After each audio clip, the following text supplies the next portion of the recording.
This is session 1 of Unit 3 of Developing Your Own Spirituality. Our topic is the person as remembering. Before we begin to reflect on the topic as such, let us recall some of the major themes that we've dwelt on during the course so far. In the first instance, we've used as a basic paradigm or model for our thinking the primacy of relationships. To be human is to be in relationship. The quality of our humanity is measured by the quality of our relationships. To grow is to grow in relationships. The relationships are fourfold: with God, however you name God, with other human beings, with yourself, and with the events and things of your world. Spirituality is living relationships. In that sense, everybody is called to develop a spirituality, because everybody is called to develop living relationships with God, however you name God, with yourself, with other human beings, with events and things. Religion is spirituality concretized in symbols, rituals, belief systems, etc.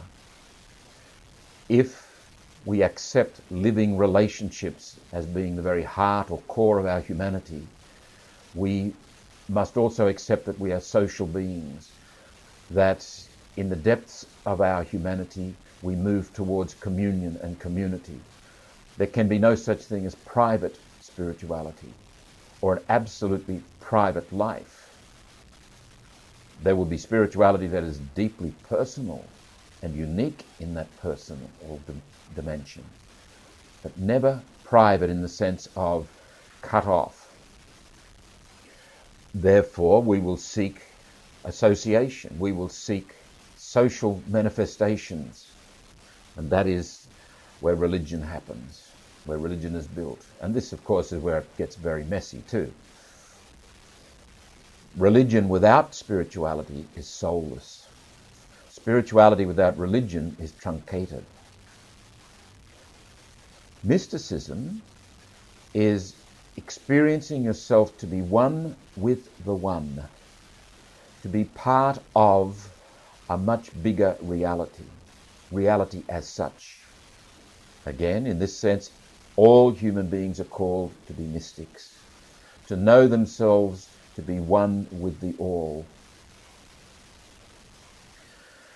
We've also emphasized in this course the initiative of God, the reality of grace. And typically it is grace that we encounter when we go through the crises of life formation, when we go through the dying. We face our own impotence and helplessness in given situations. We realize that ego can only do so much. It has its limits. And we discover at the heart of life that life is gracious. Life is gift. This is, if you like, the human experience of grace, upon which is founded our whole Christian understanding of grace, when we realize the incarnation, that God has entered the experience of being human. Jesus Christ meets us there in that reality, which is a reality in which the dying and the rising are core. They are happening all the time. And in the dying and the rising, we not only discover grace, that life is graced, that life is not a matter of ego mastery, but graced emergence. We also discover our union with Christ. We grow into our baptismal truth, that we are baptized into Christ. In this course, we've also emphasized as a basic methodology the notion of conversation, that life is first and foremost a matter of listening to experience. Experience is the great teacher. The first lesson of the spiritual life, or indeed of human living, is to listen. The second lesson is to keep on listening. The third lesson is to never stop listening. We are called to participate, not to dominate.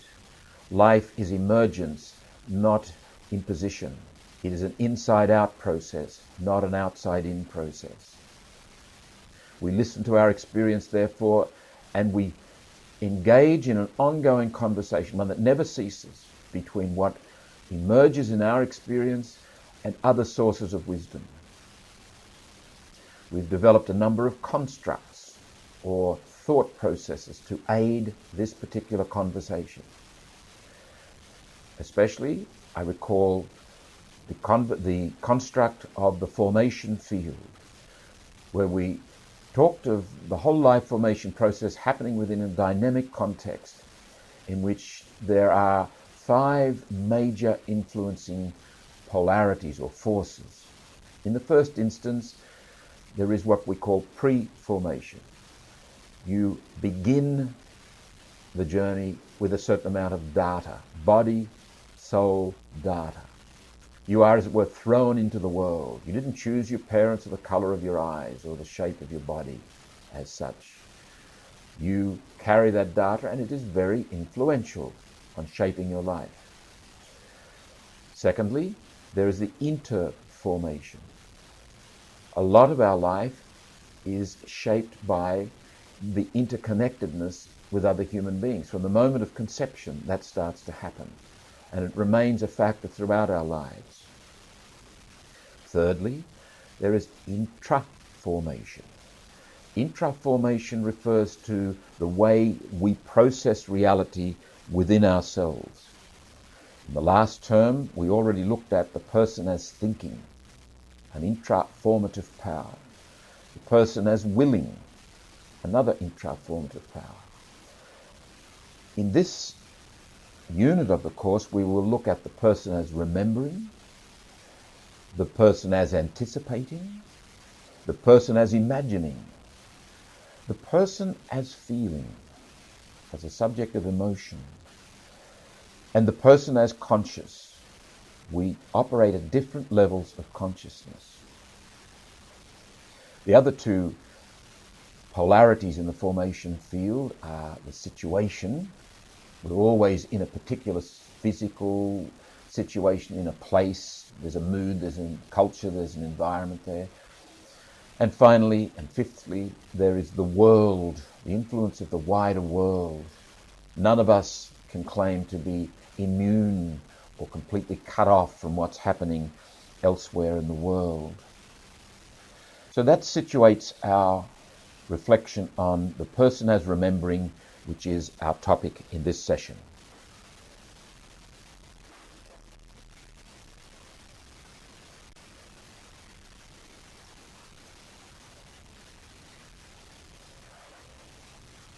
Eugene O'Neill, the American playwright, in 1940 wrote a play called A Long Day's Journey into Night. It was a reflection on his own experience of growing up in his family. Actually, he requested that the play not be published until after his death. It was finally put on the stage in 1956. It's a fairly dark play. The main characters are a certain James Tyrone, the father of the family. Now, James has grown up in a fairly strict, tough environment. It's Irish Catholic in the United States. James is a self-made man, though. He's gotten on rather well, as he sees it, through hard work, discipline. And one of the recurring themes in the play is that James is a fairly stingy sort of a person. Rather mean, actually, especially with money. James clearly carries a lot of memories that he's never quite dealt with. James's wife, Mary, is addicted to morphine. She's been away, perhaps trying to sort herself out. She comes back. She carries, if you like, part of the burden of unresolved remembering. There are 2 particular sons. Jamie, the eldest, in his early 30s, has dropped out of school, can't hold down a job, landed at home, and his parents are looking after him. The other son, Edmund, has tuberculosis. They've just discovered this, and they have to face it. There is a constant tension in this play between the past and the present, between facing the present and facing the past. Or, one of the key issues is the ability, the willingness to honestly remember and face what has happened. Mary, the wife, the end of scene 2 in Act 2 says, "The past is the present, isn't it? It's the future too. We all try to lie out of that, but life won't let us." She, in that very simple and pungent statement, poignant too, points to just the complex, mysterious character that the human subject is. The past is the present. You can't just cut off the past like you might cut a limb from a tree, throw it away, get rid of it. Whether you like it or not, whether you know it or not, the past is the present in you and through you. It's also the future in the sense that if we don't, well, whether we do or we don't live it well, it will be part of how the future unfolds. There are huge paradoxes in this mysterious confluence of past, present, and future. Adrian Van Kaam writes, "Why do we call memory formative? We have many kinds of memory. One kind, for instance, is rote memory, which helps us to remember things such as the multiplication tables we memorized in elementary school. Usually this kind of memory has neither a creative nor a striking influence on our personality formation as a whole. You could teach a parrot, for example, the multiplication tables, at least say them. Hence we do not call it formative memory in a distinctively human sense. Formative memory implies that we are not apathetic in relation to our formation in the past. The dispositions we foster today may give a meaningful new configuration to memories of the past. They show up, as it were, in a new light. The configuration of our memories thus alters when our dispositional life changes, even if only slightly." In the Old Testament, remembering is critical. God remembers, the people must remember. When they forget, they cease to be God's people. They lose their identity. In Genesis chapter 9, verse 15, we read, "I will remember my covenant, which is between me and you and every living creature of all flesh, and the water shall never again become a flood to destroy all flesh." The remembering is focused on the covenant, on the intimacy between the people and their God, between God and his people. And the implications of that must remain alive in the consciousness of the people. They must be living memories in their very beings. They must embody the fact of the covenant. In the New Testament, the covenant again is the center of the remembering. In Luke's Gospel, chapter 22, for example, "This is my body given for you. Do this in remembrance of me." That is the central act of remembering in the Christian life. We say of that Eucharistic celebration, it is the source and the summit of community life. We too must become living reminders. We must embody the memory. We must never fall away into forgetfulness. 4 universal human principles. First, remembering is both a configuration of the past, or we might say more appropriately, a configuration of the past. It is also an appropriation of the past in the present. Second, remembering is a critical part of the life formation process, for better or for worse. We cannot stop remembering. We are remembering animals, and it plays a huge role in the shape of our lives. And better that we do it well than badly.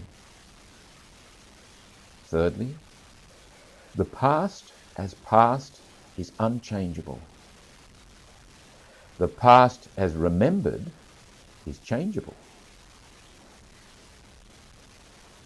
Fourthly, in changing the way we remember the past, we change the way we live in the present, for better or for worse.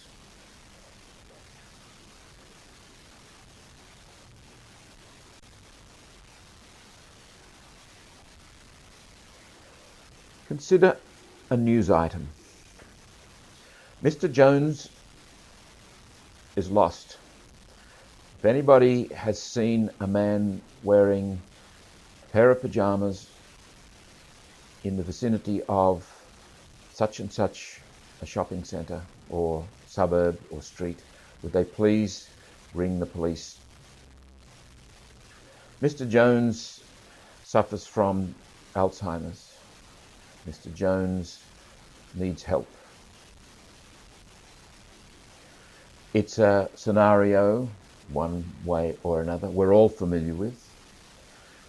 If I become unable to remember, you must remember for me. If one member of the family is unable to remember, the rest of the family members must remember for them. Consider the plight of the one who is in forgetfulness, the one who cannot remember, whose remembering capacity, whose power to participate in the mystery by remembering has been removed. You visit such a person in a nursing home, often enough they will simply look blankly at you. It is particularly tragic when you see a spouse of some 50 or 60 years look blankly at their spouse and say, "Who are you? I don't know you, do I?" Consider a more common, if you like, less tragic situation. The forgetfulness of everydayness. You walk out into the kitchen and you say, "Why did I come in here?" Or you've put the keys down somewhere. What have I done with them? I just had them in my hand a moment ago. Now, these are normal parts of most people's life. What happens physically in that moment of forgetting, or in that moment of realizing that you've forgotten? You go into the kitchen and you say, "Why did I come in here?" You actually stop. Your movement forward has been halted because you've forgotten, because your remembering has broken down in that instant. Remembering the past is absolutely essential for proceeding into the future. Consider another instance. How do you feel when those who ought to remember you forget you? For example, a number of people have worked very hard for the parish fete, and you among them. They're all thanked by name from the pulpit on Sunday, except you. Your spontaneous reaction probably would be to feel at least a little upset, hurt, maybe resentful. It is in fact generally affirming to be remembered and distressing to be forgotten. So on the one hand, in order for you and I to proceed into the future, we have to remember. But also part of our existing and our proceeding well involves other people remembering us. Life becomes very difficult when we are forgotten. It's almost as if the forgetting implies that we don't exist. The forgetting in some strange sense seems to disqualify us. Now, just as our remembering or forgetting affects our being in the world, so our being remembered or our being forgotten by others, especially significant others, affects our being in the world also. And also, hardly needs to be said, my remembering others is part of the equation too. So we can just summarize here by making 4 particular points in this brief experiential reflection on memory. In the first instance, remembering and forgetting is essentially a social event. It's not just an individual thing. The kind of remembering we're talking about here is part of being community. Secondly, remembering puts us in a context.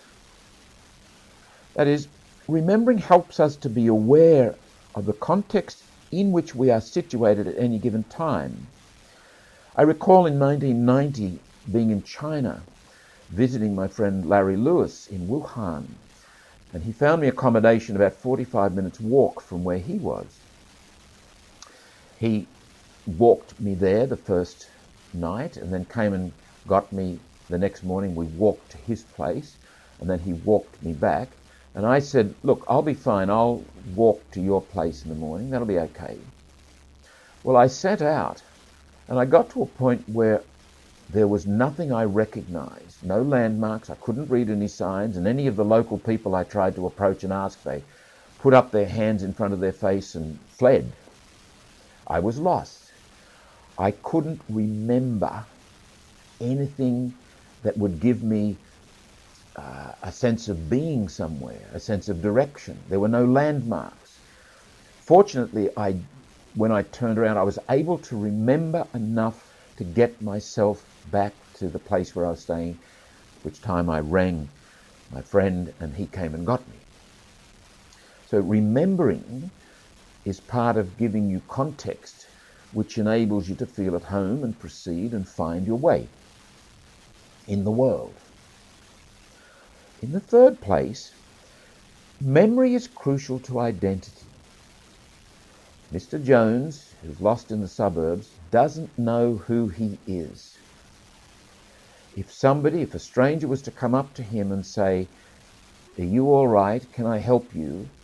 chances are he wouldn't be able to give a coherent answer.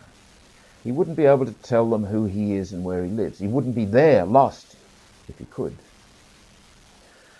At a more deep level, more communal level, in the Bible, for example, the identity of the people depends on them remembering who they are, remembering the great deeds of God, remembering God. And the same applies to you and me. My identity as a human being depends on remembering, but also my identity as a believing human being depends on my remembering the covenant, the actions of God in my regard, and not just remembering in any functional way, but embodying the remembering, being the memory. In the fourth place, and this is perhaps one of the more important aspects of memory actually, it's the ground of hope. Without a past, there's no future. A people that forgets its past, or an individual who forgets his or her past, is vulnerable to despair. I get very sad and annoyed when I listen to people talking about our past in Australia. Our Prime Minister, for example, is very happy to remember the Anzac legend and the Anzac spirit, and he identifies with that and associates himself with it, which is fine. I do too. But as soon as someone raises the remembering of the indigenous people and remembering the dark deeds that we did to those people, Our Prime Minister tries to suppress those memories by saying that is a black armband view of history. Get on with it. This is classic denial. The healthy human being remembers well, and this is perhaps one of the great paradoxes of life formation. In our darkest memories, in our most burdensome, sad events of life, often lie our greatest possibilities. Often lie our abilities to become merciful and non-judgmental and compassionate and wise, by remembering them well, by facing what must be faced, living through the dying that is involved in that.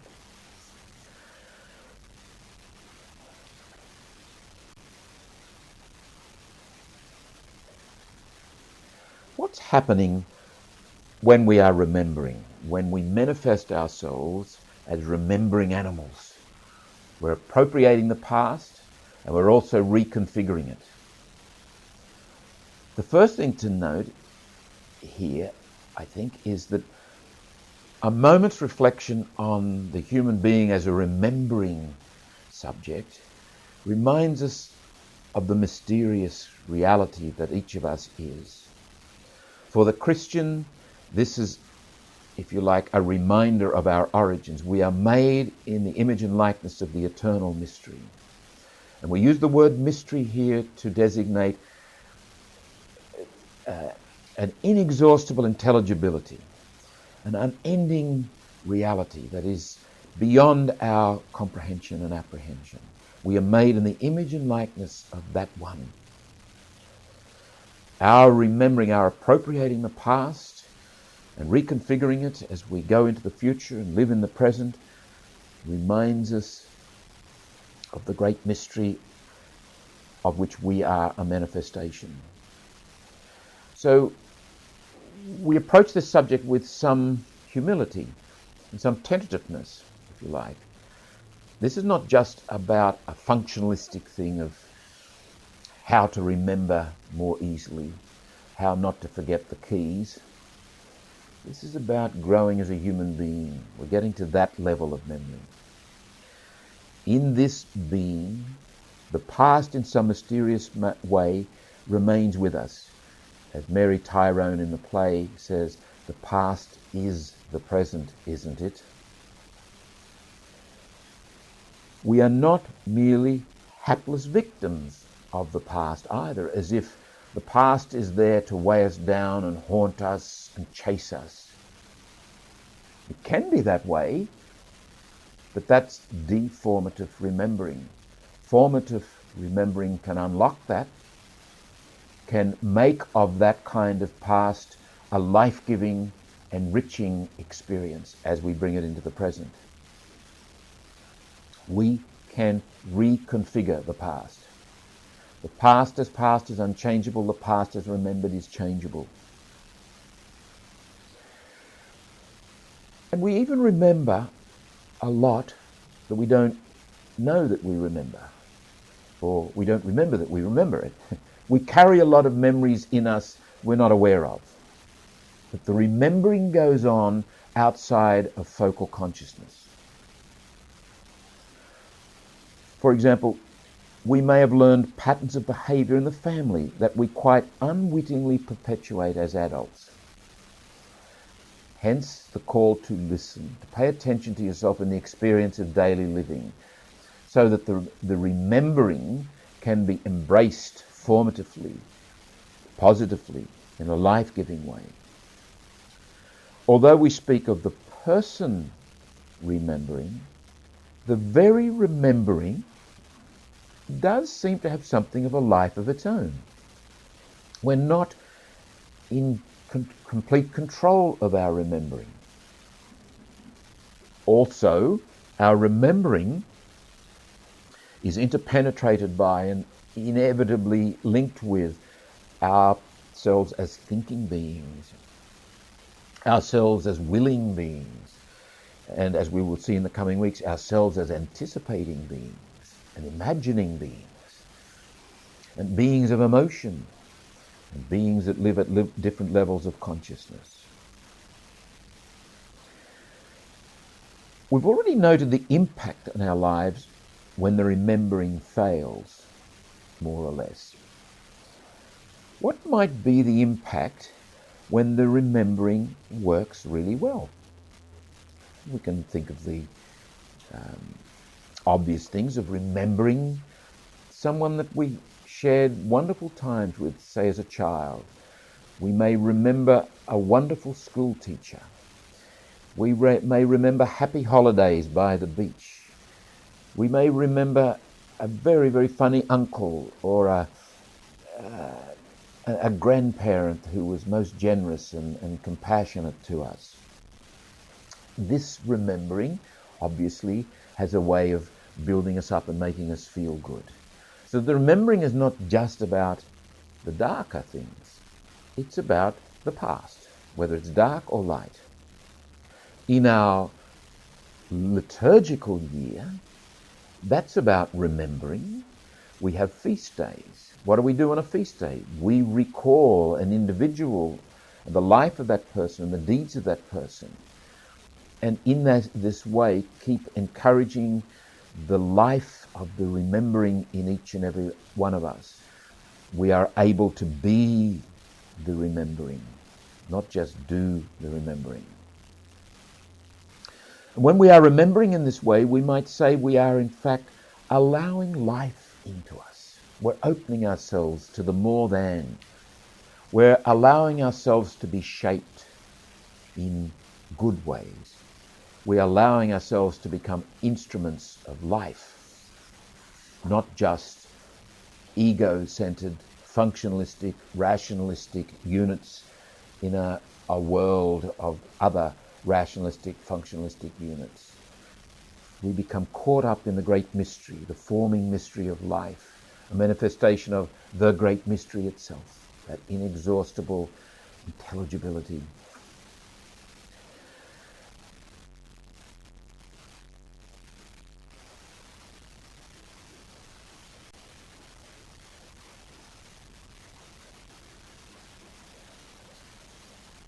We used a template when talking about the person is thinking and the person is willing, and we will use it when we talk about the person is remembering, anticipating, and so on.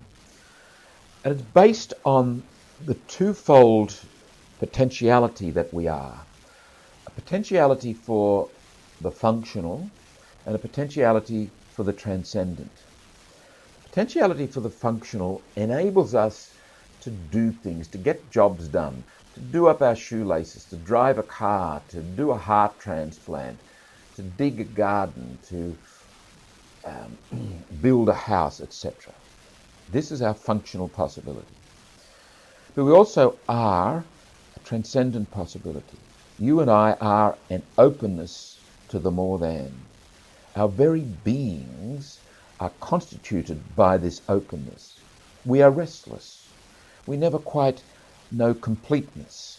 No human being, no relationship, no job, no place, nothing completes us because we are open, open-ended, available to the more than. We call this our transcendent possibilities, from the Latin trans scandere, to climb across, trans across, scandere, to climb. We're always seeking more, we're always moving, we're always pushing the boundaries. At its worst, consumerism plays on this, getting people to want more than they need, to buy things that they don't need. At its best, it's about altruism, it's about generosity, it's about connecting with and knowing yourself to be one with the one. The person as thinking as transcendent possibility is epitomized in such things as this sense of being part of history, that you are part of what happened thousands of years ago. That is part of your very being, something that has shaped you and your circumstance.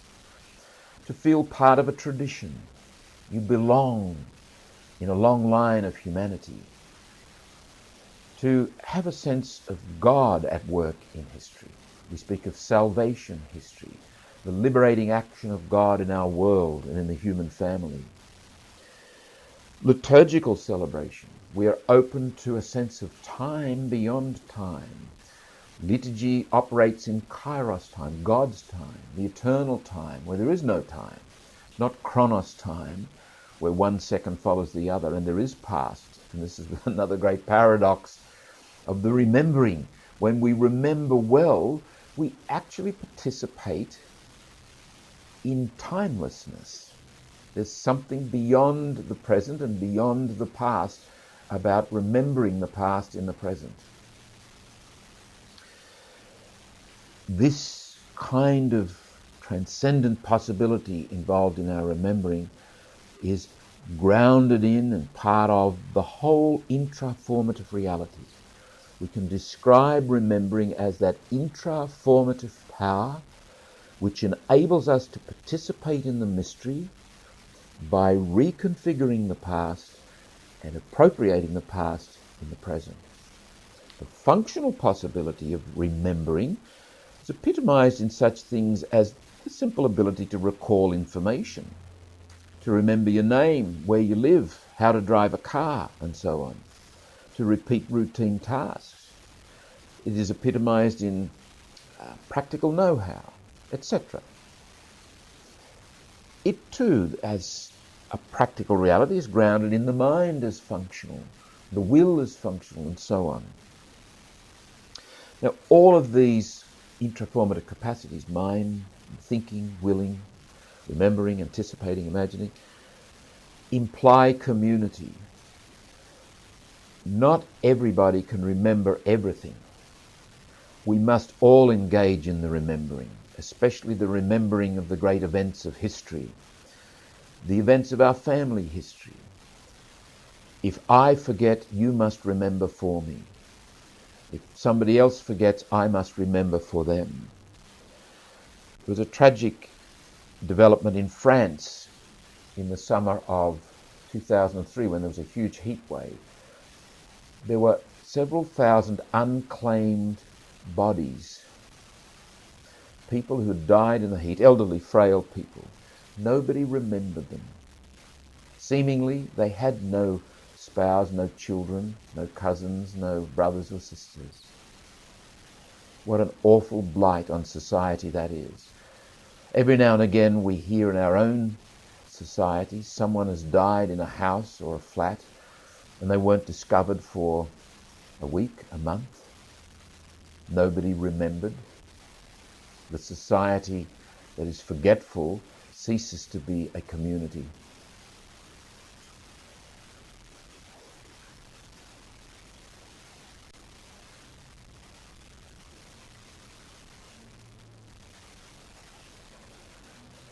Let's look at the issue of forgiveness.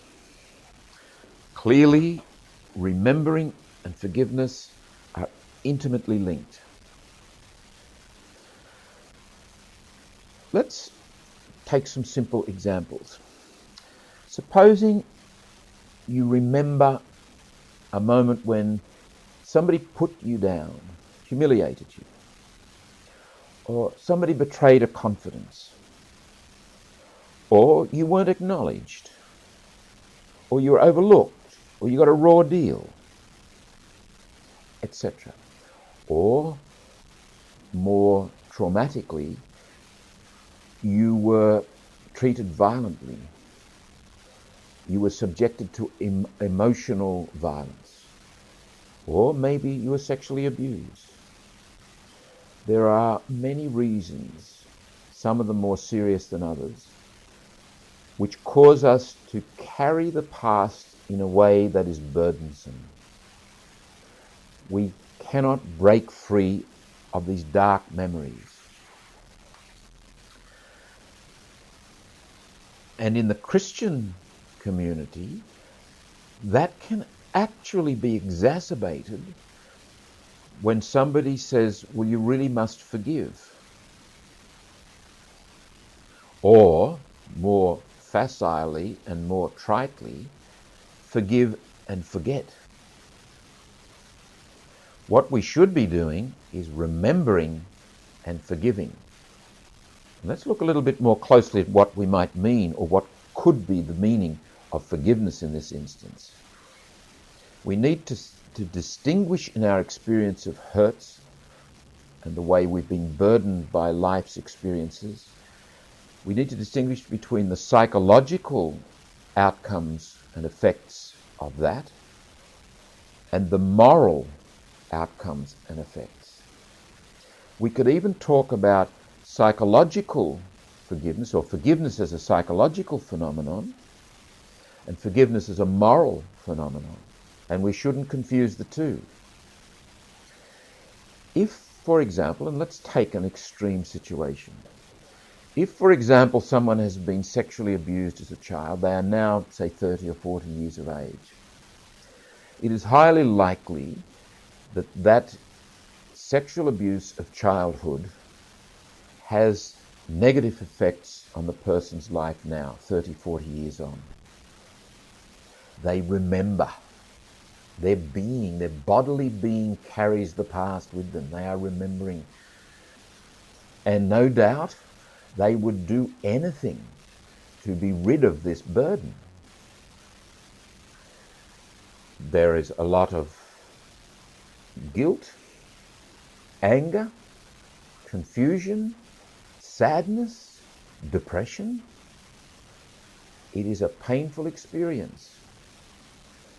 Now, somebody says forgive, and they confuse the moral with the psychological, and this person can't get rid of those feelings, therefore they feel they are sinning by not forgiving, which is an awful added burden.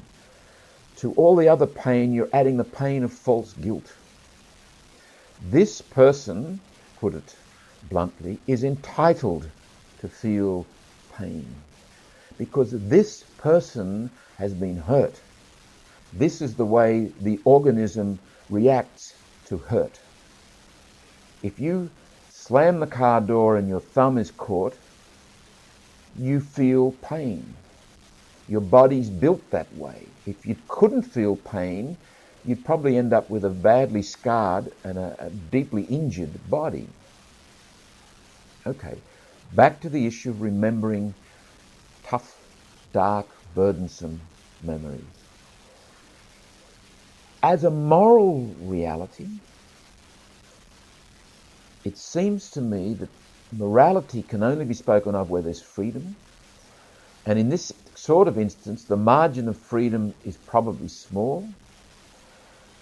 And we ought to speak of more or less forgiveness, or a forgiving orientation.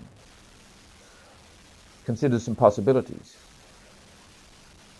If you got a person who has been badly hurt and said, think about it, in the depths of your being, what do you really want with regard to it? Not what you'd like, because what you'd like is perhaps that the person falls under a bus and dies a slow and painful death. Now, in the depths of your being, do you really want that? Do you really want hatred? Do you really want to increase the pain in the world? Now, it might be just through gritted teeth the person is able to say, no, not really. That is forgiveness. That is the first step along the path of forgiving. And forgiving is an unending path. It may be helpful that the person turns to God and says, take this individual who hurt me and take my hurts, because if it's left to me, I can't handle it. All it does to me is makes me very, very angry and hate-filled. Into your hands, Lord, I commit my spirit. Into your hands, Lord, I commit that other person. You look after them.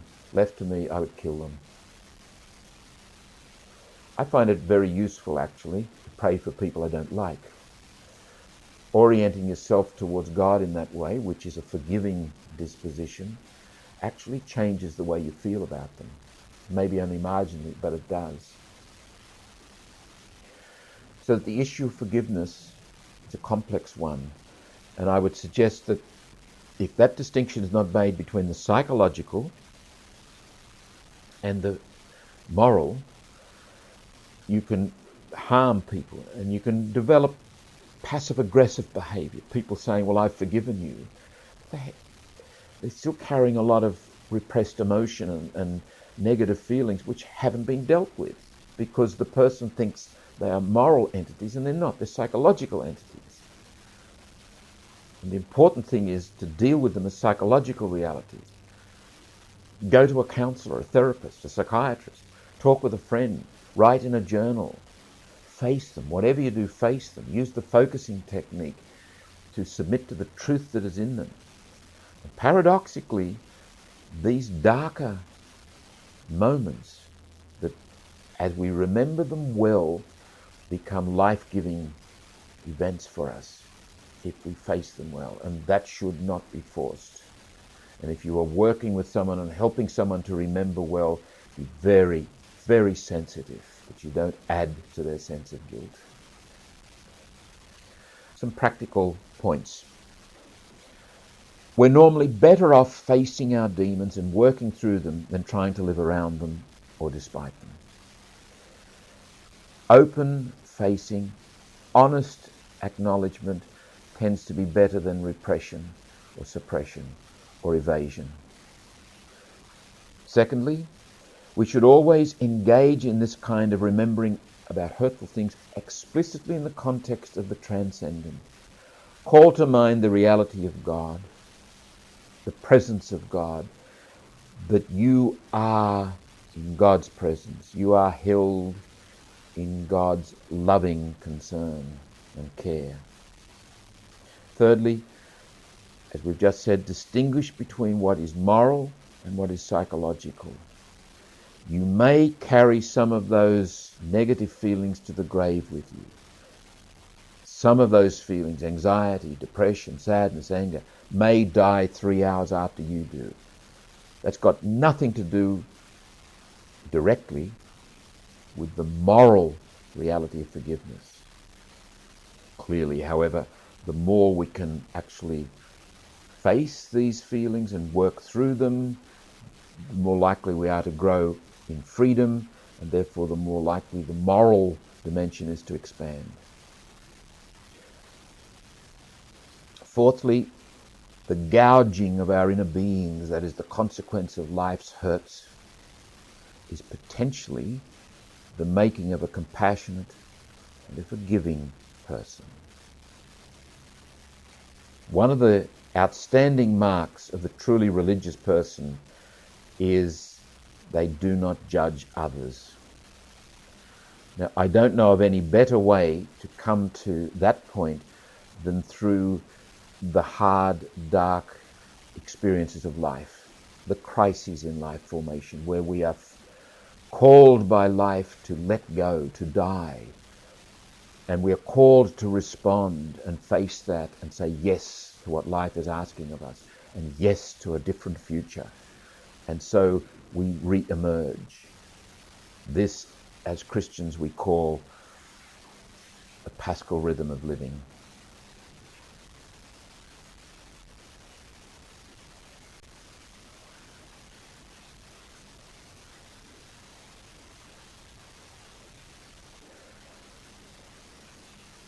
Let us consider a more specifically Christian articulation of remembering. And we begin with two principles. First principle, by remembering, the Christian is able to live in openness to the great saving acts of God in history, in the past, in the present, and in the time to come. Secondly, remembering in this way facilitates our transformation in Christ. Depth of humanity depends on remembering well. If we deny our past, if we live in an attempt to evade the truth of what's happened to us, we may not have been responsible for any of it, even though we might feel guilty about it, as indeed often happens with sexual abuse victims. It's still part of our life. We must live through it if we are to be free and happy human beings. Live through it to the extent that we can. First of all, the Old Testament. We could think of both the writing and the reading of the Bible as remembering. In the writing is the remembering. In the reading is the remembering. The Bible records the remembering that lies at the heart of the relationship between God and the chosen people. Now, a lot of the remembering is couched in very, very human terms and tells us a lot more about the human beings than it does tell us about God and God's acts. But the remembering itself gives us access to the actions of God, even through some pretty nasty, wicked kinds of human events. The Bible is as much about Yahweh's faithfulness as it is about the people's struggle to be faithful. To remember, to always remember, not to slip away into forgetfulness.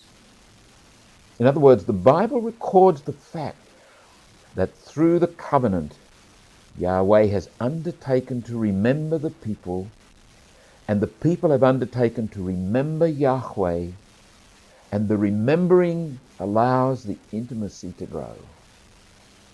And it's the same with us as human beings, as we've just been reflecting. What we're saying here is that God is entering the human reality through the remembering. Forgetting Yahweh, that is, forgetting the covenant, is the root of all their sins. For example, if you go to Judges chapter 8, verse 34, you read, "The Israelites no longer remembered Yahweh their God, who had rescued them from all their enemies around them." And that's when they get into strife. The prophet Jeremiah chapter 2, verse 11, "Does a nation change its gods? And these are not gods at all. Yet my people have exchanged their glory for the useless one." You heavens stand aghast at this, horrified, utterly appalled, Yahweh declares. For my people have committed two crimes. They have abandoned me, the fountain of living water, and dug water tanks for themselves, cracked water tanks that hold no water. Hosea chapter 2, verse 15. "I mean to make her pay for the feast days on which she burnt incense to the Baals, when she decked herself out in her earrings and necklaces to chase after her lovers and forget me." There's a number of things there. First of all, the prophets are people specifically designated to remind the people, to call them back from their forgetfulness, especially the leaders. Because when the leaders live in forgetfulness, they tend to act inappropriately, unjustly. They tend to create an environment in which the covenant simply fades from view. Thus the prophets arise, and the prophets say, "You are forgetting Yahweh." And the great sin of the Old Testament, and indeed of the New Testament and of any time, is idolatry. And idolatry is an act of forgetfulness, forgetting who the real God is, absolutizing some relative thing, turning some means into an end, and forgetting what the true absolute is, forgetting that this is only a means to an end, it's not an end in itself. Forgetfulness can be the source of sin in the most profound way. Also, in the tradition, their identity depends on their remembering. And God is always remembering and giving them another chance to come back and be who they are. In the Jewish tradition, the Passover is the great act of remembering. And to this day in Orthodox Judaism, the families gather around the table in the home and recall the story. The current chief rabbi in England, a man by the name of Jonathan Sacks, says, "How did the Jews survive all these centuries of persecution? Knowing all the pain and persecution, why didn't they just give up?" The answer, it seems to me, lies in Passover itself. We never forgot the story. We taught it to our children. And in the classic Orthodox tradition, the eldest son stands up and says, "Why is this night sacred?" And the story is told. And it's not just about recalling facts. It's about immersing oneself in a now event. The remembering appropriates the past in the present. Remembering is an act of the present with respect to the past. And paradoxically, it situates us outside time. The past becomes the present. The present is the past. We have something comparable in our own Christian tradition. The Mass, the Eucharist, is a retelling of the story in which we re-immerse ourselves again and again and again in the great act of God in Jesus Christ, the saving mystery of the cross and the resurrection. We call it the Paschal mystery. It is the Christian Passover. Jesus is the new Moses. In the Old Testament, we can say theologically, nothing is written before the Exodus. Everything is written after the Exodus and in the light of the Exodus. The Exodus event is the heart and soul of Judaism. The action of God forging a covenant with this people whom he sets free. In the New Testament, theologically and historically, nothing is written before the Passover of Jesus, before the great Paschal mystery is enacted. Everything is written after that and in the light of it. The essential place and intent of remembering continues like a golden thread through the Bible, from the Old Testament into the New Testament. However, in the New Testament, it takes on quite a specific definition in the life of the community. The remembering community, in the Old Testament, the Chal Yahweh, the assembly of God, becomes the ecclesia of Jesus Christ. It becomes the assembly gathered together by word and sacrament. And the great sacrament is the sacrament of the Passover. We break the bread and we share the cup, and as often as we break the bread and share the cup, St. Paul reminds us, we proclaim the death of the Lord Jesus. We are part of the mystery of Jesus dying and rising in the Eucharist now. The covenantal act of remembering within the community of the baptized now focuses on Jesus and the great act of God through his life, his death, his resurrection. Liturgical worship is always an act of remembering within the community. And let me make a brief digression here to raise a particular issue for our generation. And it relates to time. We've lost the sense of the rhythm of time that was so powerful in another era. It was beginning to be undermined by the electric light, by air conditioning, because we can override the rhythms of day and night and the seasons of the cold weather and the warm weather. We can push on, and instead of Monday, Tuesday, Wednesday through to Friday, and then a time, if you like, of holiday, and remember the word holiday comes from the religious word holy day.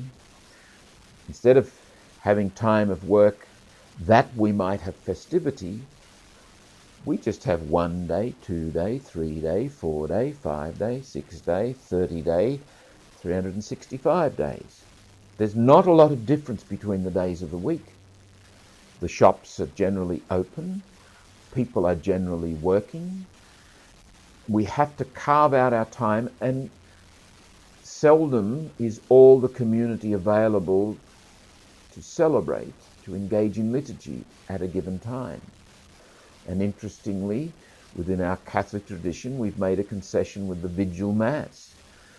Instead of requiring everybody to be there on Sunday morning, there's the possibility of celebrating with the community on Saturday evening and also indeed on Sunday evening.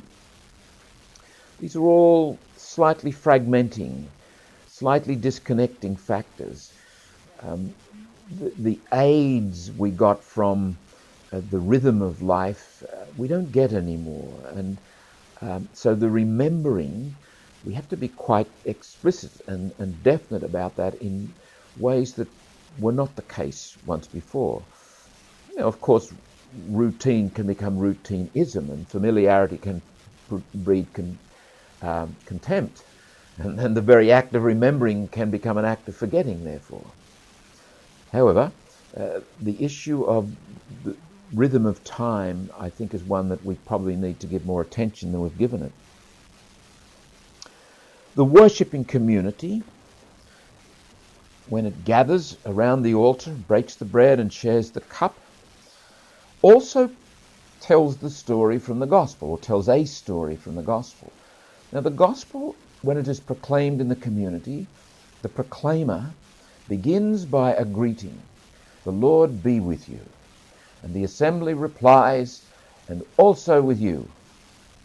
And then the proclaimer looks at the book of the Gospels and says, "A reading from the Gospel of Mark," for example. And how do the assembly respond to that?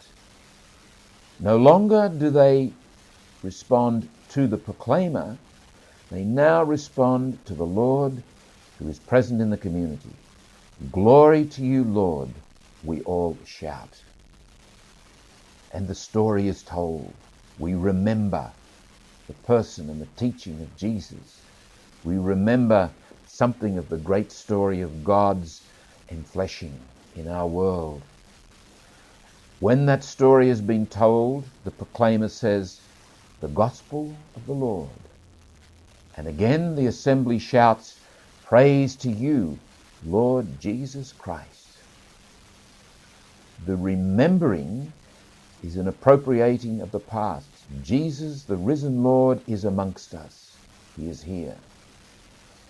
And then the proclaimer should also say, in a subdued voice, but the proclaimer should say, "May the words of this gospel wipe away our sins."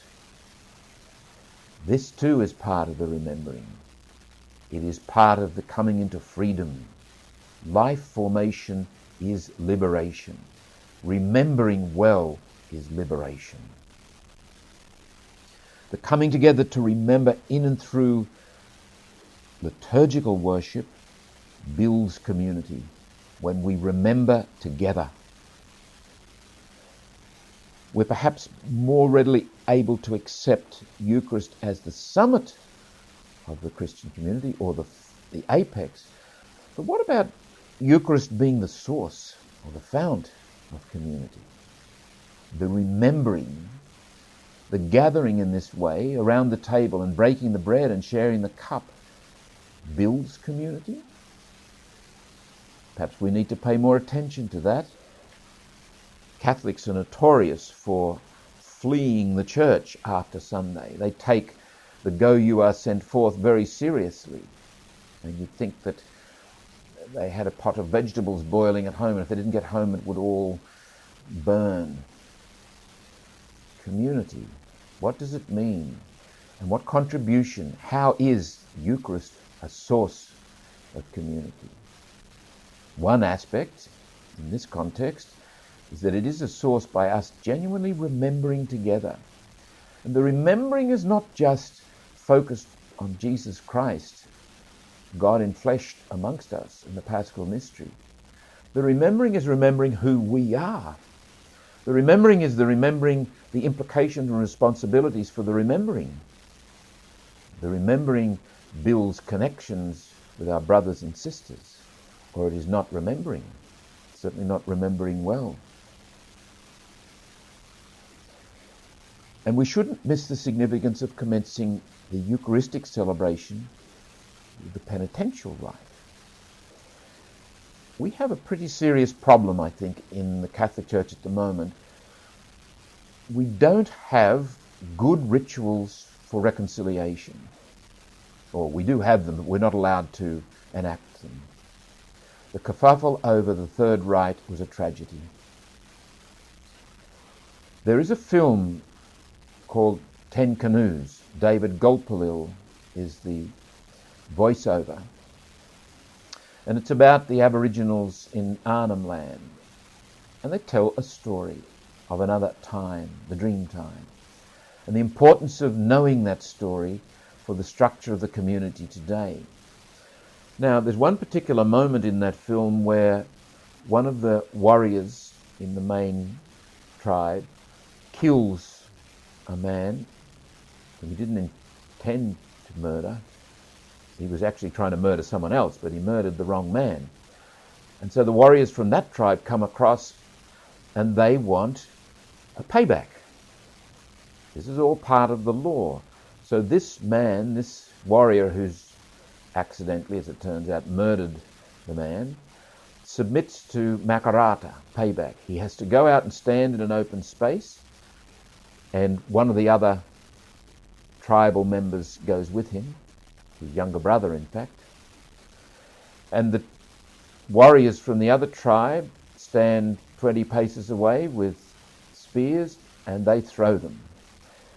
And if he can dodge them, so be it. Typically, dodging the spears thrown at random by 12 people all at once must be fairly difficult. The consequences are accepted. If he's speared, then they put down their spears and that's it. They all go home and there's peace. This is a ritual. It might seem terribly brutal to us, but it enables these people to engage in reconciliation, to remember well in a way that's liberating. If this doesn't happen, if there's no ritual of reconciliation, there will be ongoing war. There will be bad remembering. They will carry resentments and grudges, and that's another name for bad remembering. They will carry bundles of death inside them and bring those over and purvey that death on the others, and the others will seek revenge, and so it will go through history. The whole thing can be stopped now by a ritual of reconciliation. The Truth and Reconciliation Commission in South Africa seems to have done this quite brilliantly. What a remarkable idea that was. N.T. Wright speaks of the reality of human beings keeping evil in circulation through grudges and resentments. And typically it comes back with dividends. How different it is, says Wright, with Jesus. Jesus on the cross is the great symbol of eternal love, receiving the evil and simply absorbing it in love, letting it disappear in the abyss of eternal love. Jesus doesn't keep the evil in circulation. His death is a victory. This is what we remember. This is what we participate in by remembering. Finally,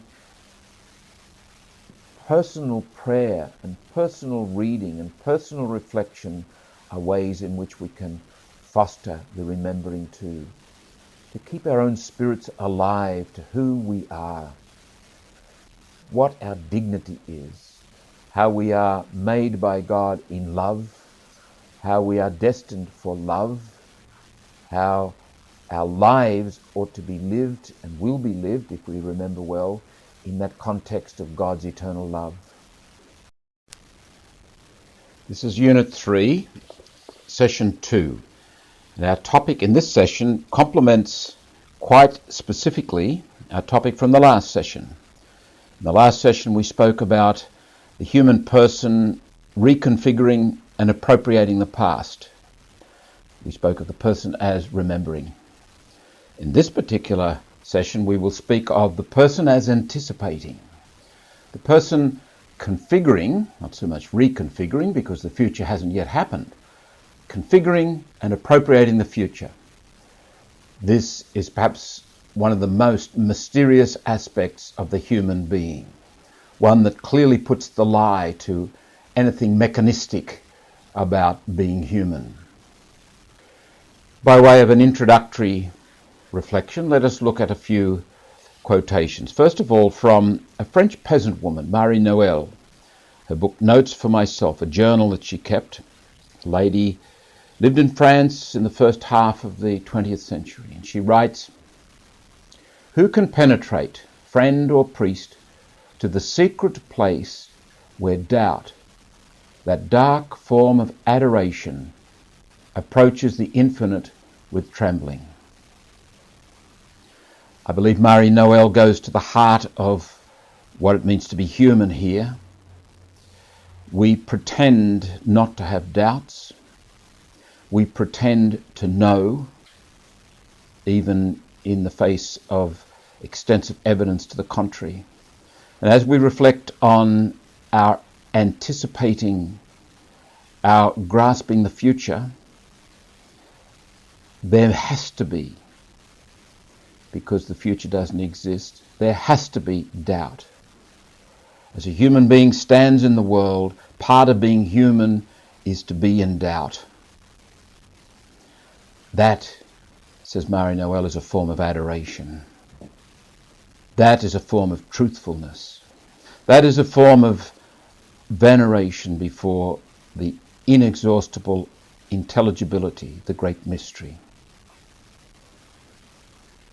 The second quotation comes from the American Jesuit, William Lynch. He writes, "We can get along without our souls for a little while in life, but not for long. The time often asked of us today by so many forces in our culture is much too long. That is one reason, perhaps the greatest, why so many are so sick. It will always be true, therefore, that the hope of the sick lies in destroying their idols and restoring their own souls. As for the well, the question is, how can they help? If they have good will and wisdom too, let them at least stay off the mighty throne of God. Such is the need and such the demand of people for gods and absolutes, that it will often be wise to descend slowly but firmly from the throne. It is a pity that this must be, but the fact that there is one God and no more is for all of us, the well and the ill, the most difficult proposition in this world." One of the implications of the human being before the future, before the unknown, is we tend to pretend not only that we know, but that we are in control. And if we can't convince ourselves that we're in control, we look for someone who pretends to be in control and convinces us that they are in fact in control. And we give over our lives to ideologies and demagogues and dictators and autocrats, and people who will assuage our anxiety by pretending to be gods for us. That is, people who can control the future. We need to be on the alert to that. As we meditate on the human person as anticipating, we're actually moving into the issue of lack of control in a most specific and, in many ways, threatening manner. The third quotation comes from the book of Ezekiel, chapter 37. Then the Lord said to me, Son of man, these bones are the whole house of Israel. Behold, they say, Our bones are dried up, and our hope is lost. We are clean cut off. Therefore, prophesy, and say to them, Thus says the Lord God, Behold, I will open your graves, and raise you from your graves, O my people, and I will bring you home into the land of Israel. And you shall know that I am the Lord, when I open your graves, and raise you from your graves, O my people. The prophet promises a future full of life, the defeat of death. Is this not the secret desire of every single human being? Is this not what we seek, what we long for? Does this not hold out a future of hope and promise?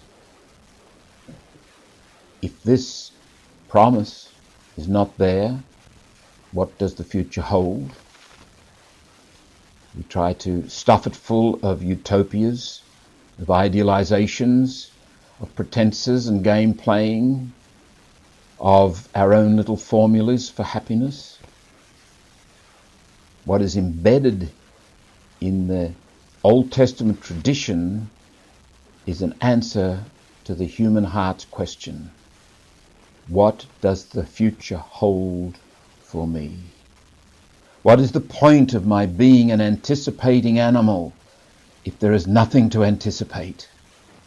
Tell me what this anticipating anticipates. Finally, a quotation from St. Paul's second letter to the community in Corinth, chapter 5. We know that if the earthly tent we live in is destroyed, we have a building from God, a house not made with hands, eternal in the heavens.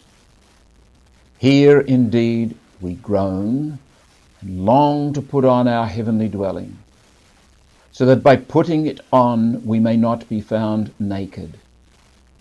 For while we are still in this tent, we sigh with anxiety. Not that we would be unclothed, but that we would be further clothed, so that what is mortal may be swallowed up with life. He who has prepared for us for this very thing is God, who has given us the Spirit as a guarantee. St. Paul expresses the human vision, what we will call an eschatological vision, a vision that looks to an end time, a triumph, a victory made possible in Christ Jesus our Lord, the triumph of life over death, of love over hate, of good over evil, the truth over the lie. That is what we are anticipating, because that is what we are made for.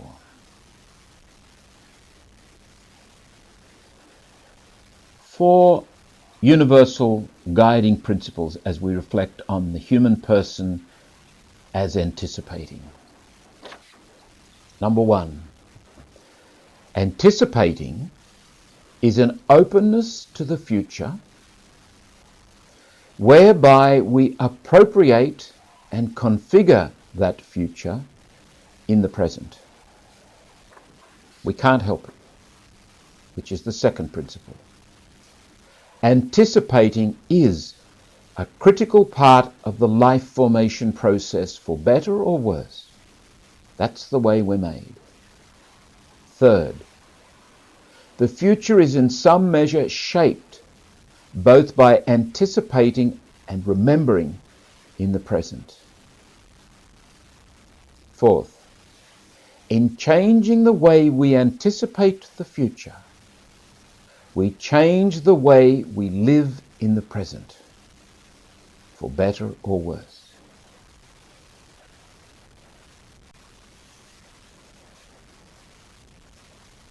Let's consider the human experience of anticipating by recalling what it was like when we were children. We probably got excited talking about what we might do or get for Christmas, or what we were going to do during the holidays, or how a favourite person was coming to visit, or how we were going to have a party to celebrate an upcoming birthday, and so on. I suggest to you that anticipating is an important part of delight, of joy, of the sheer fun of living. However, it may also be part of the pain of living. For example, you may have sat in a dentist's waiting room listening to the whirring of the drill, maybe hearing another child inside crying. You may have been told, wait till your father gets home. You may have not studied for an exam and you may be waiting for the inevitable results. There can be a certain dark side to this reality. However, let's just stick with the general notion of anticipating. It's part and parcel of being human. Is there not a child who's standing or sitting in the back seat of a car going on a journey has not said, are we nearly there yet? That is almost an emblematic human statement. The excitement and the intensity, be it positive or negative, associated with anticipation might diminish when we become older. We become a bit jaded. We become a little bit more functionalistic, a little bit focused on jobs to be done. However, the future still does exercise some kind of a control on us, or some kind of a hold on us, simply because we're human. We cannot help it. We must anticipate. In a mysterious way, the future, or at least our particular appropriation and configuring of the future, this raises an interesting philosophical question which we will not go into. To what extent can we actually talk about future? Because to a large extent we actually fabricate what unfolds in the present as the future. The future doesn't exist except as a concept. Remember in Antoine de Saint-Exupéry's The Little Prince, the fox says to the prince, "It would be better to come back at the same hour," said the fox. "If, for example, you come at 4 o'clock in the afternoon, then at 3 o'clock I shall begin to be happy. I shall feel happier and happier as the hour advances. At 4 o'clock I shall already be worrying and jumping about. I shall show you how happy I am. But if you come at just any time, I shall never know at what hour my heart is ready to greet you. One must observe the proper rites." In that little children's story we have a great depth of wisdom. Appropriating the future, or anticipating, is a wonderful potential, a graced possibility that we need to explore and develop well. For it can be a very negative and destructive possibility, but it need not be. The Latin roots of that word are worth reflecting on. Ante, carpere, to grasp before. To anticipate is to take hold of the next moment before the next moment actually arrives. To be human, therefore, is to be suspended. We live in suspense. We're always in between. We're never quite in the past, but we are appropriating and reconfiguring the past in the present, even when we don't realize it. We're never quite in the future, but we are appropriating and configuring the future even now, which raises the question, What does it mean to be a human being? What is this mysterious creature? More specifically, who am I?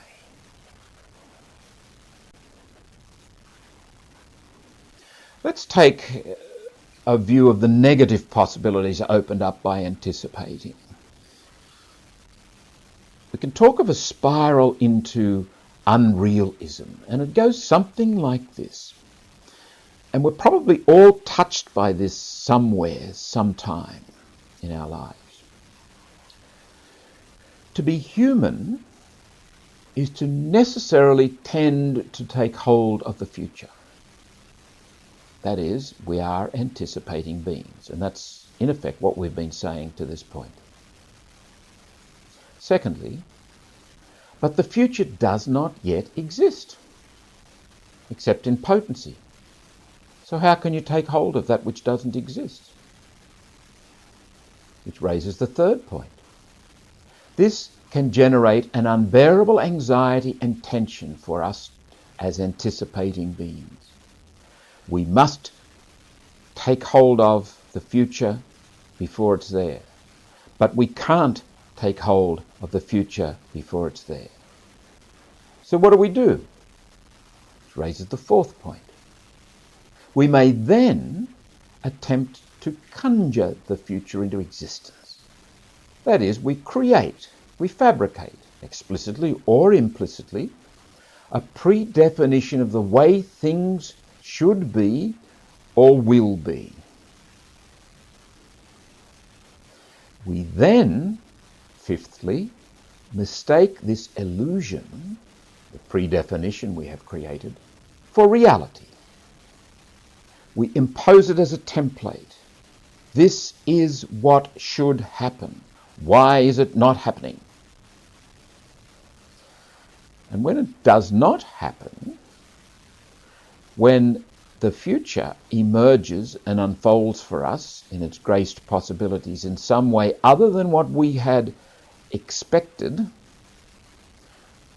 we may in fact adopt any number of different dispositions towards that reality. We may become cynical about life and about what might be, and simply say things like, well, what do you expect? Don't expect too much.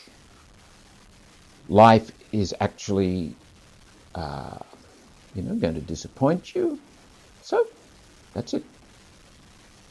Or secondly, we may respond aggressively as we attempt willfully to force reality to fit our predefinition.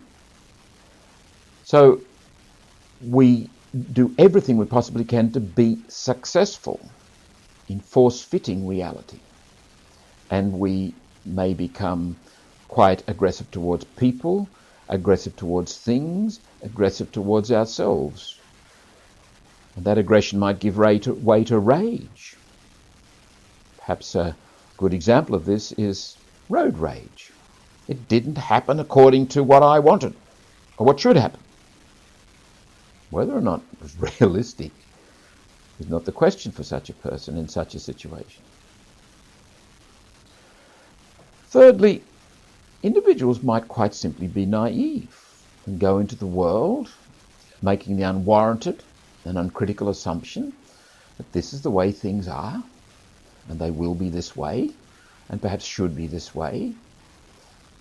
When I look back on my own time growing up in the 1950s in Australia, I think there was a huge amount of this naivete, the expectation that our culture, our way, was the culture. This is the way human beings are, isn't it? And from that naivete, you might be more or less surprised, more or less disappointed that life has not quite fitted the way we thought. But we shake ourselves, we dust ourselves off, and we get on with it. But we're a little bit bemused. Fourthly, we may adopt a pessimistic attitude, which assumes that things are going to go wrong, Murphy's Law is a popular expression of this.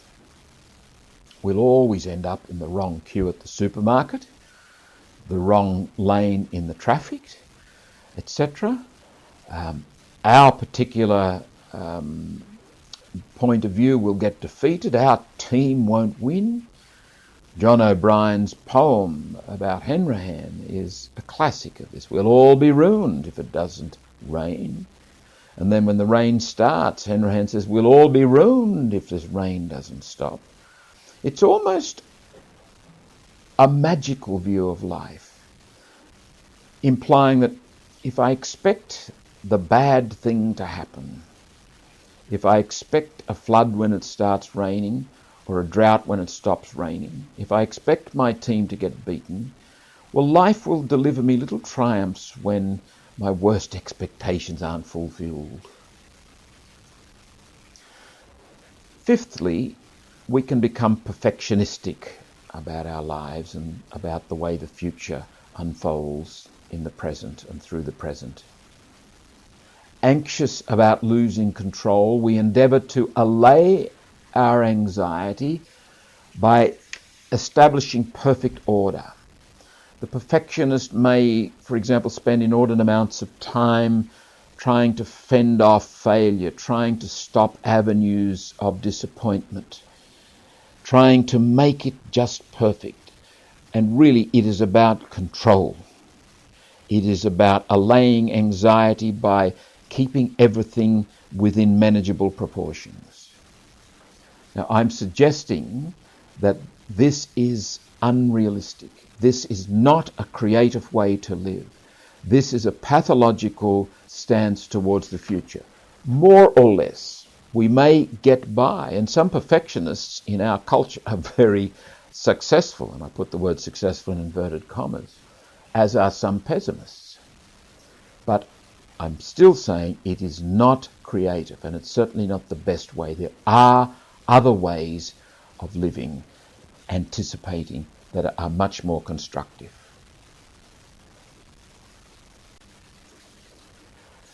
How many hours of our lives each week do we spend waiting? I suggest that we spend a huge amount of our lives waiting, and that the waiting we do for telephone calls, for pathological reports, for exam results, for sickness to be over, for holidays to come, for buses to arrive, etc., etc., etc., etc.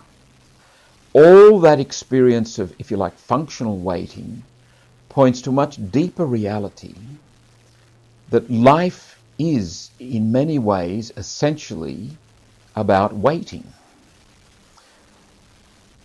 What is it about waiting that is so potentially heavy for us, so burdensome, so anxiety-laden? For example, you don't keep important people waiting. Or you might say of someone who upsets you, well, we'll keep them waiting. Why? We know that waiting hurts. Waiting is a way, making somebody wait is a way of exercising power. When you are waiting, you are not in control. To wait is to surrender control, to yield. Waiting can be taken up with rigid expectation or creative anticipating. If I am waiting with rigid expectation, I can be very tense, I can become very impatient, I can become quite aggressive, in fact. It's possible through creative anticipating, I can be present to the moment and open to an array of possibilities even while I'm intelligently engaged in the world. And whether or not it is rigid expectation or creative anticipating that I adopt will depend on another distinction. The waiting can be waiting for but it should also be waiting upon. Take, for example, a child is ill. The parents clearly wait for the child to get better, wait for the pathological results, wait for the fever to pass. And that's a perfectly normal and natural thing to do. But if they're only waiting for, they are focused on the future. They also need to wait upon, which focuses them on the present, and therefore on the human being that is there, and therefore on relationship and on connection. If they are waiting upon and waiting for, and keep those two in tension, creative tension, out of that can be born a creative anticipating, an openness to possibilities. There's a lot of energy and thoughtfulness going into the present moment, being there for what might be, being alert, being attentive, in order to cooperate with that over which you have no ultimate control, but to flow with, to surrender to the actual mystery of life unfolding before you. This is the stuff of creative anticipating. This is born of maintaining the tension between waiting upon and waiting for. Let's talk a little bit about how the future can be tied up for us, or at least diminished for us or reduced for us when we are quite young. An English psychiatrist in the 1950s, a man by the name of Gregory Bateson, came up with the hypothesis that ways of communicating, specifically chronic, negative, manipulative ways of communicating, can actually deprive a child of its future. It may indeed be the cause, Bateson suggested, of schizophrenia. Now, we don't need to buy into that debate, but he is saying something that is worth listening to. Let's examine what he calls the double bind, and bear in mind that it's a chronic, that is a consistent and constant form of communication. And it is a form of communication that happens within a closed system. For the 2-year-old or the 5-year-old or even the 10-year-old, the family is a closed system. Those children cannot say to their mothers and fathers, "Look, I find your behaviour reprehensible. I'm going to go next door, or I'm going to go and find a family of my own." Children are amazingly committed to parents even when the parents are abusive. It is a closed system. Okay, the child is in this closed system. The parents, who have a position of authority and power, consistently and constantly and persistently communicate in ways that are contradictory. So that in the one communication, there is a yes and a no, a giving and a taking. Gregory Bateson talks of the example of parents coming to visit a young man in an asylum who's suffering from schizophrenia. The mother puts her arm around him and he flinches. He becomes taut. And the mother says, "Darling, you know that we love you." In Ingmar Bergman's film, Autumn Sonata, there is an extended scene in the kitchen between the daughter and the mother. The daughter is played by Liv Ullmann. The mother is played by Ingrid Bergman.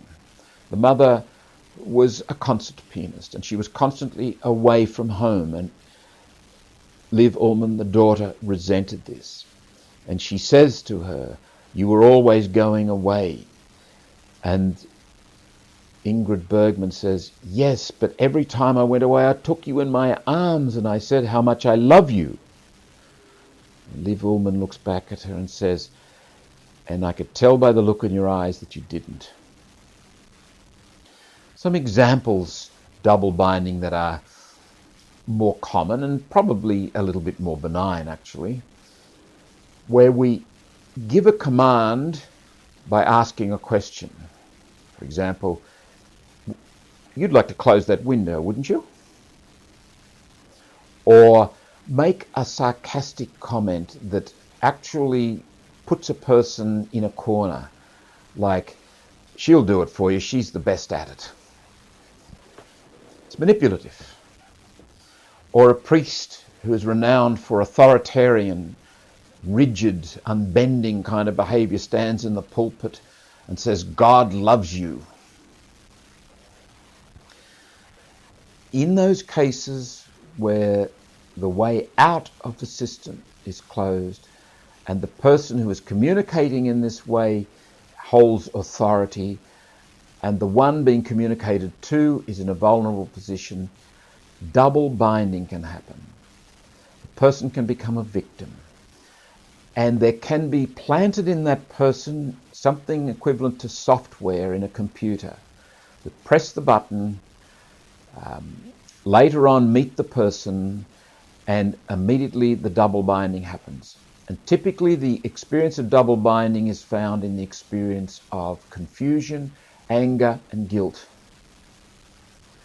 The way to break a double binding communication and the way to break out of the experience of double binding, and it can be extremely difficult to break out of it if it was implanted in you when you were a small child, but at least you can begin the process.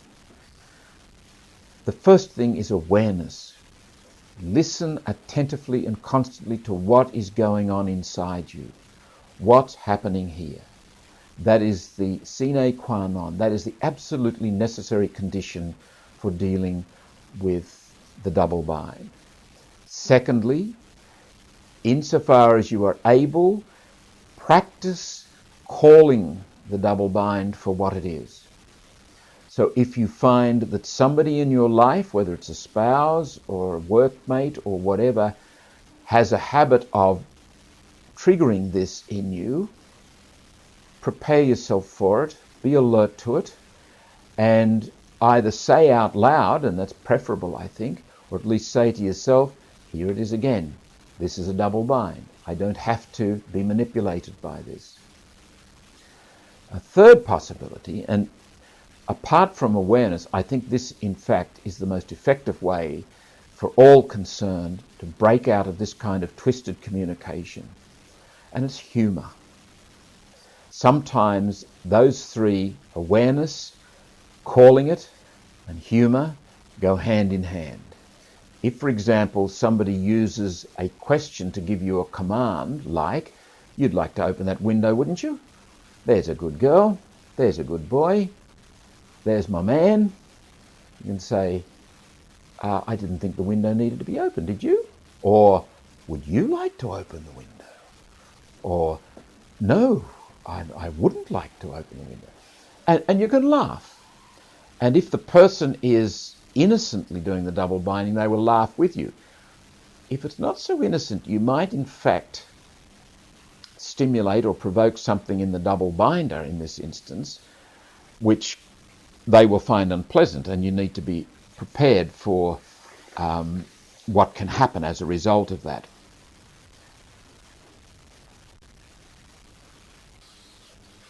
Let's consider now the same kind of distinctions we've made with the person as thinking, the person as willing, the person as remembering, and now the person as anticipating. The distinction between the person as transcendent possibilities and the person as functional possibilities.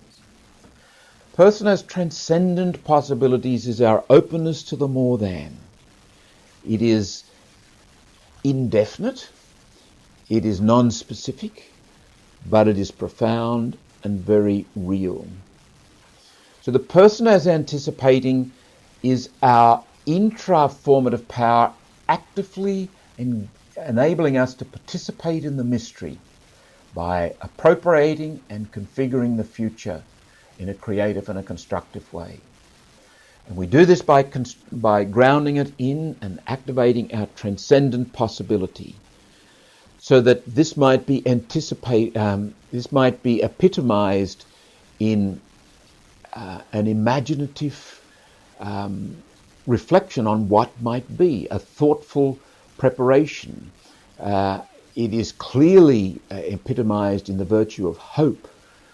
It allows us to gently but intelligently consider possibilities without claiming that this is the way it should be. We thus dispose ourselves and ready ourselves to the unfolding moment. Functionally, the functional possibility, we maybe, if we're going into an exam, we study. We make sure we've got the requisite preparation under our belt. If we are going to drive from point A to point B, we get a street directory and we look it up and we make sure that we're not wondering as we drive along what the next turn is going to be, and so on.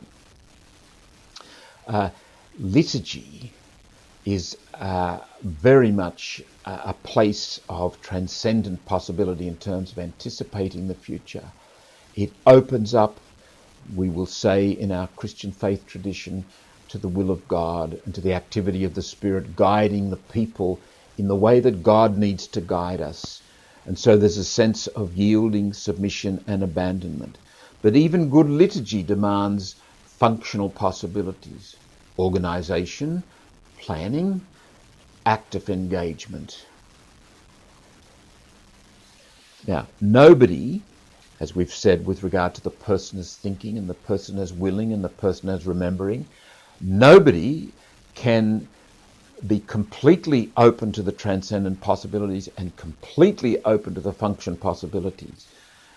It takes a community to exercise the anticipating in a full creative sort of a way. We are dependent on one another. We look to each other for our engagement with what is the way the future can unfold.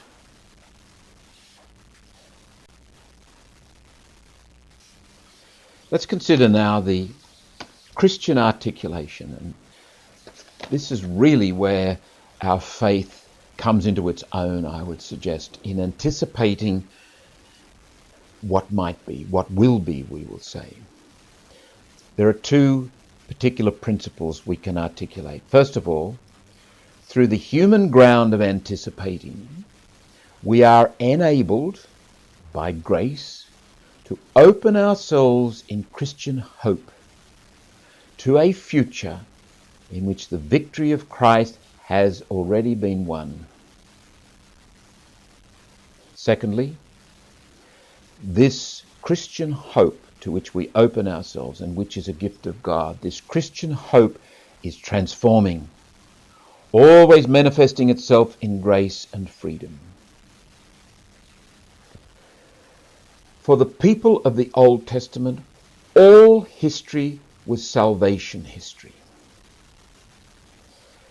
Tribal peoples, before the Jewish people came on the scene and before revelation was given, history was considered to be cyclical. That is, it just kept going in a circle. There was the return of seasons. There was no end point towards which history moved.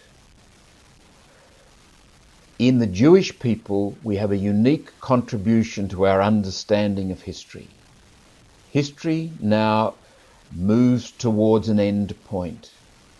We call it, to use the Greek word, an eschaton, a point of fulfillment, a point of culmination.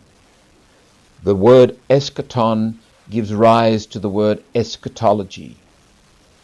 In the Judeo-Christian tradition, our lives have an inevitable eschatology about them.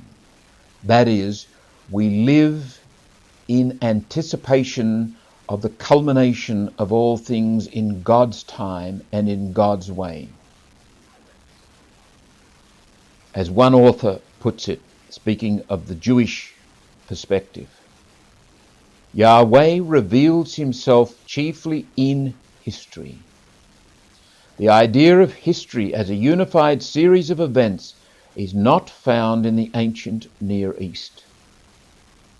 The records preserved from the civilizations of this area are annals and chronicles in which events are listed according to year and summed up for regnal periods.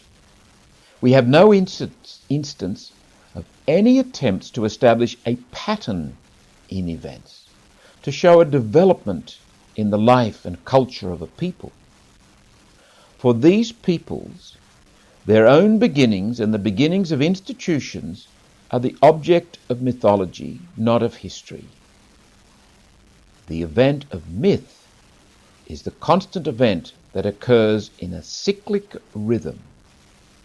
It is the annual return of the seasons, the celestial revolutions, the cycle of day and night, the perpetual conflict between order and chaos.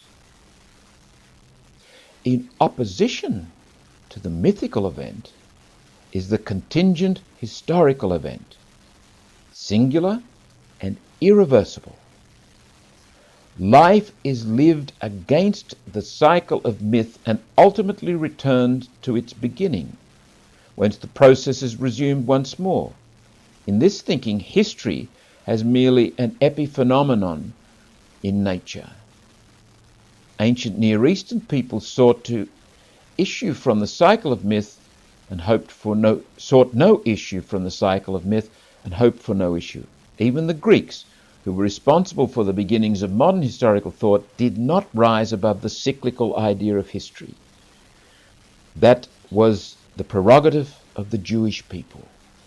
As we read in the book of Deuteronomy, when your son asks you in time to come, what is the meaning of the testimonies and the statutes and the ordinances which the Lord our God has commanded you? Then you shall say to your son, we were Pharaoh's slaves in Egypt, and the Lord brought us out of Egypt with a mighty hand, and the Lord showed signs and wonders great and grievous against Egypt and against Pharaoh and all his household before our eyes. And he brought us out from there, that he might bring us in and give us the land which he swore to give to our fathers. And the Lord commanded us to do all these statutes, to fear the Lord our God for our good always, that he might preserve us alive as at this day. And it will be righteousness for us if we are careful to do all these commandments before the Lord our God as he has commanded us. You can see there the linear notion of history. The Exodus event is definitive. It is part of history and it has changed the unfolding of history. There's no cyclical return here. There is an unfolding of a movement towards an end time. And the Christian reality fits that whole movement towards an end time. The prophet Isaiah names Yahweh. It will be said on that day, lo, this is our God.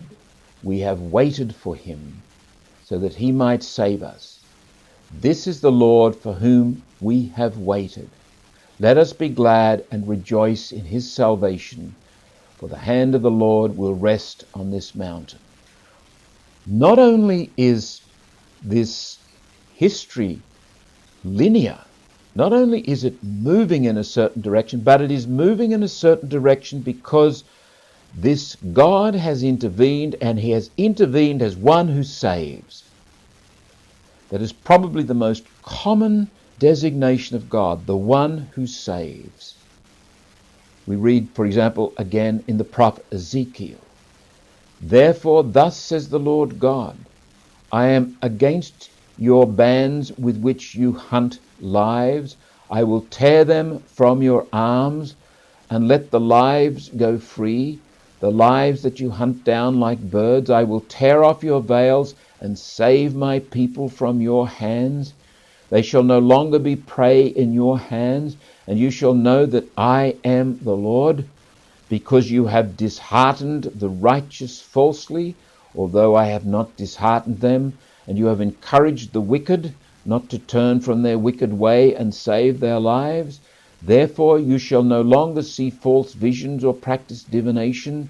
I will save my people from your hand. And the prophet Zechariah, one of the great messianic prophecies, on that day the Lord their God will save them, for they are the flock of his people. For like the jewels of a crown they shall shine on his land. And so it goes. The whole thrust of history is towards an end point under the impetus of God who saves.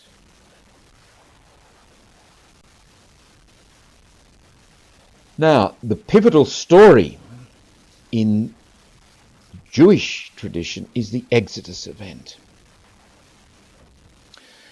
And the Exodus event is initially about saving the people from oppression in Egypt. But it is a saving, it is a liberation, and we can use those words interchangeably, also with the word redemption. It is a saving. The God who saves enters history at this time, in this place, with this people, in this culture, in these political circumstances, brings them into Egypt. We were Pharaoh's slaves in Egypt, and the Lord brought us out of Egypt with a mighty hand. Deuteronomy chapter 6 verse 21. See also Deuteronomy chapter 26.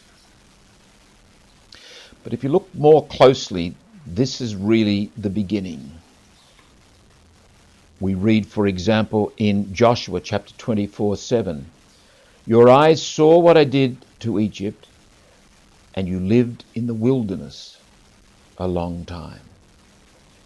And in Amos 2:10, I brought you up out of the land of Egypt and led you 40 years in the wilderness. And in Ezekiel chapter 20 verse 10, I led them out of the land of Egypt and brought them into the wilderness. And the later text of Hosea chapter 2 verse 14, a wonderful remembrance of the place of the wilderness. I will allure her and bring her into the wilderness and speak tenderly to her. And that's the way it happened. The saving God brings these people into the wilderness, the place of death, the place of deep darkness, of trouble and anguish, as Isaiah chapter 30 verse 6 calls it. And as Jeremiah chapter 2 verse 6 calls it, deep darkness that none passes through, where no man dwells. And it is the place where people die if they go without a map. But God takes the people there. This is the place of salvation, where the God of salvation will change history through this particular people. William Fraser, a Maryknoll priest, writes beautifully of this. The people who came forth from Egypt, he says, discovered a new oppressor in the desert. They've been set free, they've been liberated, they've been saved from Egypt and Pharaoh. But when they get into the desert, there's rebellion afoot. People won't just settle down and say, we're free now, we're God's people, and they live happily ever after. It doesn't happen. Fraser goes on. Because death is what the desert means, there would seem to be every reason to name that oppressor death itself. Except for one thing. Yahweh does not deal with the deadliness of the desert in the way he deals with Pharaoh. In the latter case, God leads Israel out and away from Egyptian bondage. In the former, however, he leads his people more deeply into it. What the chosen people seem to need most is not deliverance from, but through the desert. For the wilderness is the arena not only of massive rebellion, but of the most intimate union between Yahweh and his people. The real oppressor then is not death itself, but destructive forms of death resistance, the unwillingness, in other words, to engage, to go into, to encounter with, through, and in God, this place of dying, to go into the wilderness as God's people and discover there the covenant. It's the resistance to that. It's not the wilderness itself that is the problem. It's in the people's hearts. It's their resistance. Yahweh, says Frazier, tests his people in the desert, Deuteronomy chapter 8, verses 2 through 5, because the desert is the place of death, and death is the place of death resistance. Death resistance is the place of sin.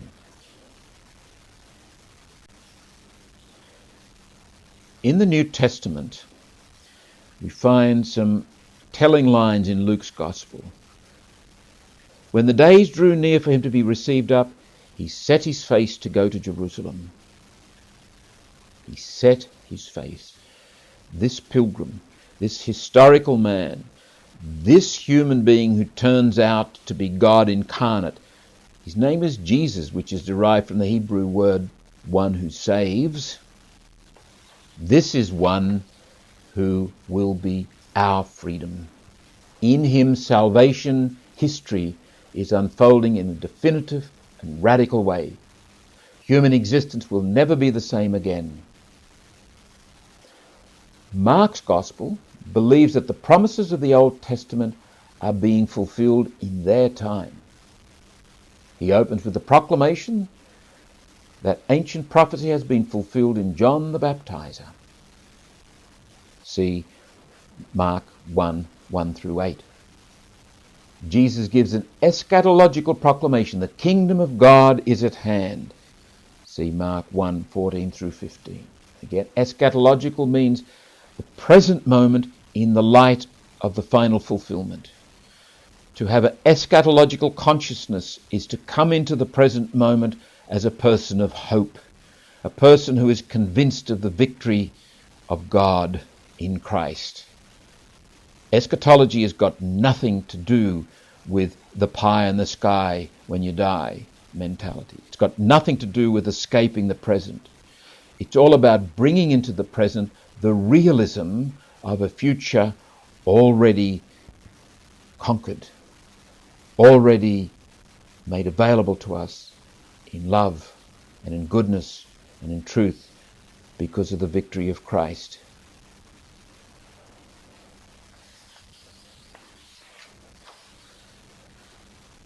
St. Paul writes, "We know that in everything God works for good with those who love him, who are called according to his purpose. For those whom he foreknew, he also predestined to be conformed to the image of his Son, in order that he might be the firstborn among many brethren. And those whom he predestined, he also called. And those whom he called, he also justified. And those whom he justified, he also glorified. What then shall we say to this? If God is for us, who is against us?" St. Paul is articulating the heart of our faith, the core of our faith. At the human heart, there is inevitably doubt. There is the abyss of an untold future. God comes into our life and says, "I have been there. I am beyond time. In the victory of the cross lies your future.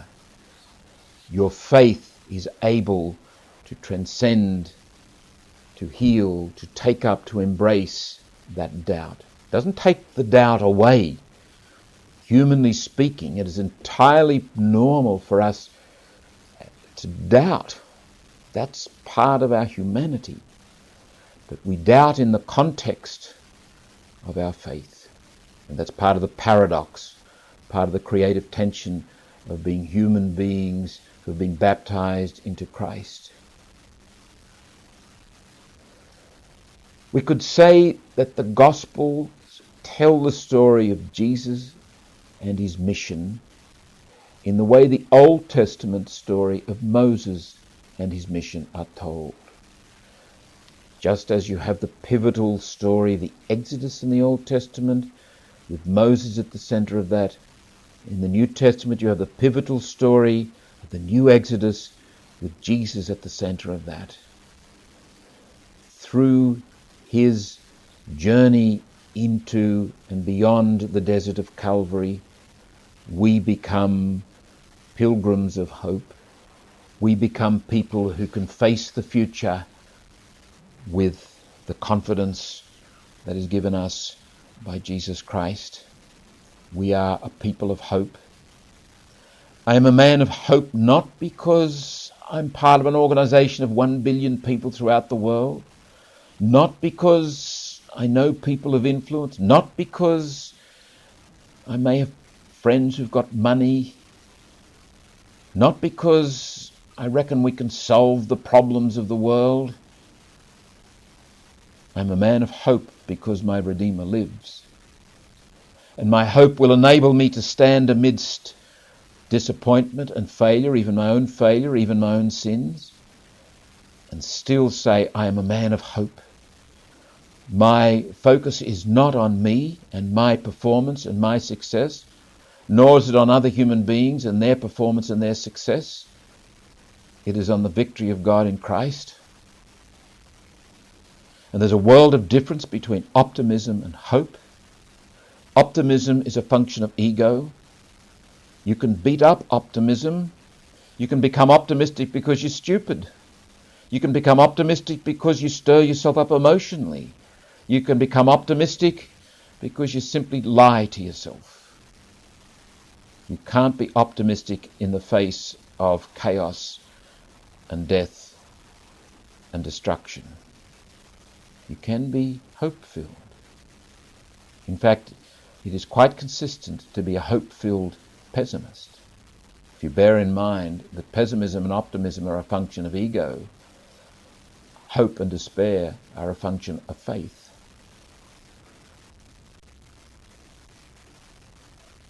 Let us make a few other comments here about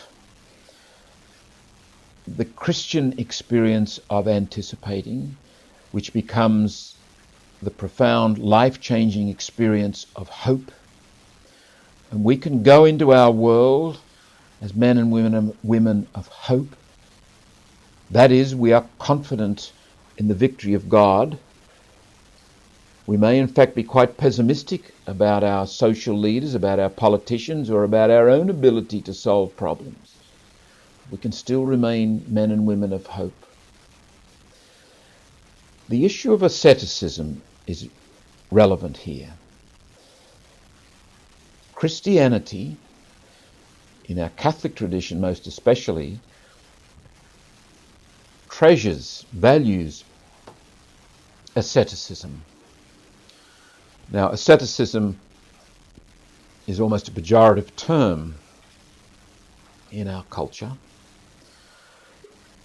It ought not be. The ascetic, or asceticism, comes from the Greek word askesis, meaning exercise. And the ascetic is one who does exercises for the sake of focusing his or her energies. There are two major reasons for engaging in these kinds of exercise, whatever they might be, whether it's fasting, whether it's through disciplines of one kind or another, spiritual disciplines. The first is knowledge, the other is freedom. And these actually open up the possibilities of hope. A dissolute life, by way of contrast, can actually breed despair. The Stoic life of self-discipline can actually breed optimism, which might be mistaken for hope. But it is not hope, it is optimism. You can get a certain confidence about tomorrow and about your ability to cope with the day ahead by being a person of discipline. And there's something quite good about that, and something very healthy. And it's the kind of thing, in fact, to a certain degree, we should be teaching our young people. However, Christian hope is something distinct, something, again, different. It is based on a relationship. It is based on a clarity of a sense of God in the world, an experiential sense of God in my life. In what sense does asceticism beget knowledge and freedom? It enables you to develop, as it were, a sixth sense. If you constantly, for example, if you do the simple exercise of fasting, and I'm not sure talking about monumental efforts here. I'm talking about pulling yourself up when you would like to eat more, but more is not necessary. Leaving a little bit. Leaving yourself perhaps just a little bit hungry. Now, again, there's a fine line between Stoicism and Christianity here, and this could be mere self-centered, mere ego project stuff, which I think is what Stoicism does. Or it could be training yourself, and the difference is the focus. In Stoicism, I'd suggest the focus is yourself and getting on top of life and establishing some measure of control. In Christian asceticism, the focus is reality with a capital R. It is God. It is relationship. It is self-transcendence. It is going beyond ego. So that you develop, as it were, an instinct, a sixth sense about life, what you do actually need and what you don't need, what is more than enough and what is enough, what is right and what is wrong, what is good and what is evil. And this becomes a gut sense. And with that, there is a certain freedom, a freedom to act, a greater freedom to choose, a greater freedom about the future, which indeed is a good basis for hope. And again, this can't be emphasized enough. The whole focus is on our relationship with God. It is on the inexhaustible intelligibility that we call the great mystery, manifesting itself in each and every moment. A good future, a good way of anticipating. Anticipating well is born of living the present moment well. And this is at the heart of asceticism. Asceticism has got nothing to do with causing yourself pain as such, or simply depriving yourself of delights. Better not to do it if that's all it is, or if it's simply about giving yourself a sense of conquest and control. That may be psychologically useful, but don't call it Christian asceticism. Christian asceticism is about our relationship with God.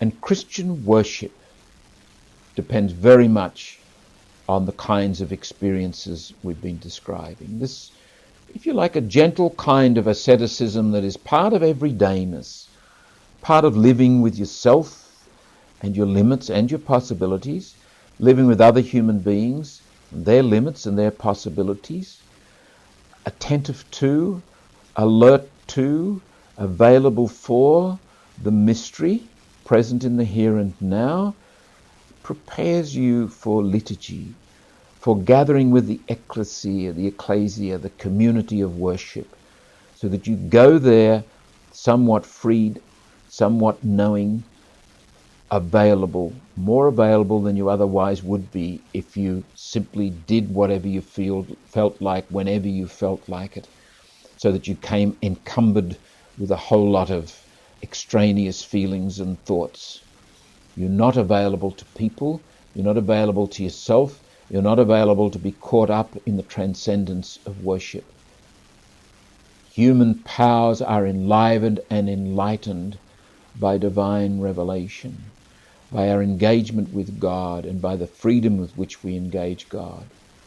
And in this way we assemble with our brothers and sisters and we tell and we retell the great story of hope, the great story of the victory of God, the great story of the eschatological future, the future about which Julian of Norwich spoke so eloquently and so simply some 600 years, 700 years ago. All shall be well. All manner of things shall be well. All shall be well. This is not a fatalistic comment. This is not giving up, mere passivity. This is a confident engagement with the present. This is an active receptivity. This is an involvement that is intelligent and above all full of hope. This is Unit 3 of Session 3. We continue our reflections on the intra-formative powers that enable us to participate in the mystery in a variety of ways. Ways that enable us to enrich our lives and participate also in the process of formation that is ultimately liberation. We come to be what we are made to be by our participation in the mystery in these various ways. We've looked at the person as thinking, the person as willing, the person as remembering, the person as anticipating. We must now reflect on the person as imagining. We continue to use that language, though a bit clumsy, the person as, to keep reminding ourselves that it is the whole person we are talking about. You are an imagining being, just as you are a thinking being.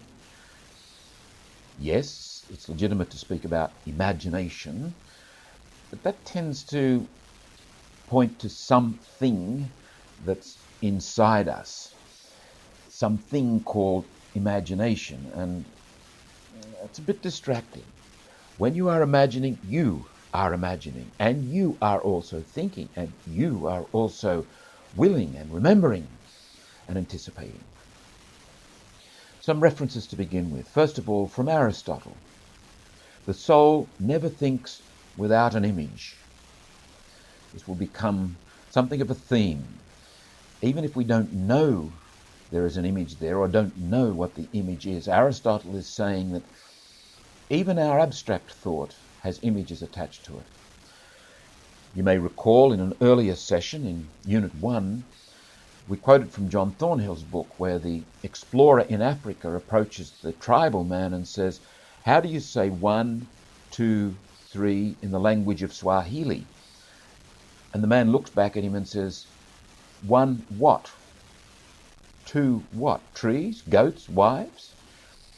For these people, the concreteness of life is very much with them.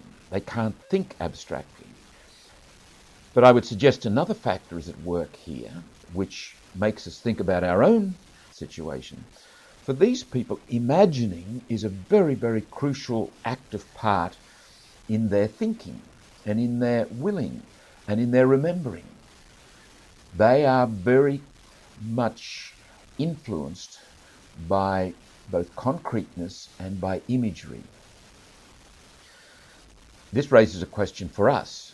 I'm going to suggest that in our culture, which has become excessively rationalistic, excessively functionalistic and materialistic, that the ability for us to imagine has been diminished. This is associated with art, with storytelling, with the ability to access the incomprehensible, with our ability to struggle with, to wrestle with the inexhaustible intelligibility that we call the mystery. The second quotation is an old Latin proverb, fortis imaginatio generat causam. A strong imagination generates the cause. That is self-explanatory. Where the images are active, powerful within us, it tends to move us in a certain way. And we'll come back to this too. Thirdly, William Lynch. It is not too much, but too little imagination that causes illness. Recall William Lynch's quotation that we gave in the previous session about anticipation, where he talks about the possible and the impossible, and how important it is for hope to keep those two distinct. The impossible, the sense of what is not possible, sometimes invades the possible and undermines our sense of hope and can make us despondent and sad and even depressed. William Lynch, we'll quote in a moment, goes on to make a distinction between imagination and fantasy. It is a key part of his thinking that the person as imagining is a way of connecting with what is real. The person as fantasizing, by way of contrast, connects the person or disconnects the person from what is real. It is not too much imagining that is the problem. It is too little imagining, he goes on to say, therefore. The Old Testament, the book of Daniel, chapter 7, is indicative of something that, again, we will pick up, namely the importance of imagining in the writing of the Old Testament and the importance of imagining in the reading of the Old Testament. The book of Daniel, for example, says, "While I was watching, thrones were set in place, and one most venerable took his seat." You cannot begin to grasp what Daniel is saying, indeed what any of the Old Testament books are saying, if you don't have a well-grounded imagination, if you're not able to imagine along with them. These are stories. These are powerful stories that are bearers of the truth. You will not be able to access the truth if you're simply rationalistic about it. And similarly in the New Testament, the book of Revelation, "I saw a new heaven and a new earth." How can you possibly read the Gospels, the parables, the stories of the New Testament without giving a good open space to your ability to imagine, to be an imagining person? They appeal, parables for example, appeal primarily to you as an imagining being. The book of Revelation does too.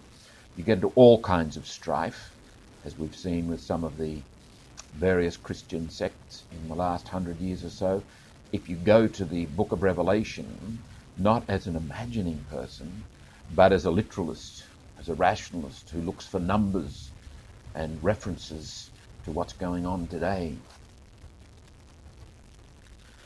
4 principles that we will reflect on.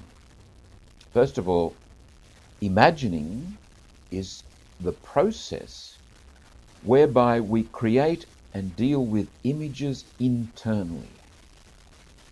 We create and deal with. We create and process images. That's what I'm talking about when I talk about imagining. And we do it consciously or unconsciously, sometimes both at the same time. And it is a critical part of the life formation process, for better or worse.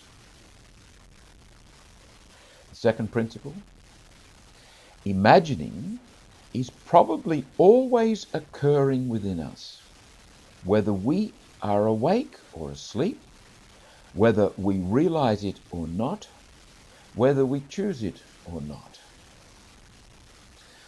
A number of years ago, I read a book reporting studies on sleep. And there is a phenomenon which they call REM sleep, rapid eye movement sleep.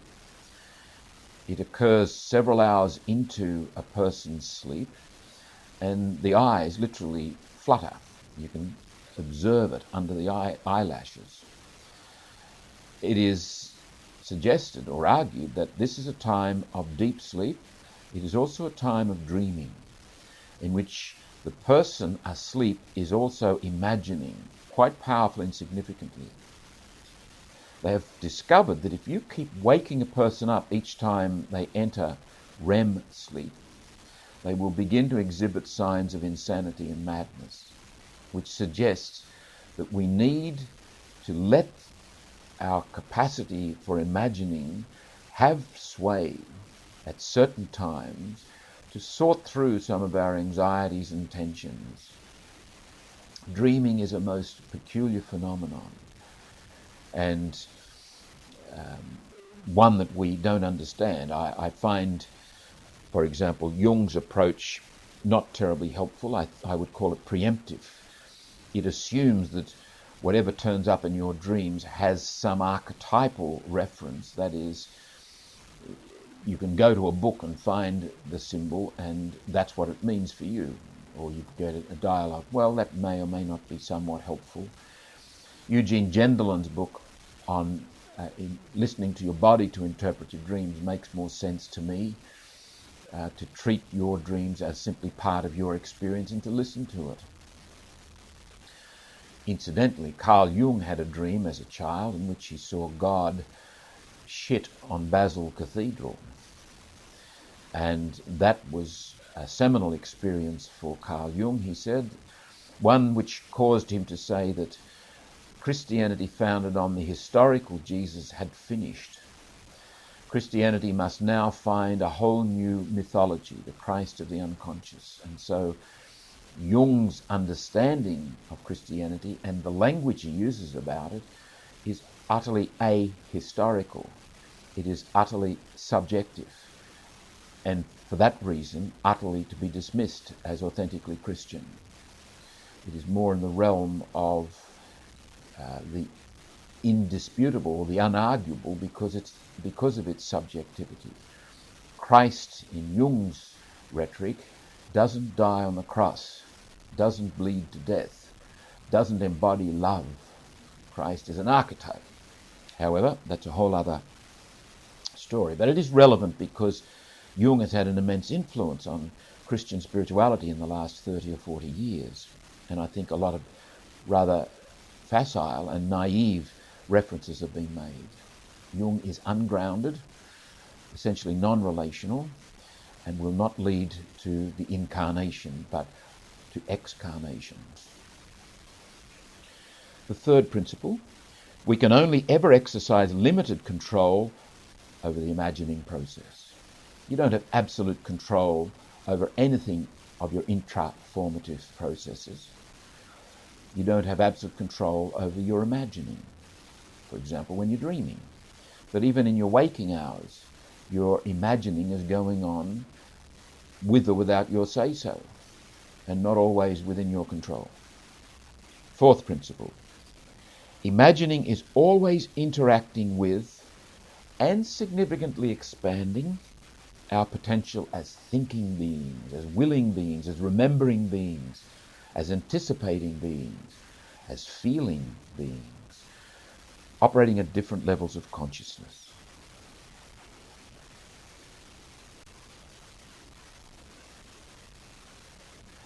Have you ever spoken to a young child and said, "Once upon a time"? Those are like magical words to a child. They awaken the imagining in the child. Immediately, the child has a sense of another time, another place. There's something going to happen.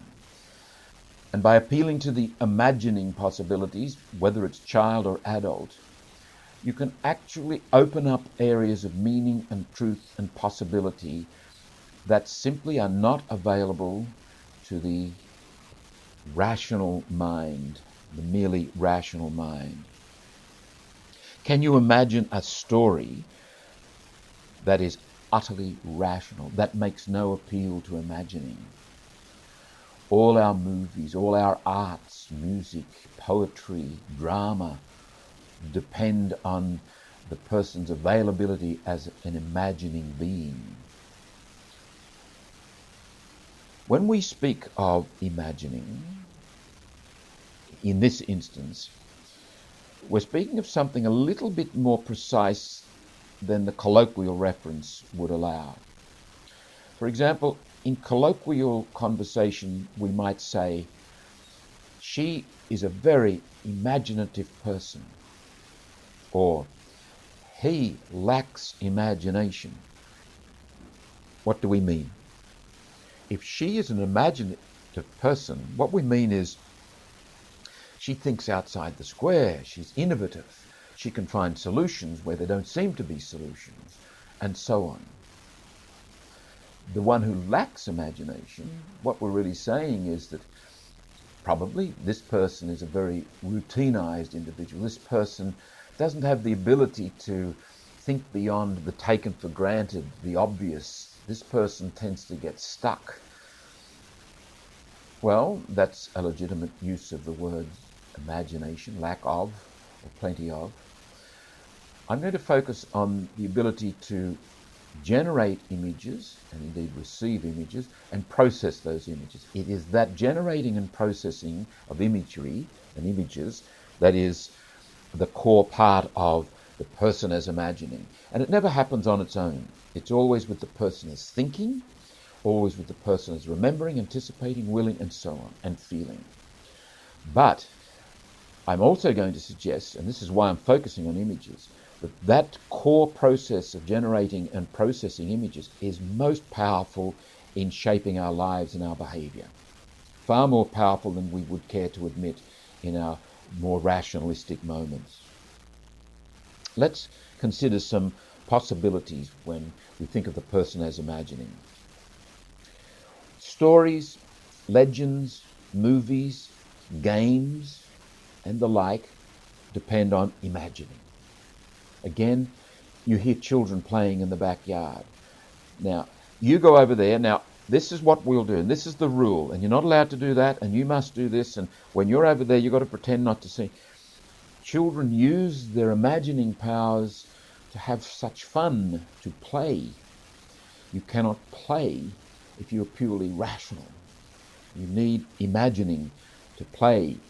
You also need imagining to appreciate a good drama, a good movie, a good symphony, ballet, art, poetry.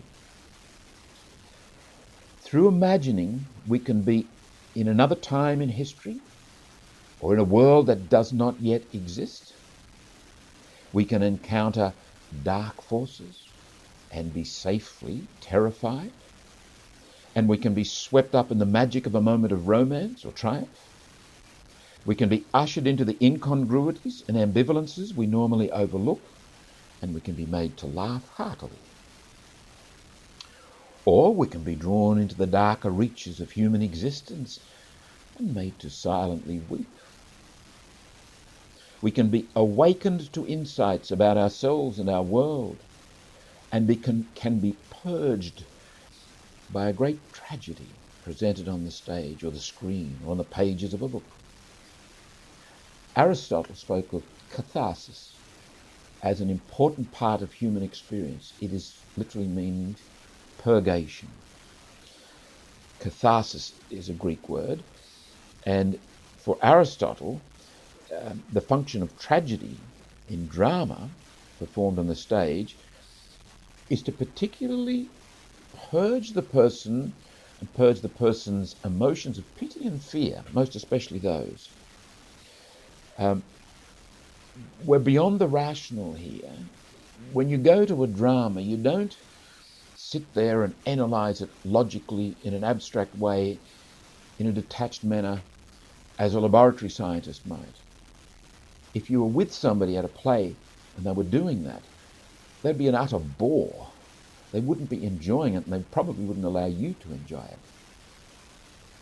You have to let the moment grab you as an imagining being, and you become part of reality.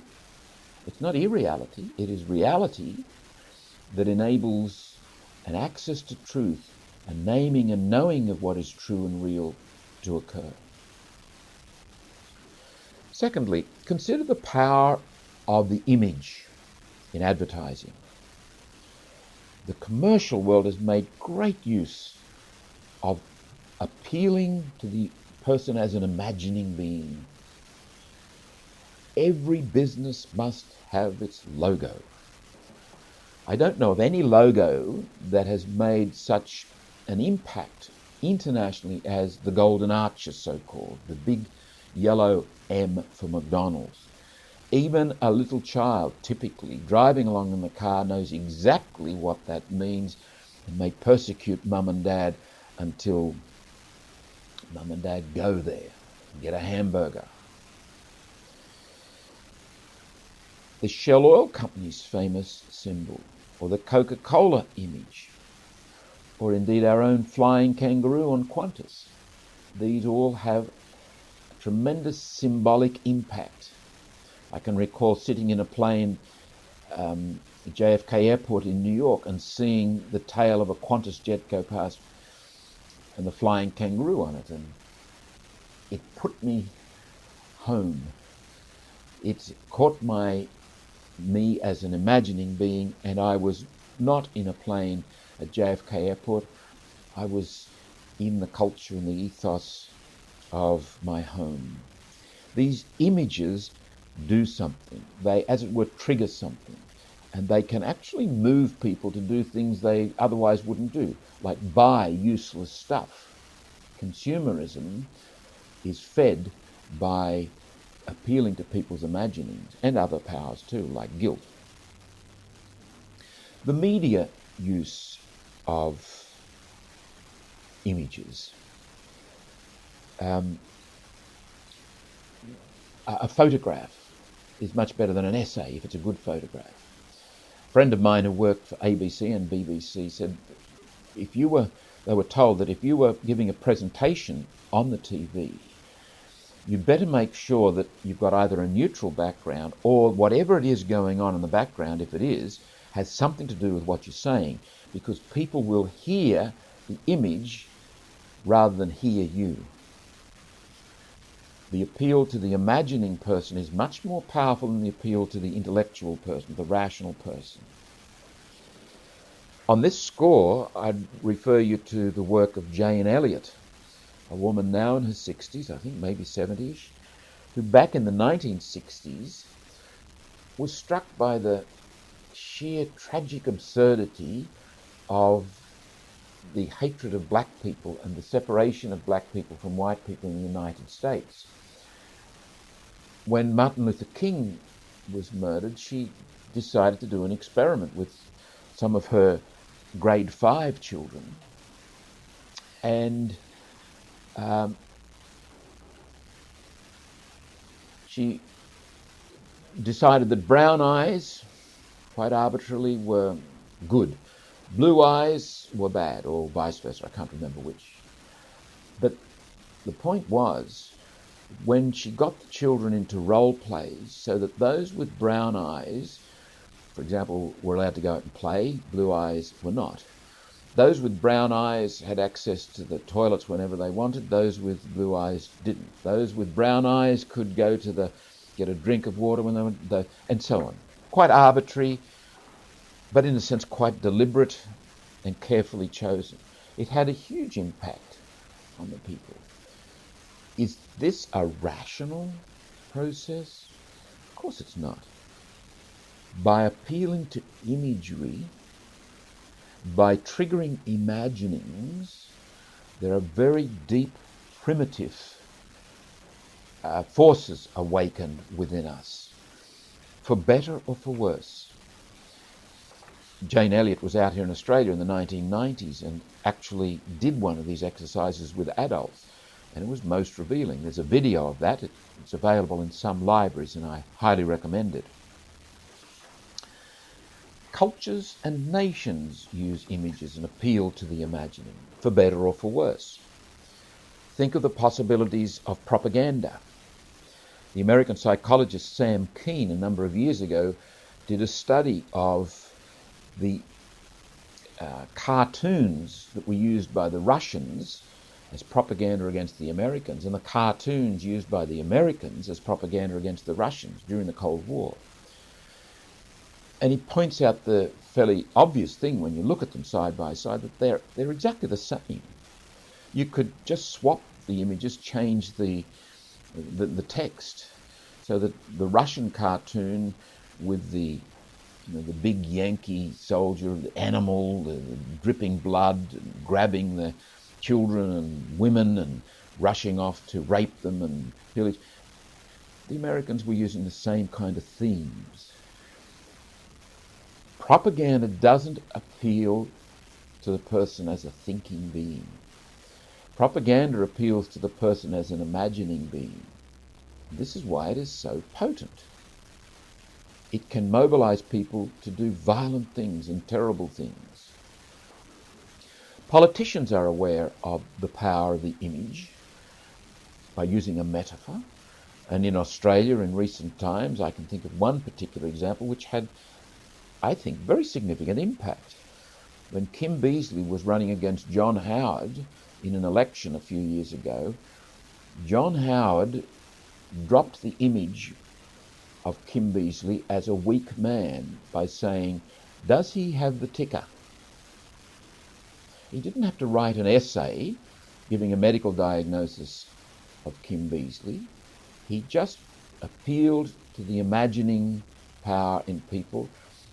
As I say, I think it had an impact on Beazley's image, on the way people then thought about Beazley and probably voted about Beazley or concerning Beazley and Howard.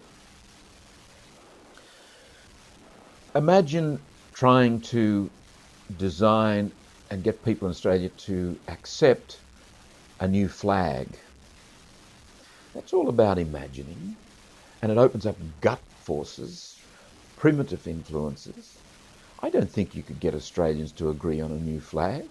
People have been trying to do it for the last 20 or 30 years. And inadequate and all as our current flag is, with the Union Jack in it, we're not going to replace it in any hurry, for the simple reason that it's about imagining, and imagining is about primitive, strong gut forces. Flags and national symbols generally come out of national events, and those events are generally events of hard times, probably tragedy.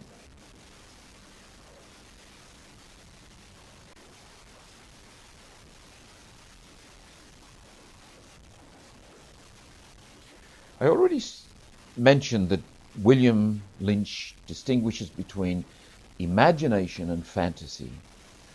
And I think it's a useful distinction to make. He writes in his book, Images of Hope, imagination is the sum total of all the forces and faculties in the human person that are brought to bear upon our concrete world to form proper images of it. The first task of such an imagination, if it is to be healing, is to find a way through fantasy and lies into fact and existence. What the imagination does, in its own way, is to make a bold and difficult passage through darkness or fantasy or lies of all kinds in order to build or discover a reality.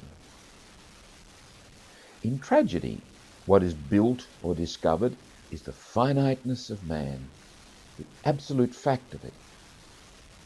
After passage through the dreams of, say, a Macbeth or a Lear, or imagination discovers the existence and reality of time, or of other people, or of death, or of any fact in the surrounding darkness.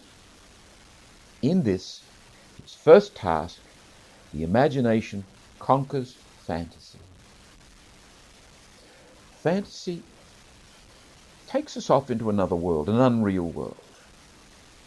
Now, I suppose a case could be put for saying a little bit of fantasizing, a little bit of fantasy is not a bad thing. I think we need to be careful.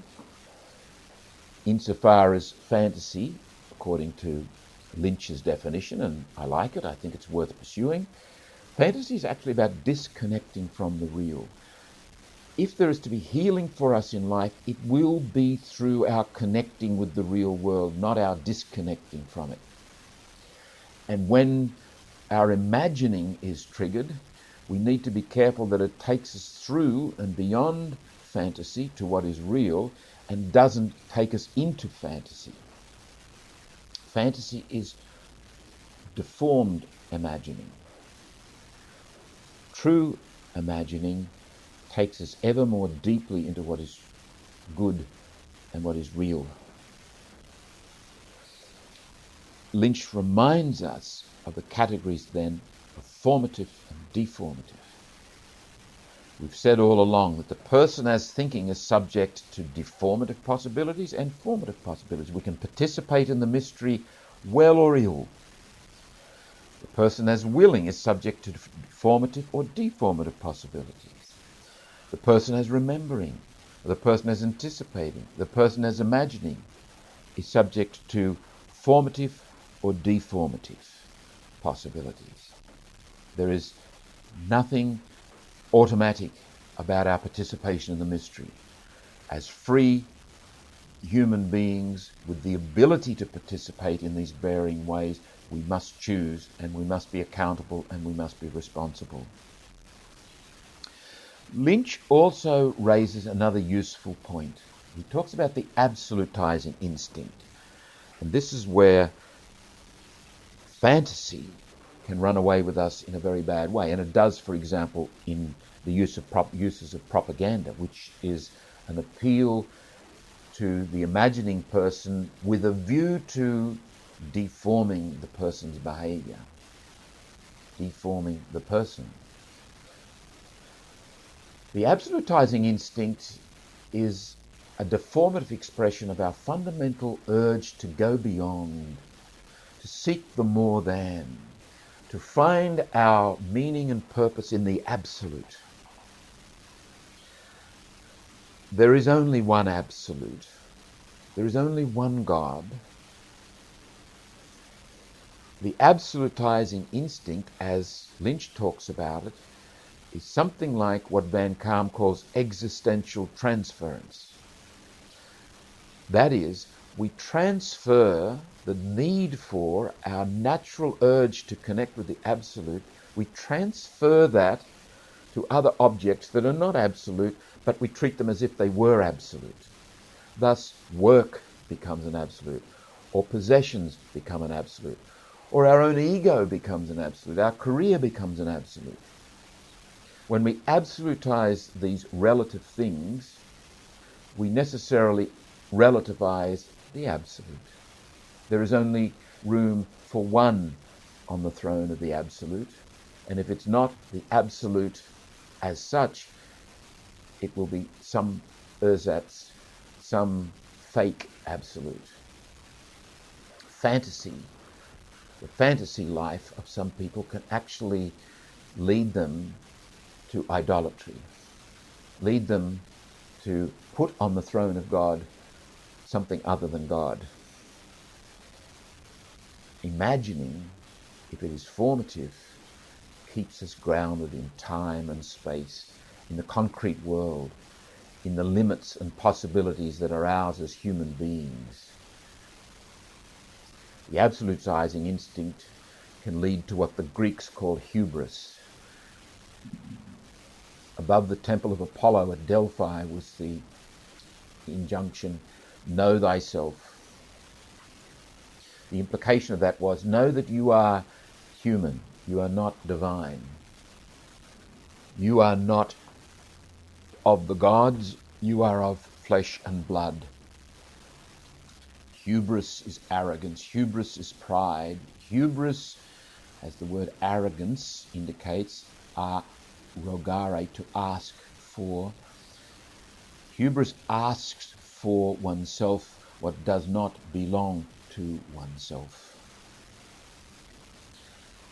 Lynch goes on talking about this absolutizing instinct. Everything assumes a greater weight than it has and becomes a greater burden. I wish to emphasize this quality of weight in everything that comes from the operation of the absolutizing instinct. And I want to forewarn about the burden it makes of everything. The absolutizing instinct is the father of the hopeless and adds that special feeling of weight and hopelessness attaches to everything it touches.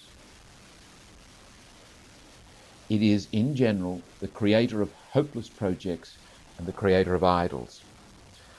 Let me suggest here that one reason for the observed increase in depression in our culture might be related to this, that our ability to be imagining beings in formative, life-giving ways has been usurped by this absolutizing instinct. We've replaced the true absolute with what is not absolute, and it's become a burden to us. We are weighed down. We are depressed by it. Finally, in this section, Graham Greene has a beautiful observation in The Power and the Glory, linking imagination with the power to love. This is the reflection of the priest who will be executed. And he's in jail. He says, when you visualized a man or woman carefully, you could always begin to feel pity. That was a quality God's image carried with it.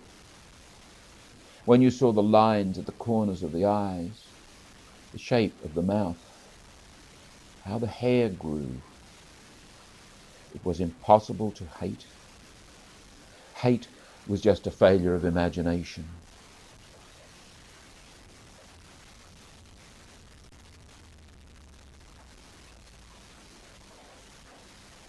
Now, throughout our reflection on these intra-formative powers, we've applied the basic distinction that operates within us all the time, the distinction between our transcendent possibilities and our functional possibilities.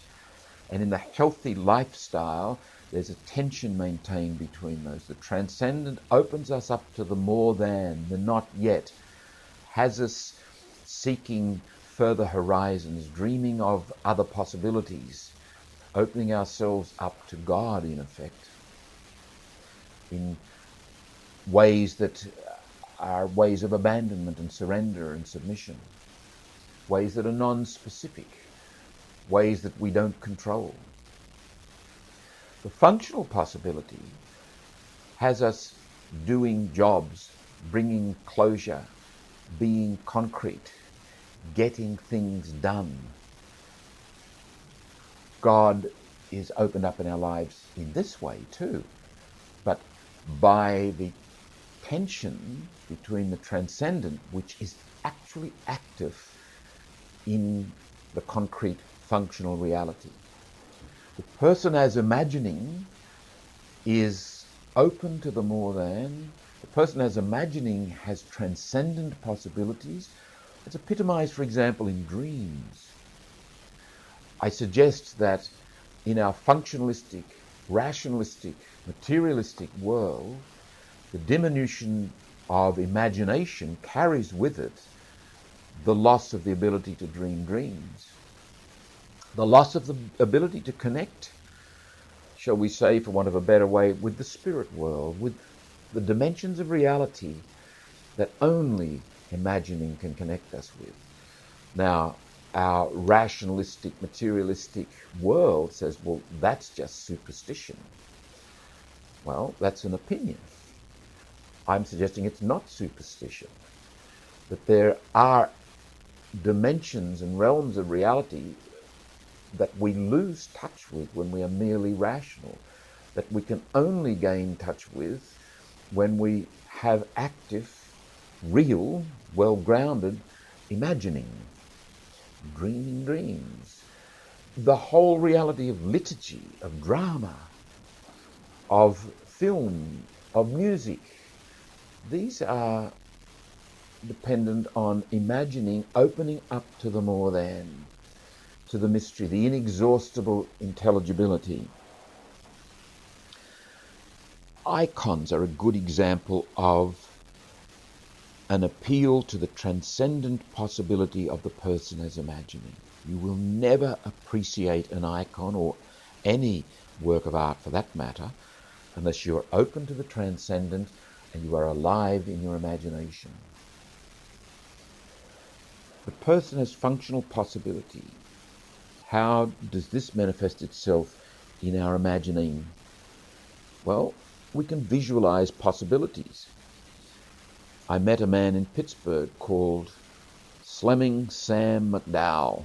Now, Slemmin' Sam was a great pitcher for the Pittsburgh Pirates, I think it was. And one of my friends at Duquesne asked Sam, how were you able to hit the mark, throwing at whatever speed he threw it? He said, I imagined it on the spot before I threw it.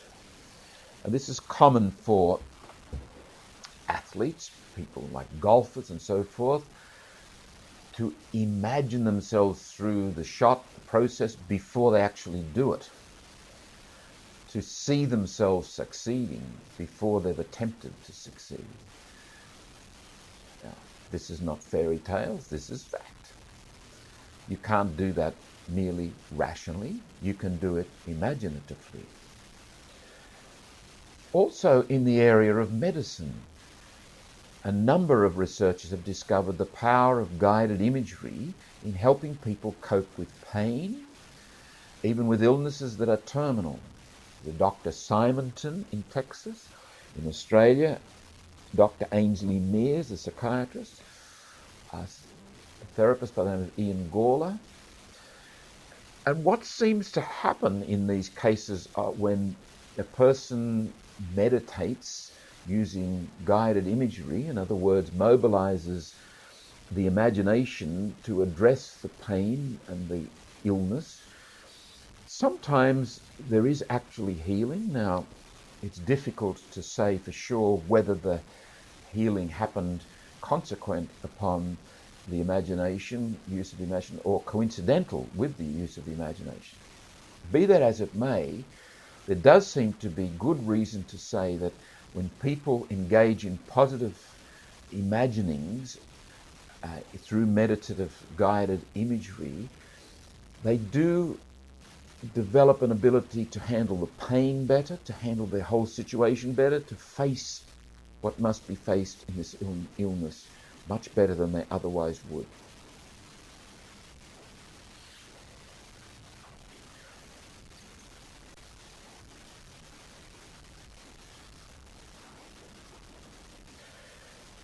Imagining can be utilized for behavioral change.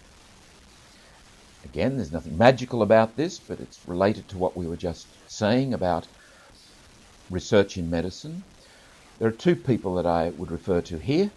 One is a behavioral psychologist called Arnold Lazarus, and another Roberto Assagioli. You could also look at people like Herbert Benson, who many years ago wrote a book called The Relaxation Response, using imagination to bring about relaxation.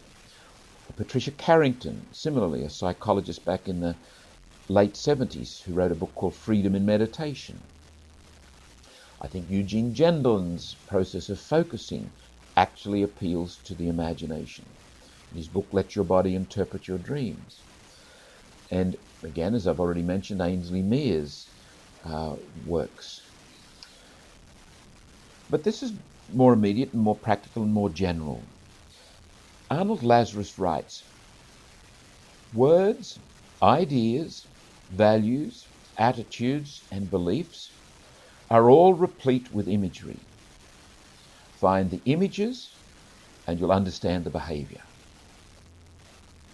Furthermore, find the images and if you so desire, you will probably be able to change the feelings and the behavior.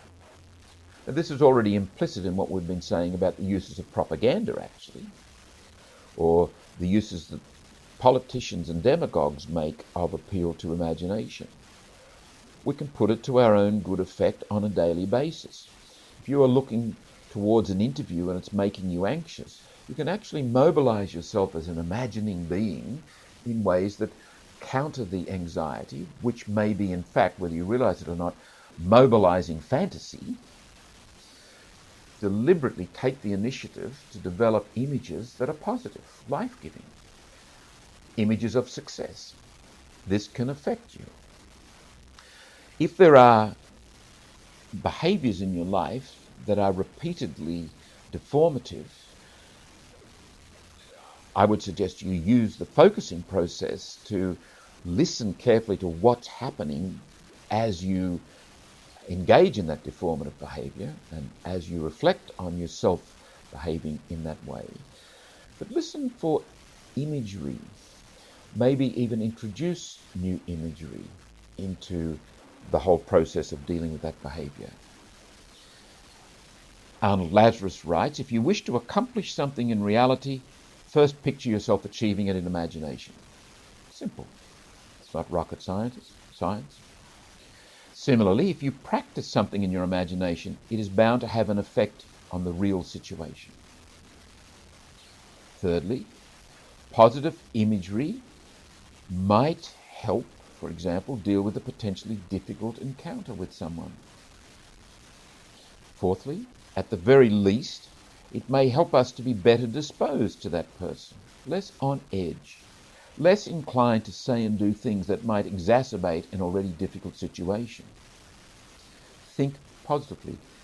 When we say think positively, we're actually implying positive imagery. The imagining has much more power than ideas, I would suggest, the images that we produce. Lazarus says, the things we fear in reality, we also fear in imagination. The things we no longer fear in imagination will also not disturb us in the actual situation. Positive or active imagining can also assist us transform our remembering. It's much easier to remember something if it's associated with an image. If you live through something that has left you with powerful visual memory, you're more likely to remember it than if it's just an abstraction. We may remember a difficult or troubling moment by reimagining it with a strong and trusted person present. Introduce a wisdom figure. Jesus, for example. If there was something like you may have been bullied at school, reimagine it, remember it by introducing some other person in the remembering. You can't change the past, but you can change the way you remember the past. Now, Roberto Assagioli, the Italian psychiatrist, offers some similar practical advice. He says images or mental pictures and ideas tend to produce the physical conditions and the external acts that correspond to them. Secondly, attitudes, movements, and actions tend to evoke corresponding images and ideas. And thirdly, ideas and images tend to awaken emotions and feelings that correspond to them. Emotions and impressions tend to awaken and to intensify ideas and images that correspond or are associated with them. Finally, Assagioli summarizes, great is the power of images, and they can be said to constitute a necessary intermediary between the will and the other psychological functions. The will can learn to direct the imagination to a considerable extent. To achieve this, systematic exercises and training might be helpful.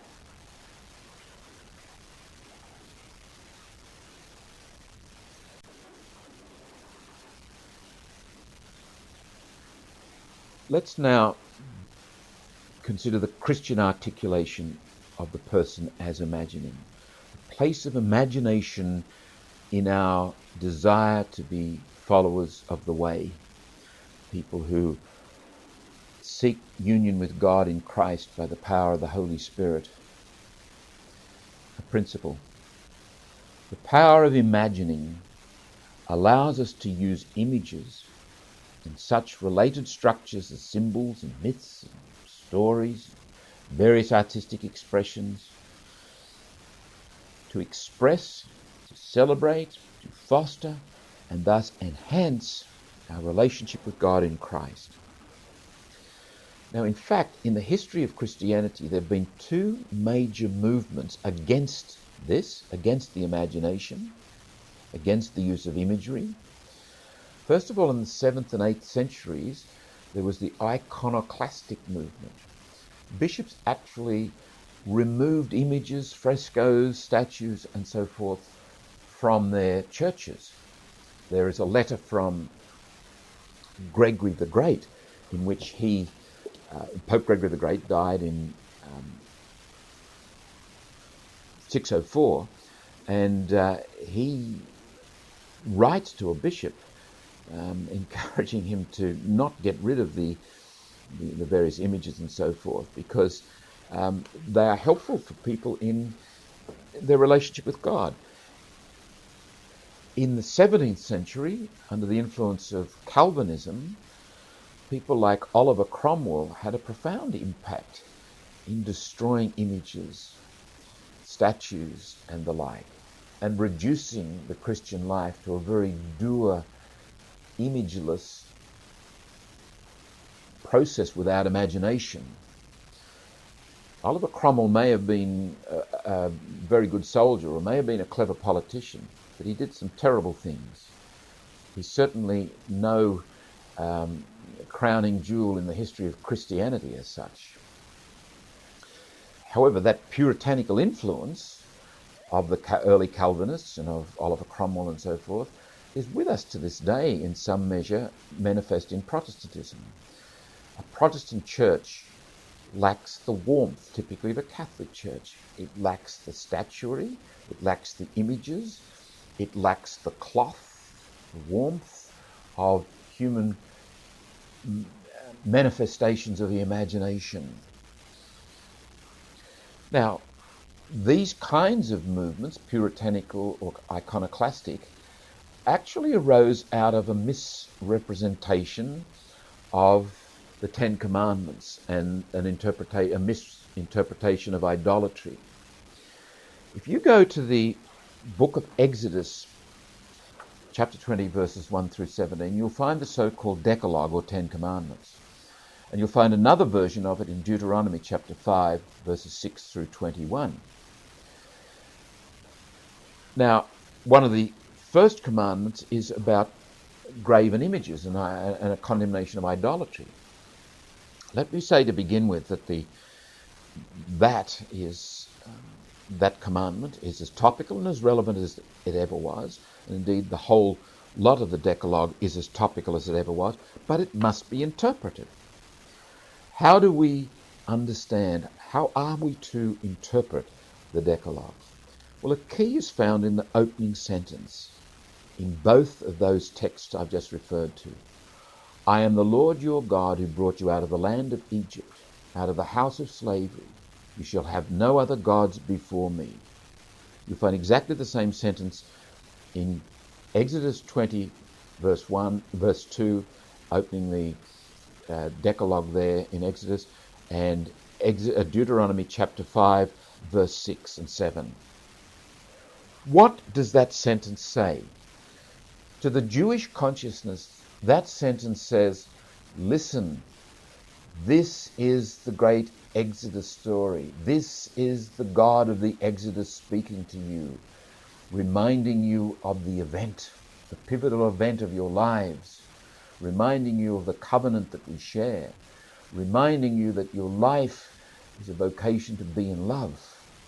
And if you are in love, and if you are faithful to the covenant, and if you remember what you must remember about our relationship, you will live in communion with your brothers and your sisters. You will manifest this being in love in the way you treat one another, in the way you behave. This is storytelling. This is first and foremost an appeal to the person as imagining, to mobilize that person to be real, to be relational, to be communal, to be covenantal.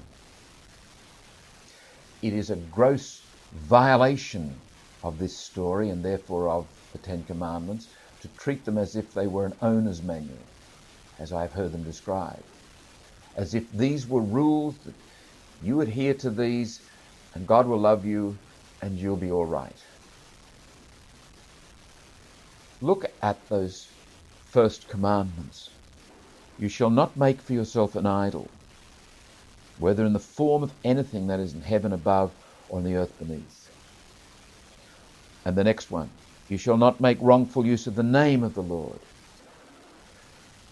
What is the story that is being told? What appeal to the imagining person is here? In the tribal cultures of the times, people made graven images, stones, they had trees, they had lumps of wood, whatever, and they incanted magical formulae using the names of the gods. The essential dynamic here, which makes them idolatrous, is these were ways of the people exercising control over the gods. With you, my people, that is not to happen. You should not even begin to think of that. I am the Lord your God who brought you out of Egypt. I shall be there. I will be with you. I shall be with you as who I am, as mystery presence. Do not even think of trying to control me. You cannot assume that I will submit to your magical incantations and your carved imagery. It is not a condemnation of carved imagery or of names. In the Christian tradition, those very people who condemn the uses of religious imagery probably have photographs of grandmother and grandfather and their children and so forth. It's the same sort of thing. What's the purpose of the image? To mobilize the imagining, to awaken in you the story that you are part of. The story that we are part of and is being protected here through these commandments then takes a new turn in the Sabbath. Rest, leisure, is the basis of remembering. It is the antidote to forgetting. It is the space in your life whereby you stand before God and you play and you worship and you celebrate and you make festival. And it gets into your bones that you are a child of God, and this is God's world and God's earth and God's time and God's place. So that you will then, this opens up the other statements, you will then connect with other human beings in a way that is life-giving. Don't abandon your fragile parents. Don't intrude on the fragility of a relationship we call marriage. Don't be taking what doesn't belong to you. These aren't good things for community. These don't foster relatedness. These don't confirm the fact that you are called to be in love as a covenant people. If you take the other tack, the literalist tack, the rationalist tack, you end up with some silly kinds of things. For example, at the end of the book of Exodus, at the end of the Decalogue as indicated in the book of Exodus, you shall not covet your neighbour's house or his wife or female slave or his ox or his donkey. So, donkeys and wives, don't covet them. Don't covet the ownership. Now, that doesn't make sense if you just treat it in a literalist way. It makes eminent sense if you're talking generally about communion, community and the covenant and living as people who are chosen by God and loved into freedom. Then don't covet anything, whether it's your wife or your donkey or your neighbour's ability to make graven images or to draw paintings. Covetousness, greed, selfishness, spitefulness, meanness. Don't do these things. They're not part of relationships, good relationships.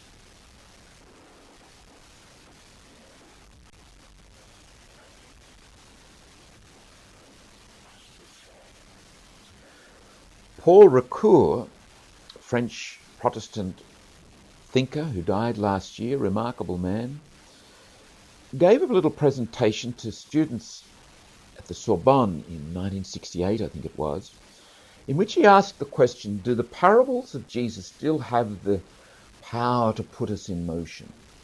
Or are we dealing here with images that are anachronistic, stories that need to be abandoned and replaced with modern stories? Ricoeur says the parables still have the power to put us in motion if we know how to listen to them. And we must listen first with our imaginations. Story always awakens imagining. And we can rush off into fantasy because of that. Well, we don't have to rush off into fantasy. The imagining that is mobilized by the parables of Jesus can open up unending riches, unending possibilities for us personally and communally to connect with what is real. Imagining, images, rituals, symbols are an essential part of our dealing with the good news and appropriating it as good so that we live it in the fullness of our humanity. Do you want to be a disciple of Jesus? Mobilize your imagination. Become the imagining person that you potentially can be. Which immediately raises a practical issue. Just as some people can run faster than others, some people are better at mathematics than others, some people as thinking beings have a more penetrating mind or a gift in some area that exceeds that of their peers. Some people are exceedingly blessed in being willing beings. Some people are very blessed with extraordinary capacity for remembering or anticipating. So some people, I think it is reasonable to suggest, are more gifted in the area of being imagining beings, and some people are less gifted. Some people, for example, combining memory with imagination, have extraordinary photographic memories. Some people have absolutely no capacity to do that. This is the way we are, and this is why we need each other. As a community, there are possibilities here that there will never be when we isolate ourselves and we become alienated and fragmented. We're called into community, and it becomes a community of imagining beings. But all of us have some capacity to be imagining beings. And it is an important part of praying, of worshipping, of understanding and connecting with the living God. St. Ignatius of Loyola in the 16th century appreciated the power of imagination in developing a prayer life. He encouraged those early disciples of his to use their imagination to penetrate the stories and the events of the Gospels. Place yourself there. Become part of the event, the story. See Jesus. Feel the wind on your face from the storm in the boat. Allow your imagining powers to be part of the instrument, one of the instruments that opens up the riches of the Gospels. Sadly, the fantastic, the wonderful, the exceedingly rich mystical horizons of St. Ignatius in his exercises were not made available to the Jesuits in those subsequent generations because of the fear of mysticism, that it would lead to passivity.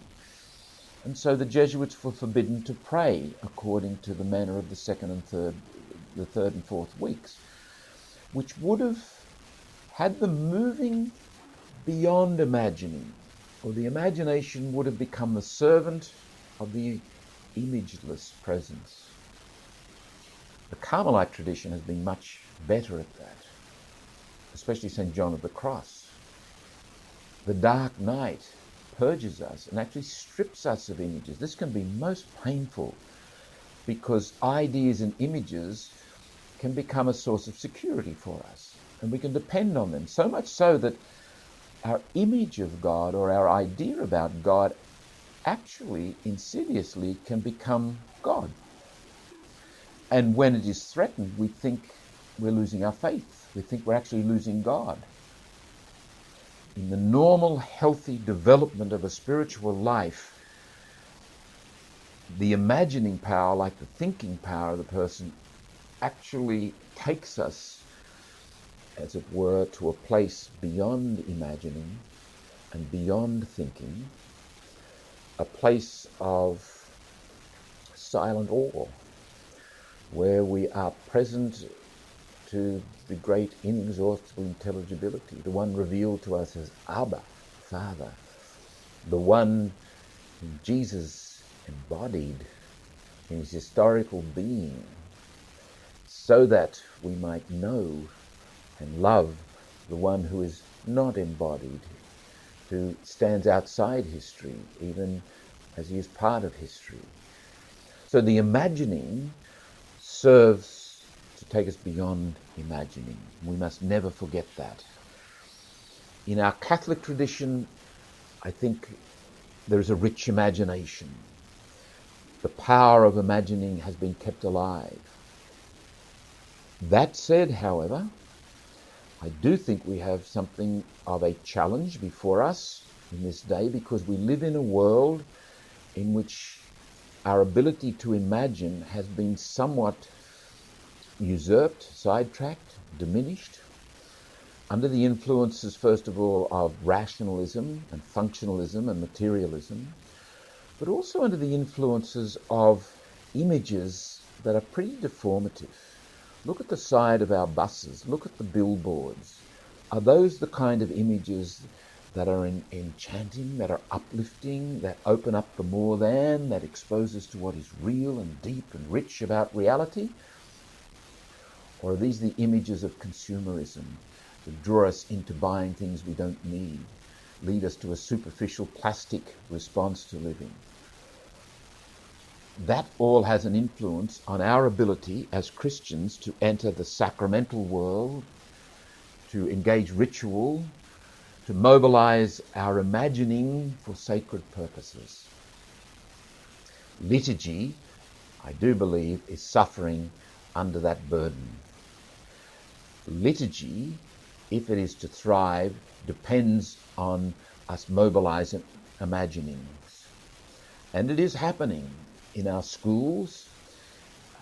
We will find that the children are encouraged to and guided in giving dramatic presentations of the gospel. I think that is wonderful. It makes eminent sense to act out the story, maybe even more powerfully presenting it than if we simply read it. We may use the images of film in worship. We may use the images of silently being together without speaking. The imagining powers are being tapped here and there, but it's still a challenge. It's a work to be done, and it is a work in progress, and it's not going to be an easy work, but the fruits of that work are immense and absolutely essential to our recovering not only our liturgical possibilities and our sacramental possibilities, but also the possibilities of spirituality. This is Unit 3 of Developing Your Own Spirituality, session number 4, The Person as Feeling. We begin this session with a little exercise, a listening exercise. I invite you to relax, sit in a fairly comfortable position, get rid of distractions, and to ask the open question of yourself: what am I feeling at the moment? Don't you answer it. Go inside in your inner being and listen. Pay attention. What are you feeling? Let the feelings name themselves. What is the strongest feeling? Again, listen, pay attention. Let the strongest feeling draw attention to itself. How would you name that feeling? Listen. Try on some names or images until you get something like a right fit.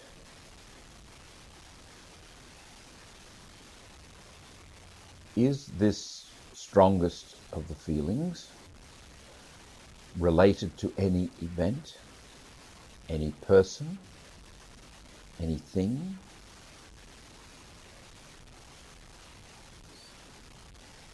What is happening with you at the moment? What do you hear within?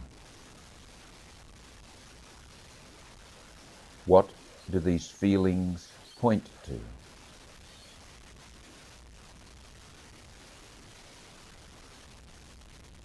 We'll leave the exercise there.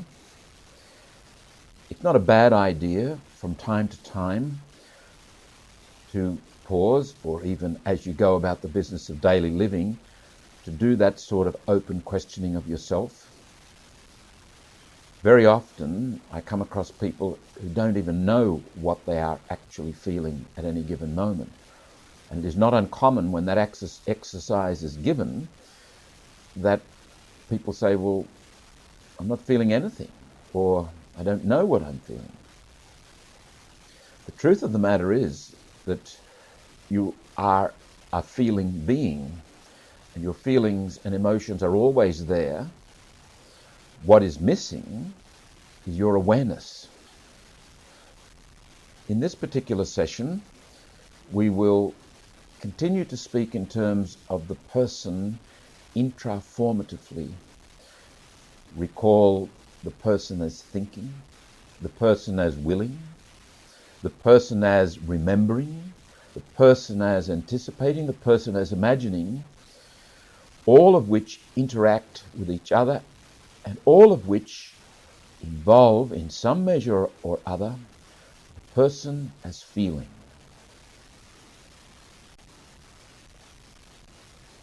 By way of an introduction, some references. First of all, from Aristotle. Aristotle says, the man who is angry at the right things and with the right people, and further, as he ought, when he ought, and as long as he ought, is praised. Now, there's a number of things that Aristotle is pointing to there. Let me first draw attention to the Stoic tradition, which Aristotle is not representing. The Stoic tradition comes out of Greek philosophy. It is called Stoic simply because they met at the Stoa, the colonnade, a certain place. Central to Stoic thinking was the idea that the passions, our feelings, our emotions, are in fact to be overcome. They are obstacles at the very best, and at worst enemies to maturity, to adulthood. The true adult overrides emotion, lives beyond emotion, lives totally from reason. In the 2nd century, in the Roman Empire, this philosophy of Stoicism gained great credence. Perhaps the best known representation is in the work of the Roman emperor and military leader, Marcus Aurelius, who wrote at the end of the 2nd century his Meditations, which have come down to us in a classic little book. And there's a lot about that is quite noble. One of the reasons for drawing attention to it, however, is that whilst there is a lot about it that is noble, there is a glaring flaw in the Stoic approach, and it is found in the denial of the emotions, the denial of feeling. In our reflections in this session, we will examine emotions and feelings as a critical, as an essential, as an enriching part of life. Let me just say here also that the Stoic influence got into the Christian tradition. Sadly, I think, it got in too far, so that in the middle of the 20th century, what was presented as teachings on how to be a Christian, how to foster Christian virtue, how to foster the Christ life, probably had more of the Stoic influence than the gospel influence, and they are not the same. Back to Aristotle. Aristotle accepts the emotions, accepts the passion of anger, says it's a good thing, provided we are not either, on the one hand, trying to hide it, get rid of it, or on the other hand, simply exploding as a victim of it. It's a good thing if it's exercised in the right way. He uses a phrase there which is particularly noteworthy. He says, as long as he ought. There are some people who are angry a lot longer than they ought to be. I've noticed, for example, in sometimes, not so much today, but sometimes in the past, people who got involved in social justice issues would bring a certain anger to those issues. Now, there are plenty of occasions in our society where it is right to be angry at an injustice. What I noticed was that there was an inordinate anger often, and I got the impression that people were using the opportunity of righteous anger, unconsciously most likely, to actually vent a lot of pent-up anger from bygone days. That is not good. It distorts the picture. The right amount of anger in the right place for the right amount of time, says Aristotle, is praiseworthy. St. Augustine, writing in the end of the 4th century in his Confessions, expresses emotion and feeling in a way that reminds us that it is a beautiful part, a source of great energy in our relationship with God. Augustine writes, "Too late have I loved you, O beauty so ancient and so new. Too late have I loved you. Behold, you were within me while I was outside. It was there that I sought you, and, a deformed creature, rushed headlong upon these things of beauty which you have made. You were with me, but I was not with you. They kept me far from you, those fair things, which if they were not in you would not exist at all. You have called to me, and have cried out, and have shattered my deafness. You have blazed forth with light, and have shone upon me, and you have put my blindness to flight. You have sent forth fragrance, and I have drawn in my breath, and I pant after you. I have tasted you, and I hunger and thirst after you. You have touched me, and I have burned for your peace." That is full of passion. Perhaps one of the missing components, and again, perhaps under the influence of Stoicism, is the passion in our faith. And perhaps it is why so much Christianity looks dour and even sad and willful and unattractive. There is no life. It is the passion that brings life. Christianity is not just about ideas. It is an entirely reasonable project, and there are deep ideas involved in following Jesus Christ. But without the passion, it is dead. Passing on the faith is more than passing on propositions. It is passing on the passion. St. Augustine, in another place, talks about delectatio victrix, the conquering delight, whereby once having tasted God, we are drawn by the delight of that. And that delight conquers all. So that what leads us to act in a way that we would call Christian is emotion, is feeling, is great delight, is joy, even though it may lead us where we would rather not go.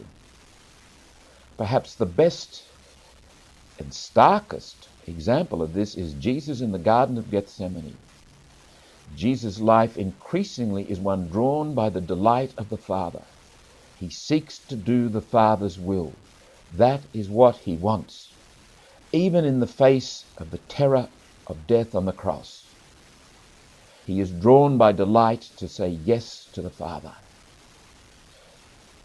Everything in his body screams out and says, "I do not like this."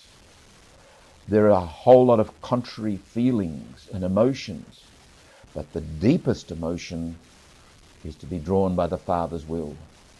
And he does that with great passion, to enter his passion, which raises a distinction for us, a distinction between what I want and what I like.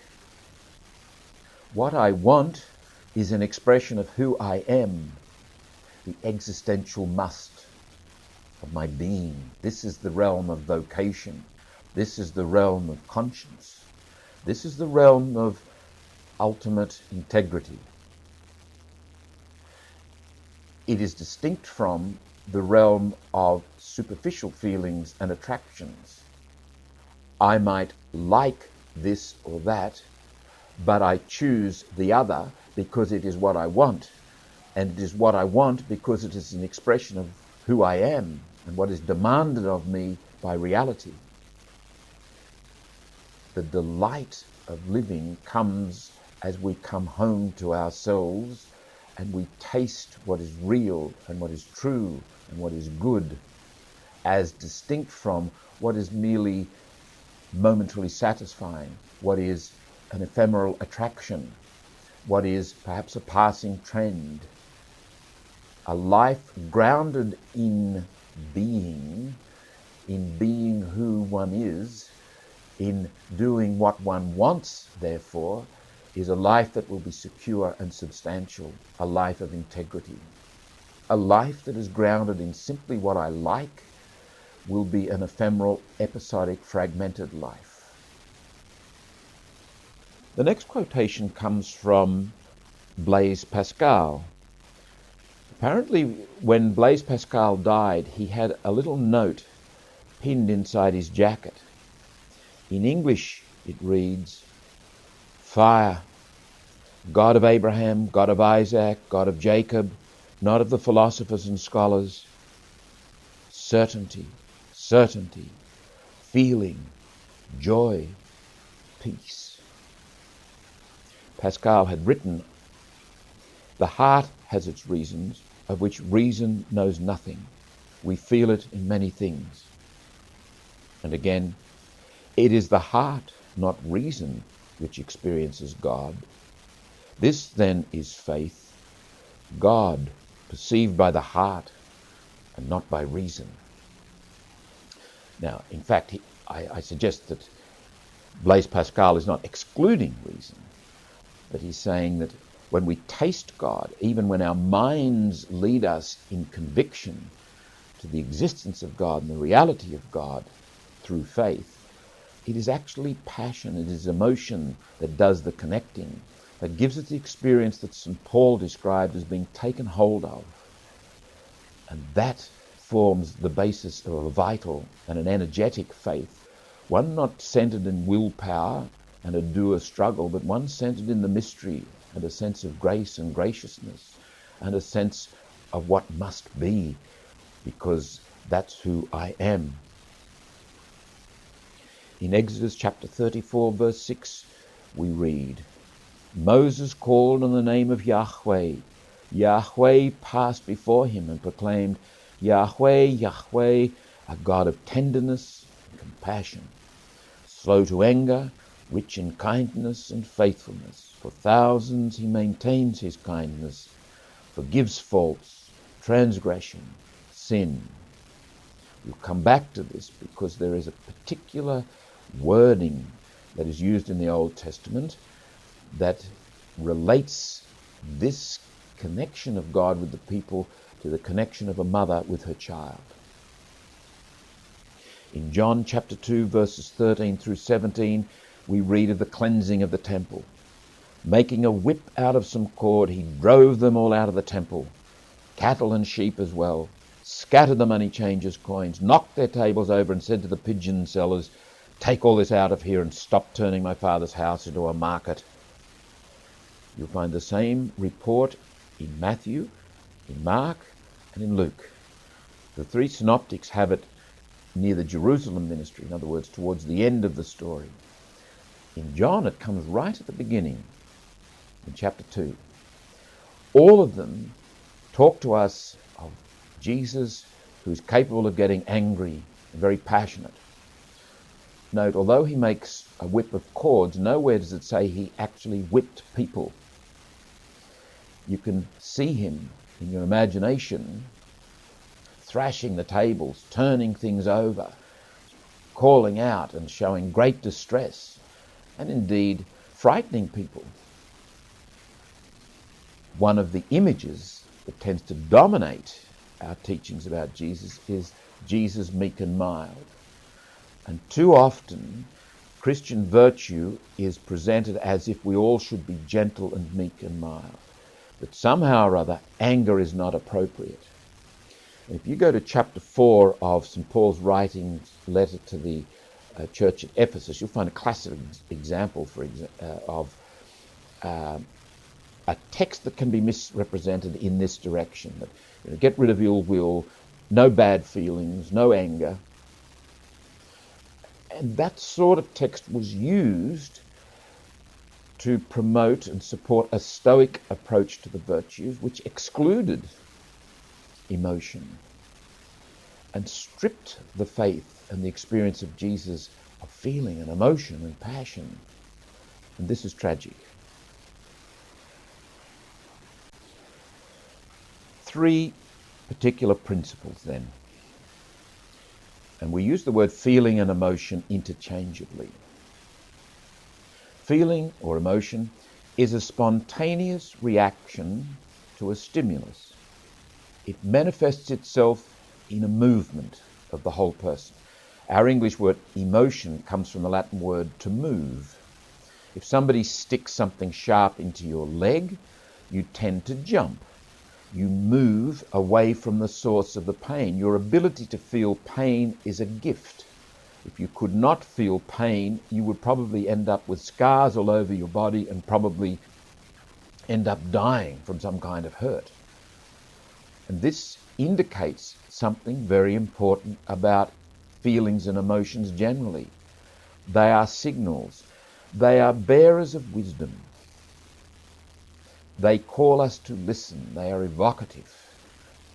We don't simply fight emotions as if they are obstacles, because they are in fact our friends. They bear wisdom for us. Nor do we simply give in to emotions and let them carry us where they will. They are our servants, good servants, bad masters. Second principle, feeling or emotion in and of itself is neither morally good nor morally bad, it just is. And again, it is so easy for us to get into the trap of thinking that emotions like anger are bad, or feelings of resentment are bad. They are not bad. They just are. Why on earth would we be made to feel these emotions if they were bad? God saw that he had made, and indeed it was very good. Insofar as it exists, it's good. Morality comes in when we start making free choices, implicitly or explicitly. The morality is not in the feeling, it's in the choice. Thirdly, feeling or emotion is a crucial part of the life formation process. And whether it serves us well or ill depends, for the most part, simply on how we respond. Do you feel angry? Do you feel sad? Do you feel happy? Do you feel joyful? Do you feel pleasure? Do you feel pain? What is your response? That is the key. How well do you integrate these feelings into your life as a feeling person? How well do they serve you in orienting you in the direction of what is good and what is true and what is beautiful and what is the communion of intimacy with God? A doctor by the name of Robert McNeely, has written a book about the importance of feeling sad. I have a sense in our culture that there's a lot of unacknowledged grief. And I'm not talking about the grief that comes simply with the death of someone we love. I'm talking about the grief that comes with living. The grief that comes from disappointment and failure and things not turning out as you would want them to. The experience of life being unfair. This shouldn't happen. Now, most of us actually get on with life. I wonder how many of us, however, benefit from the wisdom in the grieving, in the feeling cheated, in the feeling sad, in the feeling unhappy. Or how many of us just, as it were, crush the grief, suppress the grief, or even repress? And I should explain, the word suppression suggests keeping emotions at bay consciously. You are aware that you actually feel sad, but you don't let yourself feel it. Repression is where you feel sad or angry or whatever it is you feel, but you're not aware that you're actually feeling it. You keep it out of reach because you've been taught over and over again for years and years and years that it's not a good thing, that you're a bad person if you feel that, and therefore you don't even know that you're feeling it. You are feeling it, but you don't know that you're feeling it. A report in the Weekend Australian under the title of Try a Little Sadness says, "We've forgotten the value of sadness. We don't pause for it anymore. When we come across someone who is sad, we try to distract them, or worse, tell them to cheer up and get on with it. We do this as much for our own comfort as for theirs. But we are misguided," says Dr. Robert McNeely, a general practitioner who has been teaching counselling approaches to health professionals for the past 15 years. He believes sadness is a gateway to peace, and that people can benefit from being left alone to experience their sadness fully. And the same can apply to anger, or joy, or unhappiness, or feelings of guilt. Again, these are potential messengers of life. We shouldn't either flee from them or simply let them dominate us. We need to engage them in a conversation whereby we listen and we allow them to give us the wisdom and the truth and shape us as they can. Feelings have the potential to bring depth and colour and richness and vitality and uniqueness to who we are. A life stripped of feeling is half a life at best. Feelings connect us with other people, and they also connect us with ourselves. Can you imagine a loving relationship that is feelingless?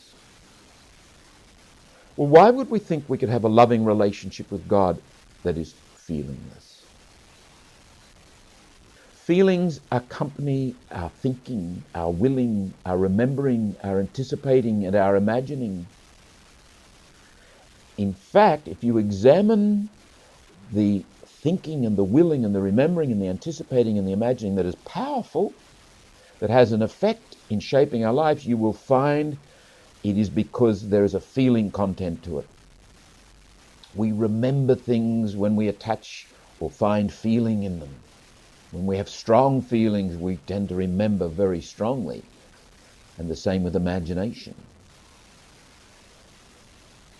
Abraham Maslow makes a very, very useful and practical observation when he reflects on his own theory about neurotic and pathological personalities.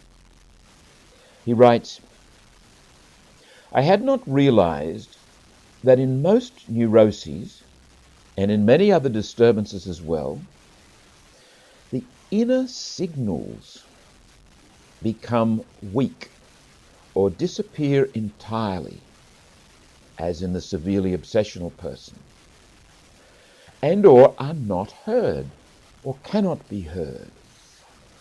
What Abraham Maslow is calling signals here, I think we're talking about feelings.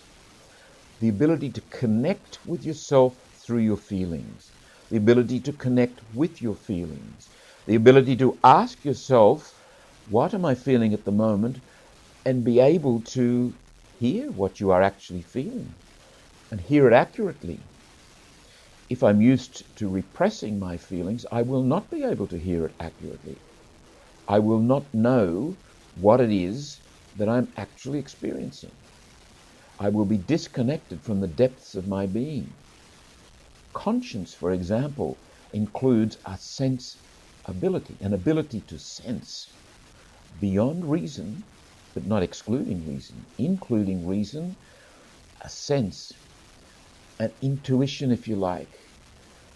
We know in our guts that this is right or this is wrong, and when we violate our conscience, there's a rebellion, there's a violence to our feelings, and we don't feel right. Now, I'm not reducing good behavior versus bad behavior to simply feeling good or feeling bad. What I am saying is that in the integrated person, in the mature individual, when I do what is good and right, when I move along the path of what is true and good and beautiful towards communion and connectedness and relationship, there will be a sense of integrity registering in my actual experience. I will, quite rightly, feel good about it. In the depths of my being, it may be accompanied with feelings of confusion or feelings of uncertainty or feelings of resistance at a superficial level. But in the depths of my being, there will be a sense of delight, a sense of being drawn into what is true and good. Abraham Maslow goes on, recovering the self must, as a sine qua non, entail the recovery of the ability to have and to cognize these inner signals, to know what and whom one likes and dislikes, what is enjoyable and what is not, when to eat and when not to, when to sleep, when to urinate, when to rest. The experientially empty person, lacking these directives from within, these voices of the real self, must turn to outer cues for guidance. For instance, eating when the clock tells him to, rather than obeying his appetite. He has none. He guides himself by clocks, by rules, by calendars, by schedules, by agendas, and by hints and cues from other people. I would add another kind of disconnected behavior pattern. The intellectually gifted sometimes become highly rational, and they are guided not by external cues, but by internal ideas and a sense of principles. On the face of it, it looks good, it looks appropriate, but actually it typically, in my experience, leads to antisocial behavior. It leads people to be disconnected from other people. They've lost touch with those inner signals, the emotional life which connects them and gives them the sense, ability of what is good, what is true, and what is right, beyond what reason can actually apprehend.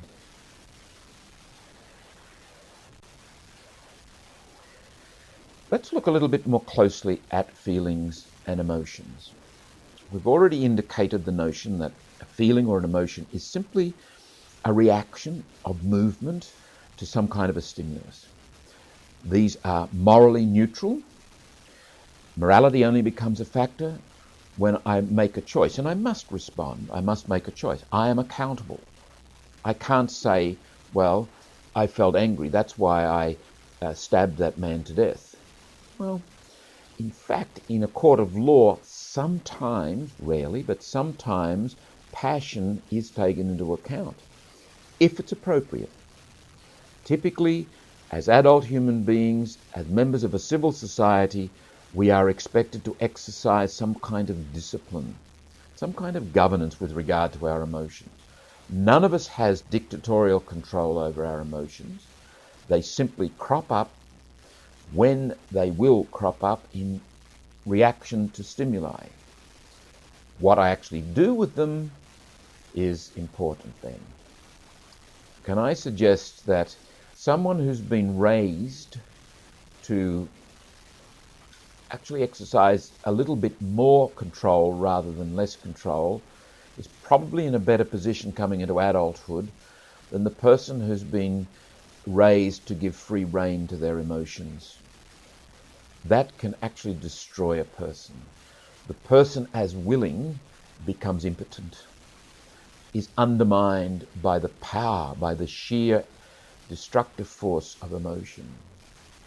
However, that's another issue.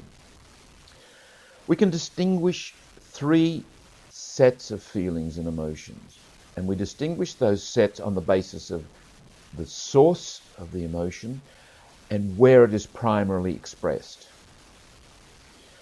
These three sets of feelings are, first of all, physiological, that is bodily. The source is in the body, and the major or the primary manifestation is in the body. Second, psychological. The source, the primary source is psychological. The primary manifestation is psychological. Thirdly, and this is the set of emotions that is often left out in our culture, a culture which is very materialistic, tends to be very functionalistic, also tends to be very rationalistic. The third set of feelings we can call spiritual. The source is the deep soul, the deep being of the person, the spirit, and the manifestation is primarily in the spirit. Let's look a bit more closely at these, because it's not always easy to distinguish the cause. Where is the emotion and the feeling coming from? The bodily source, the psychological source, or the spiritual source? And our language doesn't allow us to adequately distinguish this either. We use the same words often to describe feelings which may come from any of those sources and maybe manifest primarily in any of those places. But let's see if we can indicate some of the distinctions, because failure to distinguish can be quite destructive. As a general rule, the feelings, the passions, the emotions, especially the feelings concerned with pain within myself that I don't face and deal with within myself, I will tend to put out there and deal with indirectly, and might I suggest psychologically dishonestly, with other people. For example, the anger that I'm not facing in myself will become judgmental, aggressive behavior out there, or violence. Fear and the evasion of dying within myself, and I'm not talking about literal death at the end of life, I'm talking about the dying of daily living, the dying in the experience and living through the pain of life. If I'm avoiding that, I will tend to inflict death out there on other human beings. General rule, if you don't transform the pain by living through it honestly and graciously, you will transmit the pain indirectly and dishonestly on other people. Look at the dysfunction in groups of human beings, families, parishes, nations, between nations. Look at the violence we perpetrate on each other, and you will find violence in the hearts of those doing the perpetrating. We enter into all kinds of compensatory and defensive behavior patterns when we're not dealing with our emotions. I knew a priest once who was the most difficult man, very, very sharp, cutting tongue, would humiliate people, was very defensive and aggressive in his behavior. He was also a man who was extremely fat, and it wasn't because he overate. He had some kind of a genetic chemical disposition which meant that he couldn't control his fat. It was about 150 kilograms or more, I would assess. He was talking to one of his confreres one day, in fact, the provincial. He broke down and cried. Now, this is an older man. Picture him there. And he said, "Nobody loves a fat man." Now, when I heard that, I thought, my God, there's a story. There's a story behind the cutting comments, the defensive behavior, the aggression, the acting out of unresolved emotion. A second example, a priest who is aggressive, dysfunctional, disruptive, divisive in a parish situation. has his cronies, his small group that he fosters, and anyone who wants to be independent and have a different point of view, he ostracizes. A terribly destructive presence in a parish. This man said to me, you know, when I was at school, they bullied me. Now, I can't be sure that that's the only reason for his behaviour now, but I'll bet it is a significant reason for his behaviour now, because he's basically a bully and won't admit it. Again, if I don't transform the pain, I will transmit the pain. Alcoholism, workaholism, drug taking. We might even consider the epidemic of depression, so-called, in our culture at this time, as having some kind of unresolved emotions at the base of it. Let's see if we can name some of the possible sets of feelings. For example, the physiological feelings. Fairly obviously, hunger. I feel hungry. It's a bodily feeling caused by bodily reactions. Similarly, the feeling of satisfaction, the feeling of fatigue, the feeling of pleasure, and the feeling of physical pain. The same words might be used to describe, however, other sets of feelings, but clearly there's a physiological reality there. What about the psychological reality, the combination of the intellectual and the emotional? Anxiety is more properly a psychological feeling. Delight, joy, depression, anger. Now, immediately we notice physiological feelings will have psychological ramifications and implications. These are not watertight compartments. If I'm feeling physically in pain, it will tend to affect me psychologically, and I may feel depressed because of the chronic pain that I'm feeling. Spiritual feelings are much more difficult to name, but compunction is one. In the medieval writings of the spiritual guides, they placed tremendous emphasis on this. Compunction comes from the Latin word pungere, meaning to pierce. When the heart is pierced, the person experiences a constellation of feelings: sadness and joy, remorse and relief, happiness and fear, wonder, reverence, often with tears. St. Bernard of Clairvaux and other writers pinned it down to a twofold experience. First of all, a sense of one's own brokenness, one's own neediness, if you like, one's misery. And secondly, and more importantly, and in the end dominantly, the mercy of God.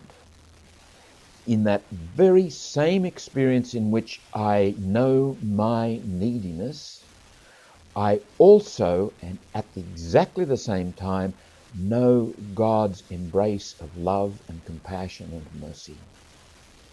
And it's a beautiful experience. It's tinged with sadness, yes, but there's great joy. There's a sense of remorse, but there's great relief and release and liberty and wonder. This is the boiler room of the spiritual life. This is an important experience that gives energy and impetus to one's choice. Our own founder, the founder of the Marist Fathers, a man by the name of Father Jean-Claude Collin, Frenchman, grew up during the French Revolution and was the driving force behind the foundation of the Marist Fathers in the 19th century. He said, if I was in charge of educating the novices, those entering religious life, I would sit with them, I would listen to them, I would help them deal with the problems of living, but most of all, I would try to lead them to a taste for God. He said, once they have tasted God, the rest will take care of itself. I would add to that, if they haven't tasted God, living the regimen of religious life, the rule, the hard work and so forth, will tend to be a destructive experience, more or less. It will not be a life-giving experience. The basis of the life is this sense of connectedness with God. As St. Paul said to the community in Philippi, I struggle for the prize for which Christ Jesus took hold of me. Let's take the experience of depression. Now, medical opinion is divided on whether there is such a thing as endogenous depression, that is, depression that is caused physiologically. Somebody like Dorothy Rowe, a therapist, would say that in more than 30 years of practice she has never come across any instance of endogenous depression. Now, a lot of psychiatrists would throw their arms in the air in horror at that statement. However, be that as it may, I'm not going to buy into that dispute. Let's assume, for the sake of this discussion, that there is such a thing as endogenous depression, that there is an experience of depression that is caused chemically, or however you name it, but physiologically, and it manifests itself physiologically. It will also manifest itself psychologically. A person who is depressed feels heavy laden, feels listless, feels sad, often suffers from insomnia, maybe has bouts of tears inexplicably, and I'm talking about chronic depression or clinical depression, and fortunately this is not a common thing. Like much less than half the population would experience this, probably more like 15% or something like that. But we all probably have days where we're a little bit depressed or despondent or sad. We get the blahs or the blues. If you like, it's a continuum. Serious depression, however, can simply bring a person's life to a halt. They don't want to get out of bed. And the most common statement or language is, I can't, I don't want, I don't feel like. It's almost like the vitality is drained out of the system. Now that, for the argument's sake, that may be caused physiologically, and it will manifest itself physiologically. It may also be caused psychologically. It may be reactive depression. It may date back to some trauma that the person has had, some deep sadness or some deep anger that's not resolved in their life. So that the primary cause might be physiological or it might be psychological, and the primary manifestation might be physiological or psychological. Whichever the primary cause or manifestation is, it will happen in both domains of a person's life. Now I raise a question. Is it possible that a primary cause of depression might be the spiritual domain? It might be to do with my not facing up to my existential must, my vocation, the call of being. I might be evading the truth of who I am, and that is creating a deep sense of existential guilt, a deep sense of depression that is spiritual in origin and spiritual in its primary manifestation, though it flows over and becomes a psychological reality and indeed a physiological reality. I would ask the further question, in a culture of intense materialism, where we've largely forgotten God, even in religious circles, we've reduced religion to structures and rules and dogmas and ideology, isn't it entirely possible that this is one source? I'm saying one source, not the source, one source of depression. Might this not in fact be a major component of what we're calling an epidemic of depression? To put it simply, we've disconnected from God. We've got no sense anymore of being part of a bigger story, that our story is on its own, lost in the cosmos, as it were. Surely that would cause depression. That would sap us of the vitality of living, because we are made for God and our hearts are restless until they rest in God. And if we are denying that, it's going to manifest itself in the way we feel, the way we experience life, in our sense of vitality or otherwise.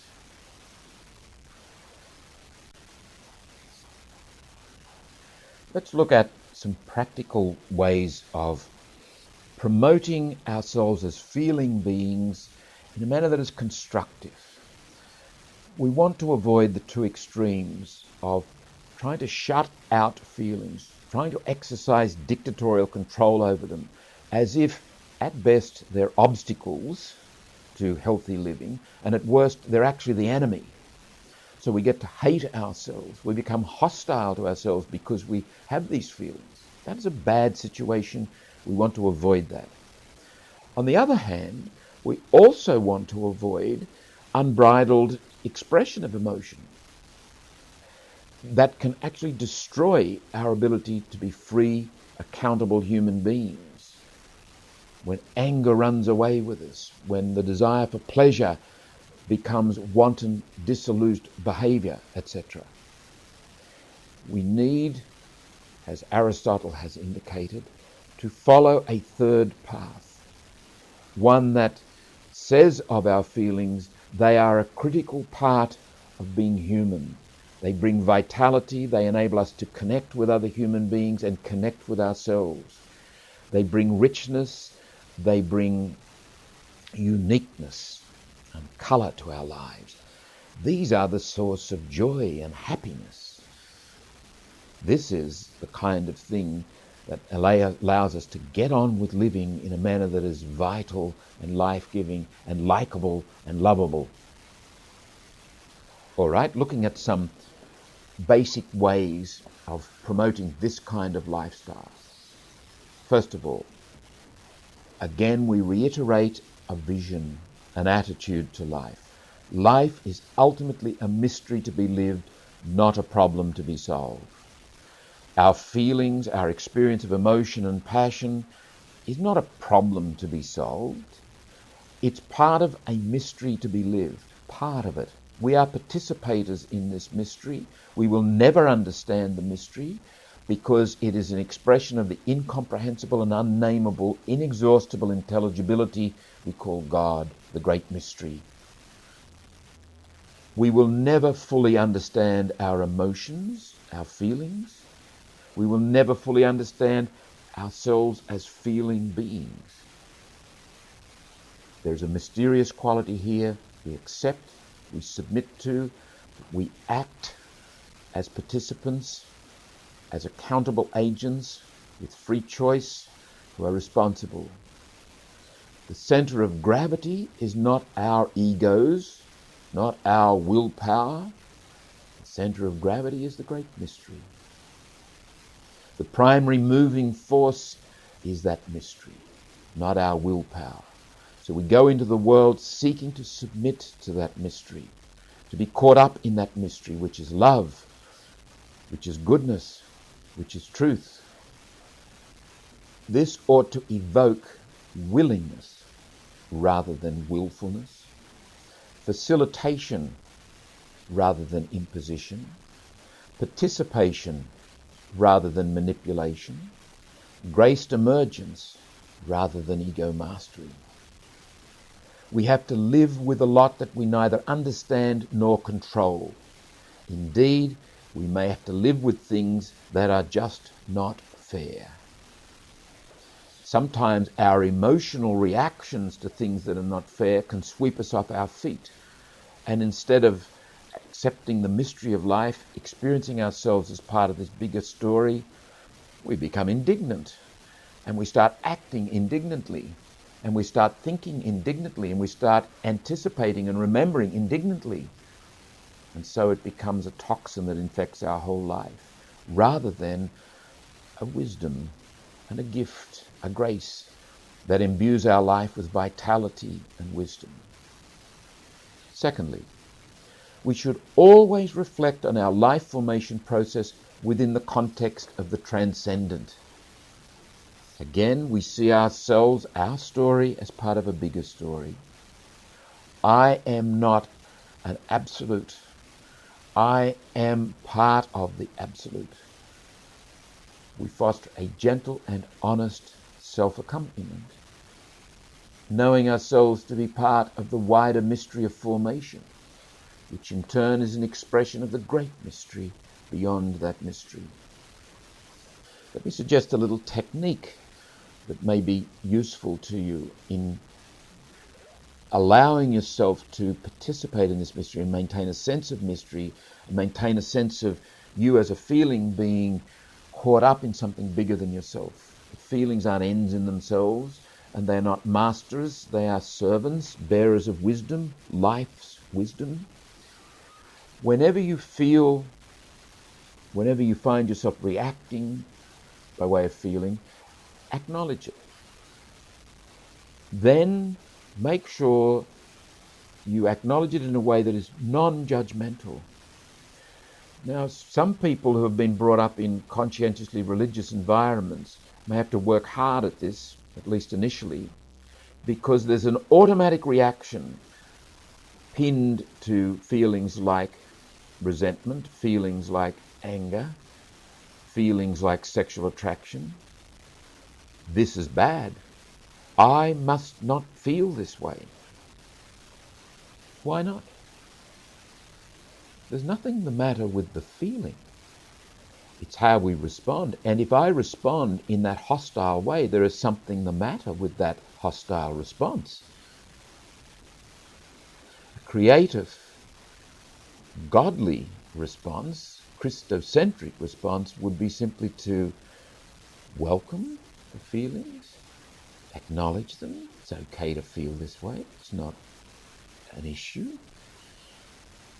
Then stay with that feeling for a moment at least. Ask a few open questions. Have a conversation with it, a friendly encounter. Like, what is it actually? What's it like? I call this the ANS technique. Acknowledge, be non-judgmental, and stay with it. Now, sometimes our feeling reaction can be so strong, all we can do is acknowledge it, be non-judgmental, say it's okay. But we can't stay with it because it's just too overwhelming. So we make a strategic withdrawal, but we'll come back to it. This is all part of life as conversation. This is all part of life as participation and facilitation. Next point, living is a constant giving and receiving, a mutuality. We've got to get beyond the common misunderstanding of our culture that life is about mastery. It's entering into a giving and a receiving. And emotions are absolutely critical in this. They're about connecting us. They're about enabling this giving and receiving to happen in a way that's creative. They can, in fact, as we know only too well, become a destructive force in that giving and receiving, because we don't listen, we don't face, we don't honestly own our emotional reactions. Perhaps the most common hiding places, if we can call them that, which unfaced emotions, unacknowledged emotions lead to, is the hiding place of mastery or the hiding place of victimhood. In the hiding place of mastery, we become compulsive about control, about getting on top, making things happen, hiding in a world in which we are the master. It's crazy, it's illusory, it's a fictional existence, and it's propelled by dysfunctional, unresolved, unprocessed emotion. And the same with victimhood.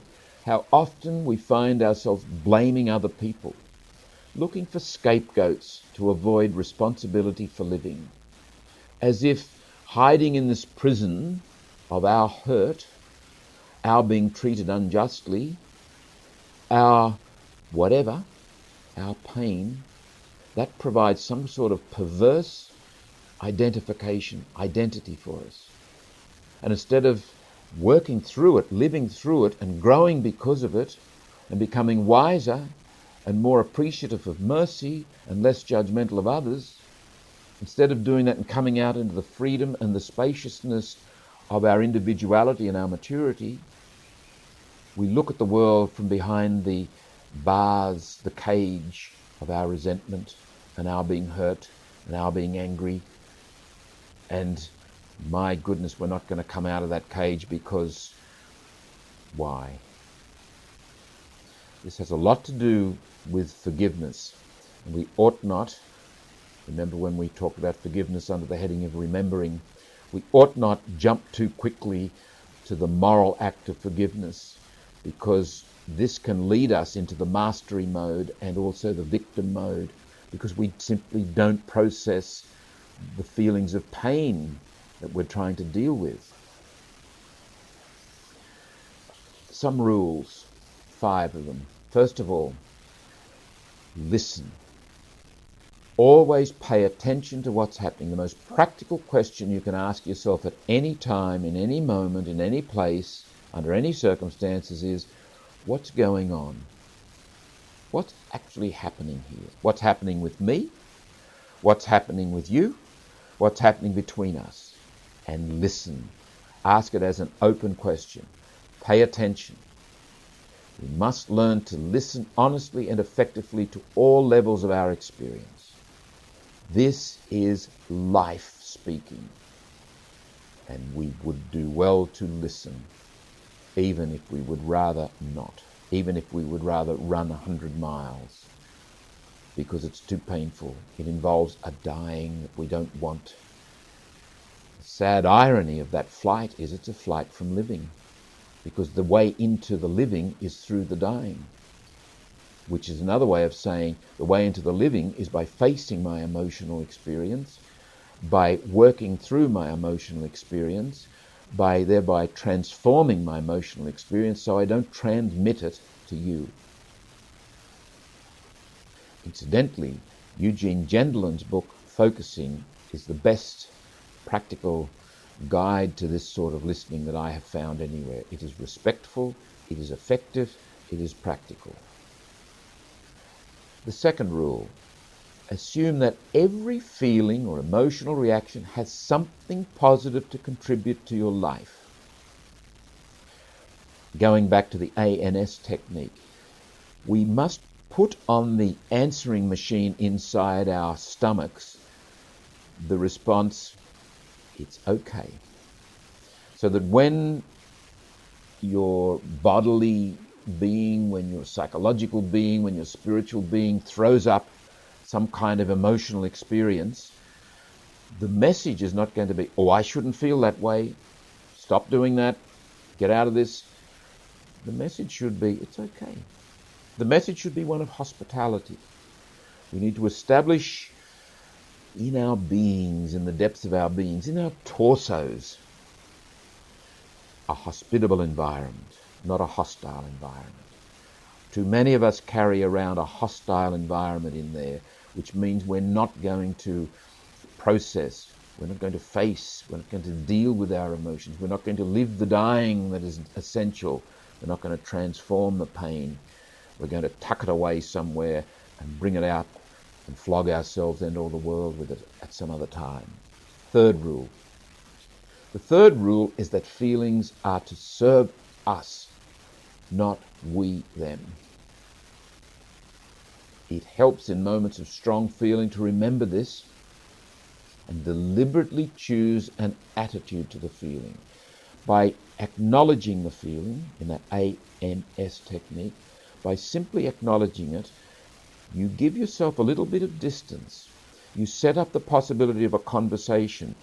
You also, and I think this is psychologically profoundly important, you maintain the initiative.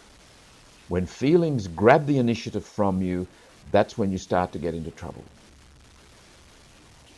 Fourth rule, allow others to be part of your feeling life. And this, I think, is probably a particularly difficult area for males. We blokes find it difficult to share what we feel. And I think probably somewhere near the root cause of that is we simply don't know what we feel. Oh yes, when I'm angry I can tell you that I'm angry at so-and-so, and I might use expletives and vulgar language to describe it, all of which suggests an ill-at-ease quality. But no one is ever simply angry. Anger is a generic name to describe something which you experience explicitly and specifically and uniquely. What you are calling anger to begin with, when you listen to it, it might actually name itself, I'm feeling humiliated. Or it might name itself, I feel silly, or I feel left out. Or it might name itself, I feel sad. Being able to speak freely about one's emotions is a function of being able to converse freely within myself with the emotional experience, so that there's an ease, there's no embarrassment about it. It doesn't mean blurting out to other people or, as it were, revealing emotions inappropriately to others. There's a measured manner in which I can share with a friend what I'm actually wrestling with. I may not know quite what I'm feeling, but it's sort of like this. And this is what I think it's connected with. What do you think? What do you reckon? You know me. Fifthly, foster a generally healthy lifestyle. The person as feeling is the person. The person who needs a good diet, the person who needs sleep, the person who needs exercise, the person who is remembering, the person who is anticipating, the person who is imagining, and so on.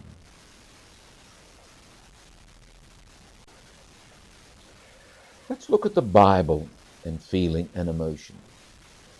If we needed any confirmation that feeling and emotion are part of the biblical view of life, we don't have to look too far. In the book of Genesis, for example, the encounter of Abraham and Sarah with the presence of God, Sarah laughs, Sarah mocks, she feels. What does she feel as a barren woman in her old age when it is announced she's to be the mother of a child? And God says, okay, we will call this child, you are to call this child Isaac, God who laughs. In 2 Samuel 6:14, David danced, whirling around before Yahweh with all his might. Is this an utterly rational, stoic kind of response to living? It's not. It's full of passion, it's full of vitality, it's full of unbridled emotion. 2 Samuel 12:13. David, when he sinned gravely and he repented profoundly. There's great feeling here. And this raises an important point, because great feeling can actually lead to great sin. This is why it is important to have a disciplined life. Not a discipline that crushes feeling, but certainly a discipline that focuses feeling, that receives feeling as a source of wisdom and goodness and truth and a healthy part of being. The beautiful story of Ruth and Naomi, as recorded in the book of Ruth, their fidelity, their vulnerability, their beautiful relationship with each other. The story of Mary Magdalene, as recorded in John 12:1-11, when she anointed the Lord's feet.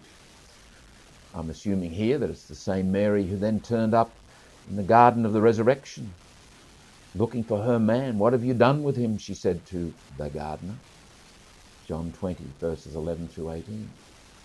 Or Peter, when he saw the Lord, when they were out fishing, put on his garment, he's naked, he jumps into the water. This is not the action of a cool, rational, controlled stoic when he wept in remorse. Perhaps Judas's problem was he didn't have his emotions integrated enough to feel the sensitivity. He didn't have the ability to sense what was going on, hadn't connected with Jesus. Or when Jesus drove the moneylenders out of the temple, or when he sweated tears of blood in the garden. Now, in the Old Testament, there is a word that is used to describe God, one of the major words, racham. It comes from the anatomical word to describe that place of a woman's body which gives birth to new life. By reference, it is used to describe the quality of love, instinctive, if you like, biological love, which a mother has for the child of her womb. In the Jewish tradition, there was no hesitation, no embarrassment in using that to describe the way God feels about us. It is complemented by another word, chesed, which describes a steadfast love that is chosen. It is not biologically based. It is based, if you like, spiritually, in the heart of God. No matter what, God will love us. The biological love is quite a fascinating concept. It's a given. God can't help but love us because we are his children.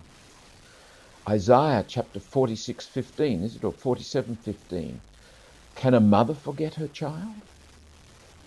We find in 1 Kings 3:16 through 28 a story which illustrates this. The two mothers and the two children. One mother rolls on her baby in the night and smothers it. So now we have two mothers and one baby. Both mothers claim the one baby. Solomon is brought in to exercise his wisdom and resolve this. On the face of it, what Solomon suggests looks gross. He's going to cut the baby in half. Actually, there's a much deeper plot happening here, and it hinges around the notion of racham. Solomon knows that the real mother will not let that baby be harmed. The real mother would rather the pretending mother have her child than to have the child murdered. The King James Version puts it this way: Then spake the woman whose the living child was unto the king, for her bowels yearned upon her son. That's racham. That's the quality of love that God has for the people. That is part of the covenant. God's bowels yearn upon you and me. God can't help but have an infinite, unconditional love for us. That's what the Bible is saying. It is a passionate experience for God. A love beyond rationality. The rational is picked up by the chesed. The anatomical is picked up by the racham, and this is what we're talking about here.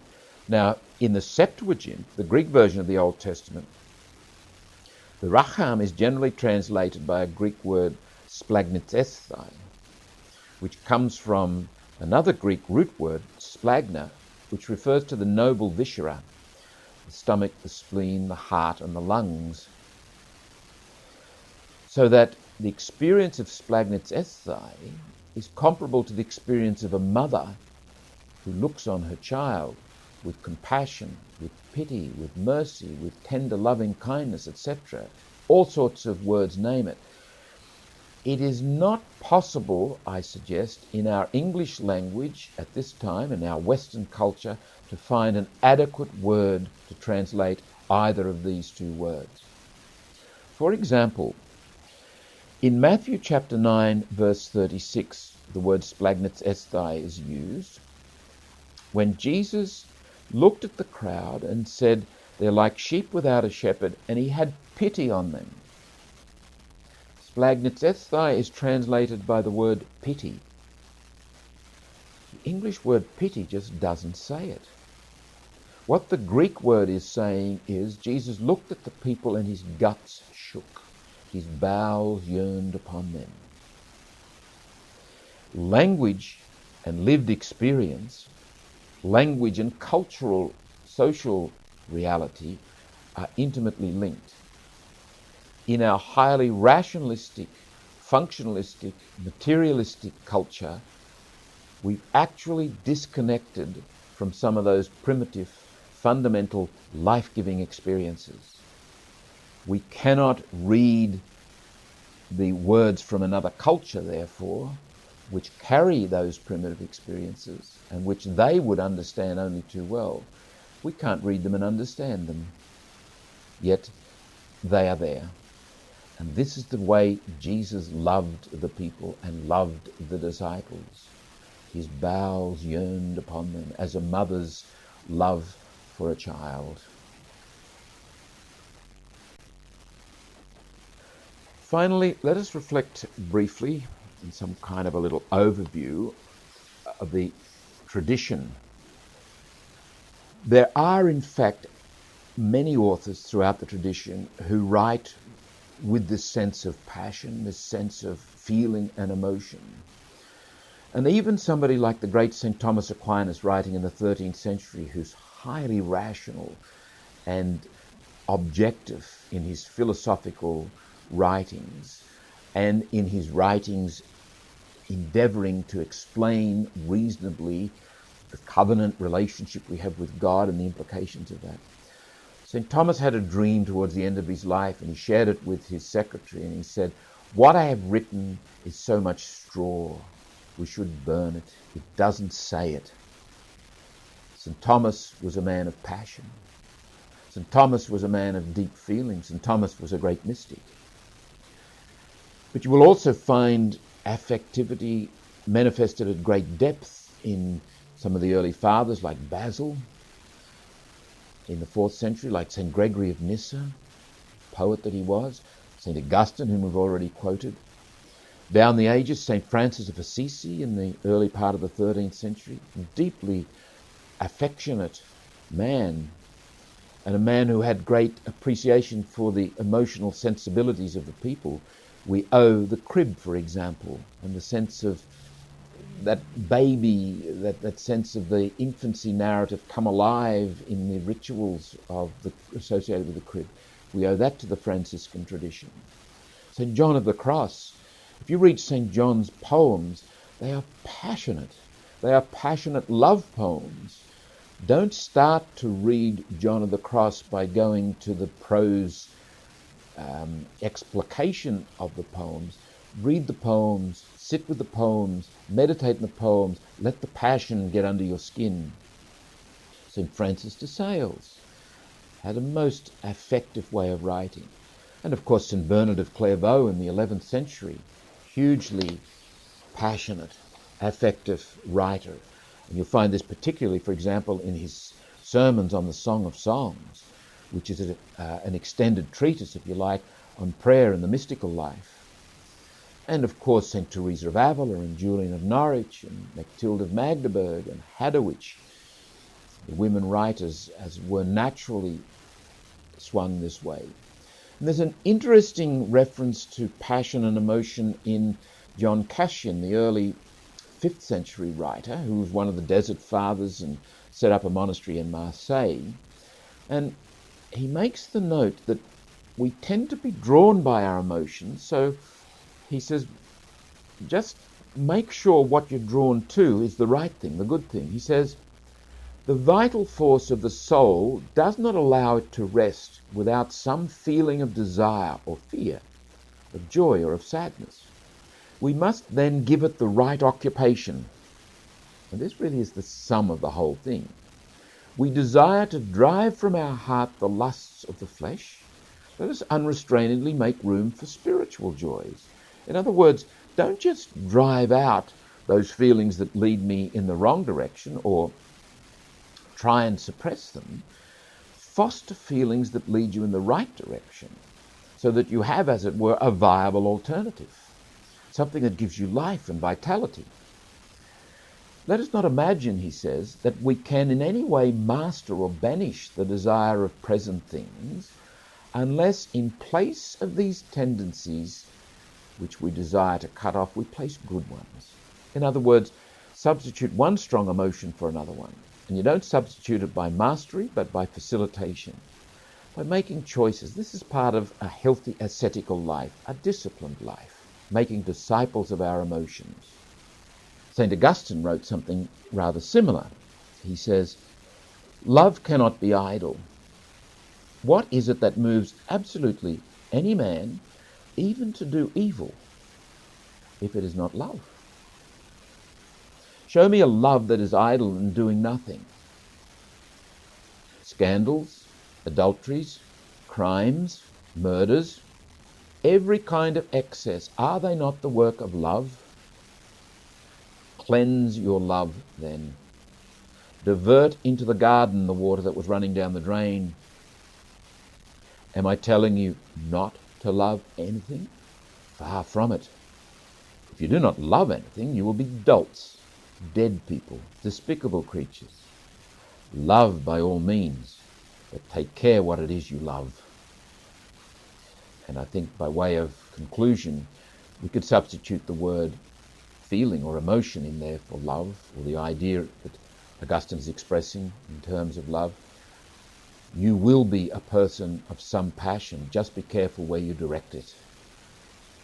Elicit passion as your servant. Listen to passion and feeling and emotion as a bearer of wisdom, as a source of life formation.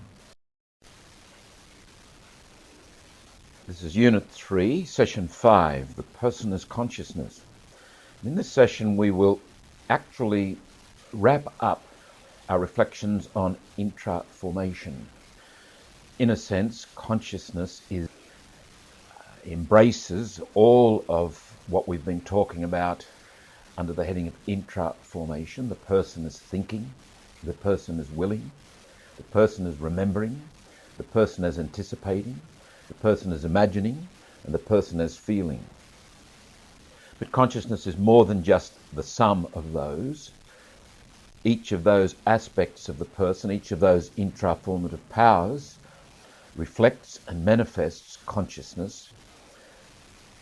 But consciousness is, if you like, the total inner life, the inner world of the person. And we will speak of it in that way. But let's recall the formation field, which is the general context in which intra-formation happens, in which this inner world is in fact developed and in which it interacts. We spoke of the 5 poles of the formation field, 5 sources of forces or dynamics that help to shape us and through which we shape our worlds.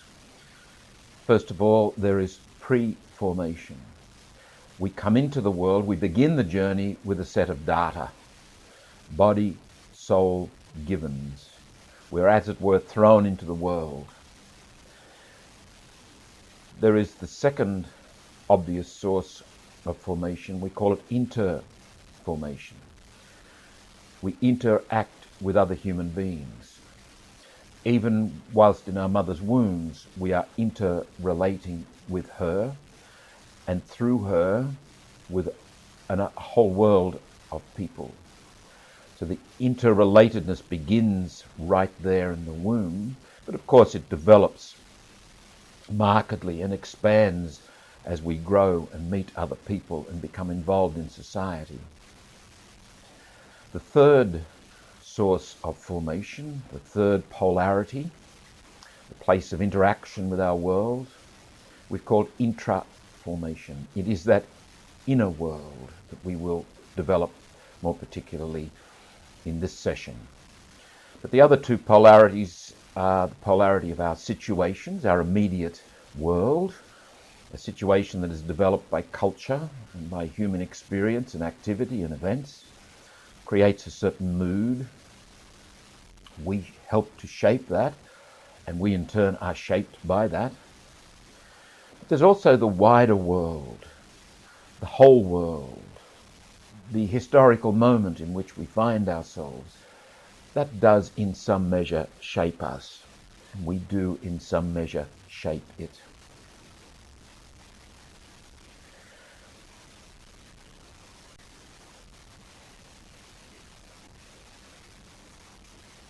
We begin with some epigraphs, quotations. The first one is from Henry James, a little article he wrote called The Art of Fiction.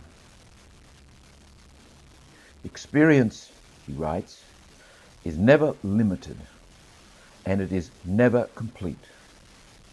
It is an immense sensibility, a kind of huge spider web of the finest silken threads suspended in the chamber of consciousness and catching every airborne particle in its tissue. Henry James is pointing to the complexity and indeed the mysterious nature of that inner world, reflected in human experience, what goes on within a person. A theme that we will emphasize in this session is that whole inner world is beyond absolute control. At best, we can gain some facilitative control, but you cannot absolutely control consciousness. It is too complex, and human experience is too open-ended. We cannot simply determine what's going to happen there. The second quotation is from Adrian Van Kaam, and he stresses two lines of thinking here. One is the fact of that inner world and its openness to the more than, but he also stresses the implications of that when God or the divine or the infinite or the more than is announced in the depths of our being. How do we respond? Van Kaam writes, "To be human is to be spirit in the flesh. Our spiritual life finds its rootedness in our fundamental or spirit self, and its anchorage in the vital drives of the body, the vital self. This spirit self is already an openness to what is beyond us, to the whole of all that is, the holy. Any spiritual presence finds its core in this intuitive pre-presence to the sacred, the eternal, the infinite. The term pre-presence signifies that this intuition is not necessarily a conscious one.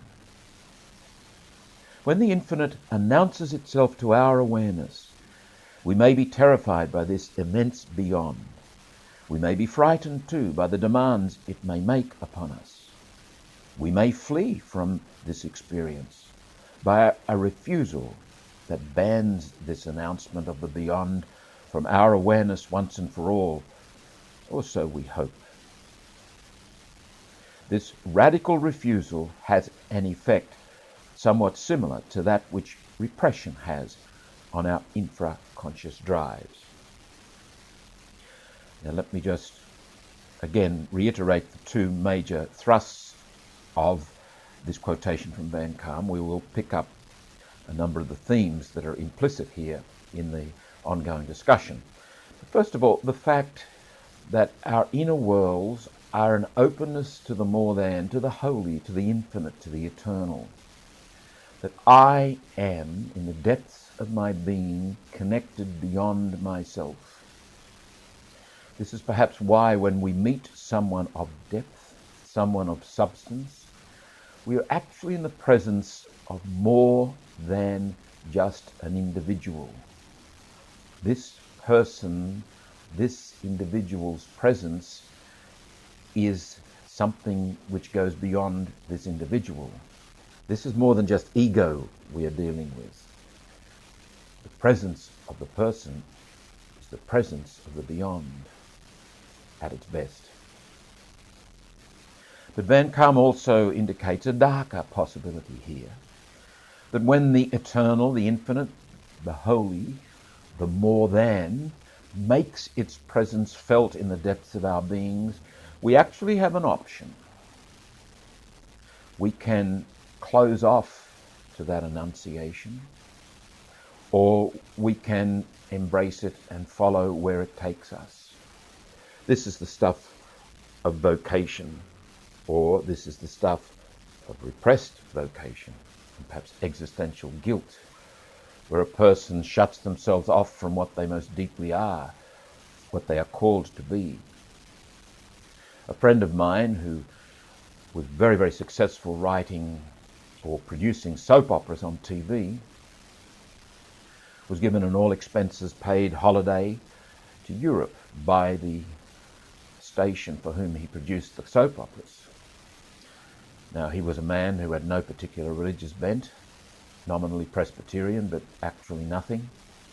And he found himself going into Westminster Cathedral in London. Mass was being celebrated up the front. He recalls how he felt terrified. He said, I had a sense that what was happening up there was about me or concerned me. I didn't know what it was or what was going on. He said, I turned and fled. Subsequently, he actually became a Catholic. He was now a third order Camaldolese, living in the suburbs. It's been known to happen on many occasions that a person who was non-religious, maybe anti-religious, is struck by an insight, is enlightened, in the words of what Van Kaam is saying, the eternal announces itself in their beings. Now again, it is up to them what they do with it, how they respond. In Psalm 139, we have a magnificent vision, not only of the person, but of the person as a manifestation of God, the wonder of the person, the beauty of the person, the deep inner life of the person. The first verses of that Psalm 139, O Lord, you have searched me and you have known me. You know when I sit down and when I rise up. You discern my thoughts from afar. You search out my path and my lying down and are acquainted with all my ways. Even before a word is on my tongue, O Lord, you know it through and through. You beset me behind and before, and you lay your hand upon me. Such knowledge is too wonderful for me. It is high. I cannot attain it. This is an expression of the human world. In the depths of our beings, we know this kind of connectedness, this kind of relationship, which in our biblical tradition is the covenantal relationship, the one in which God has promised, I am with you. Finally, St. Paul reminds us that we also experience a certain ambivalence within that inner world, the inner life. He writes in chapter 7 of Romans, in fact, this seems to be the rule, that every single time I want to do good, it is something evil that comes to hand. In my inmost self, I dearly love God's law, but I can see that my body follows a different law that battles against the law which my reason dictates. Now we need to sound a warning here. When St. Paul talks about the flesh and the body, he's talking about more than a biology. St. Paul is talking about a world, a way of being that is marked by fragmentation and alienation, confusion and darkness, the world of sin, if you like. A world dominated not by love and freedom, but a world dominated by violence, by selfishness, by greed, or at least affected by these in marked kinds of ways. And this is the experience of all of us. None of us is free of the temptations of greed or selfishness. None of us is free of confusion, darkness of mind. Who can claim pure motivation? Who can claim that this inner world out of which we live, from which we encounter the world of people, events and things, is entirely free of vested interests, selfishness, or greed?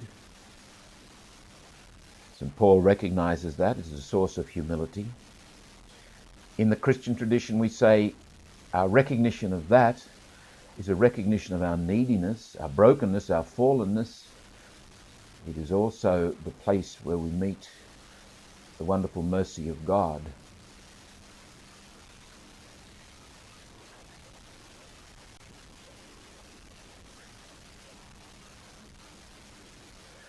Two principles that apply to all human beings in all places. One of the characteristics of distinctively human life is consciousness. That there is this inner world. It's a world that manifests itself through thinking, through willing, through imagining, through remembering, through anticipating, through feeling.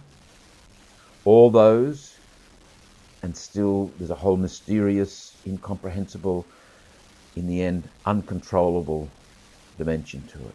It is part of our humanity. It's part of what makes us distinctively human. Second principle, this inner world has different dimensions or levels to it. Our consciousness operates at different levels.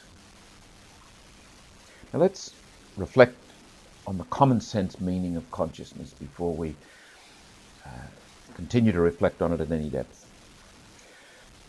Generally, the word is used to indicate awareness or alertness. We might say something like, he was knocked unconscious, which meant that his eyes closed and he was out of it. You and I may be conscious that he is unconscious. That is, we're aware that he is unaware. It's a way of being present, and it's also a way of engaging the world. You might, for example, be engaging someone in a conversation and you're telling them about something that happened to you yesterday, how you witnessed a bag snatching on the street and how you felt and what happened. And your consciousness is focused by this story and this event, and the person is listening intently. And then the person says, well, I witnessed something like that last year when I was in Rome visiting. And then this person goes off and instead of them being the listener to your story, you become the listener to their story. And a whole other realm of life is opened up for you. And if other people are listening, they are drawn into this human interaction of two conscious individuals. It is not only something that's happening in me and in the other, it's something that's happening between us. That this whole world of meaning, this whole world of thinking and imagining, feeling and anticipating and remembering is going on in each of us and between us. It is connecting us. At a superficial level at least, we can speak of three obvious dynamics here. One is the dynamic of awareness, that this mysterious quality to human existence is a quality of awareness of what is happening within, and awareness of what is happening beyond and outside of me.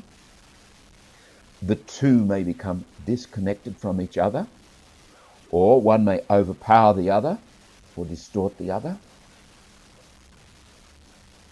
Secondly, there's also a lack of awareness.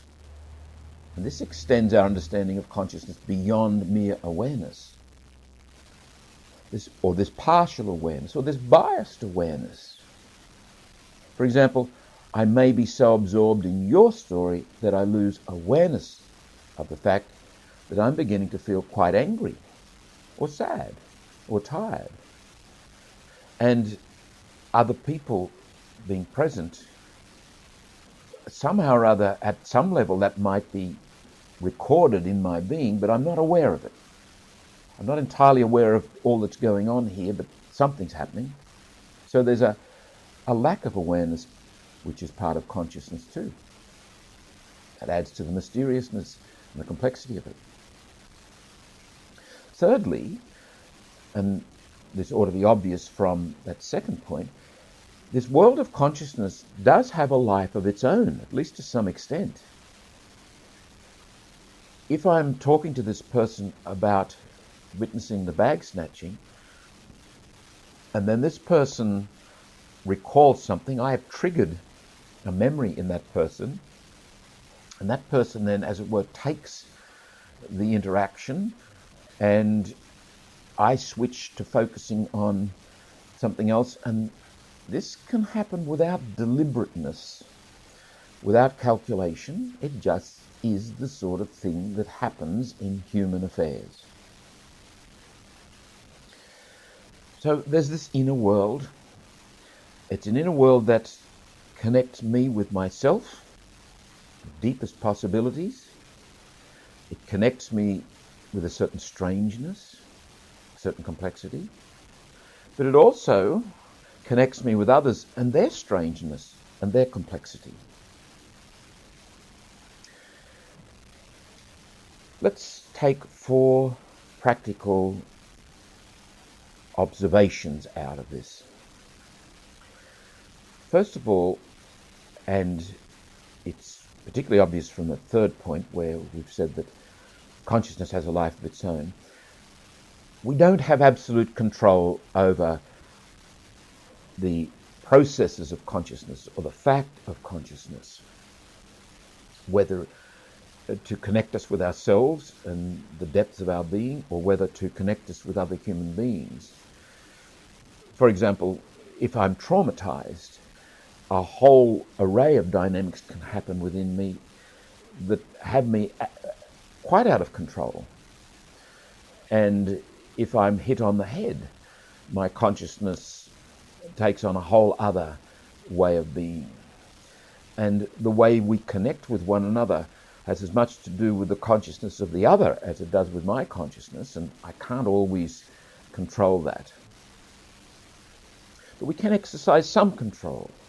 I would make the distinction between dictatorial control and facilitative control. We cannot exercise dictatorial control over this inner world. But we can make choices, and we can exercise some facilitative control. We'll come back to that point. Second practical observation. This inner world is simply a given of life and living. It is part of our being in the world. As such, it registers what is happening, the same as our thinking does, and our thinking in turn manifests our consciousness, and so with our willing, our remembering, our anticipating, our imagining, our feeling, and therefore it is absolutely critical that we pay close attention to that inner world. We have said before, the most practical, the most fundamental question that you can ask any time is what is happening? And at least in part, the focus of that question is this inner world. What's going on with me? This, incidentally, is absolutely critical to exercising facilitative control, to become aware of what is, to some extent at least, become aware of what is going on in this inner world of mine. Thirdly, third observation, this inner world may seem threatening to us precisely because we can't exercise absolute control, precisely because it has a life of its own. And sometimes it moves in ways that are quite baffling to us, quite mysterious, quite complex. Now, for people who live in a culture where control is almost an obsession, the inner world represents, or can represent, quite a threat, because it defies every attempt at absolute control. So what do? We pretend to control it, or we say we control it, or we repress it, or we hold it out of view. But we do everything and anything to avoid the encounter where we must admit that we have only facilitative control and we must submit to the truth of what is going on. One of the dangers, it seems to me, of a heavily cognitive approach to therapy and life is precisely an unwillingness to submit to the transrational ways of the psyche, which are best dealt with through symbols and rituals and narrative and story. The fourth observation, this inner world seems to also have its own curative properties, its natural formative tendencies and processes and timing, which work quite well when we do pay attention and listen gently and honestly and intelligently and submit to the truth of what is going on. So that there is within the person as such natural curative properties which are manifest in our bodiliness. If I cut my hand, it's not the medication that heals my hand, it's the natural possibilities of healing inherent to the body.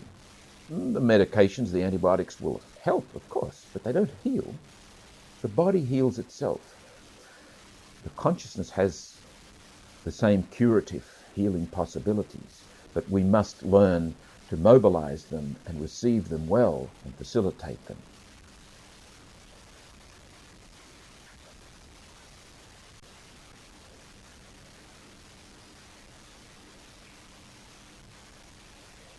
Adrian Van Kaam suggests a way of thinking about this inner world, which is useful. He suggests that there is, first of all, most obviously, focal consciousness, a domain of that inner world of which we are at a given time aware. If I am talking to you about a bag snatching, what I am aware of is a very limited vision. I may not be aware of the person who just walked past. I may not be aware of what I had for dinner last Christmas. I may not be aware that my hair is blowing in the wind or whatever. I may be so caught up in this, so focused, that this is what I'm aware of.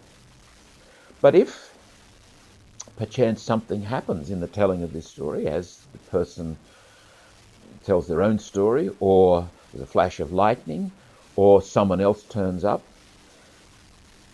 I become aware that actually this inner world of mine is more than what is just focal. There's a whole prefocal consciousness. And I can activate that, reach in there, if you like, and send my memory on a mission which comes back and says, oh yes, I know what I had for Christmas dinner last year. Or I know where we were last July. Or I can send my thinking possibilities in a direction and open up other realities, or my anticipating possibilities, or my imagining possibilities, all of which express and expand and manifest an area of consciousness that is more or less available to me more or less all the time. Pre-conscious. It's not focal, it's not there in my awareness at this moment, but it can be if I want it to be. More or less if I want it to be. But there's a whole other realm of consciousness that is not so readily available. A part of the inner world which records culture, family, personal events, traumatic experiences, difficult times. It is the place of irrational biases, likes and dislikes. It is the place from which emerge those moments of communication we call Freudian slips. Adrian Van Kaam refers to the realm of the infra-focal consciousness. So you've got the focal consciousness, what we're aware of in this instant, the prefocal consciousness, what we can call upon at will, more or less. But then there's the infrafocal, which is not available to us readily anyway. It surfaces in dreams, it surfaces in likes or dislikes, or unguarded comments, or strange feelings that seem inappropriate or unbidden or inexplicable. Supposing when you were 16 years of age, you were driving along in a motor vehicle, there was a car accident, you flew through the front windscreen, you didn't have a seatbelt on. The ambulance people picked you up 30 metres from the vehicle. You were in a coma. You wake up 3.5 days later in intensive care. You are for a time unaware of what's happened, where you are, etc. And then slowly you regain your sense of yourself and where you are. And yes, you remember you were in the car with these other people, you're going to a dance, but you can't remember anything else about it. Do you really think that that experience is not recorded in your being in some way? Do you really think that your inner world hasn't registered you're going through the windshield? I think it's reasonable to assume that there has been some record kept. It might manifest itself whenever you hear screeching tyres, or whenever you have a near miss in a motor vehicle, or just in a dream, or in an odd moment. It simply surfaces, and it might surface in ways that are indirect and oblique, not specifically as car accident, but as anxiety or threatening image. And there's nothing spooky about this. You don't have to be a ultra-bright, well-trained psychiatrist to recognize this. This is the stuff of common sense. Adrian Van Kaam refers to this infrafocal dimension of our that's out of our awareness as the unconscious or the subconscious, that which is, if you like, the sediment of life that is there and it's not readily available to us, but it affects our inner world and therefore our outer world, our interaction with people, events and things. Van Kaam then adds another category, another two categories actually, but an important one in this level of infrafocal consciousness, and it's the category of trans-consciousness. Take, for example, somebody like Mozart, for an extreme instance. He has, if you like, fully blown in his inner world a piece of music. It just came to him. It's there and he writes it down. Now, any and every artist, genuine artist, will tell you that their creations are not simply the work of conquest and mastery. They are the work of gift. And there are times when it just isn't given. And there are times when it just flows. And there's not absolute control. Van Kaam suggests that in the depths of our being there is an openness to the more than, to the possibilities of inspiration and creativity. And from a religious point of view, open to visions, open to dreams that are not just manifestations of the unconscious, but manifestations of our connectedness with another world, a spiritual world. This raises a very interesting point in the religious realm, particularly in instances that you'll find in prayer meetings where people say they have visions or have a word of knowledge or prophecy. The church over the centuries has shown itself, I think, to be quite wise with regard to such experiences. First of all, it recognizes them and acknowledges them as possible in principle.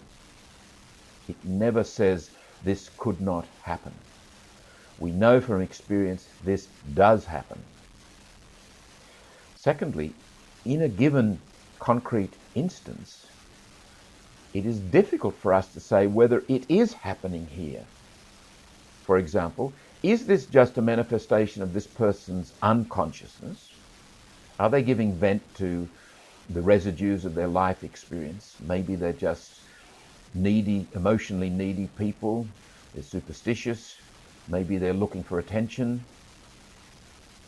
Maybe, but maybe not.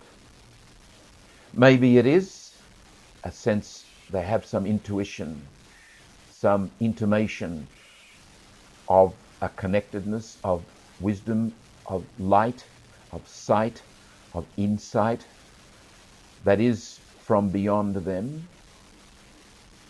And maybe there is something there that we need to hear. Now, either of those possibilities is on the cards, but there's a third possibility that may be more on the cards, namely it's a mixture of both, the transconscious and the unconscious.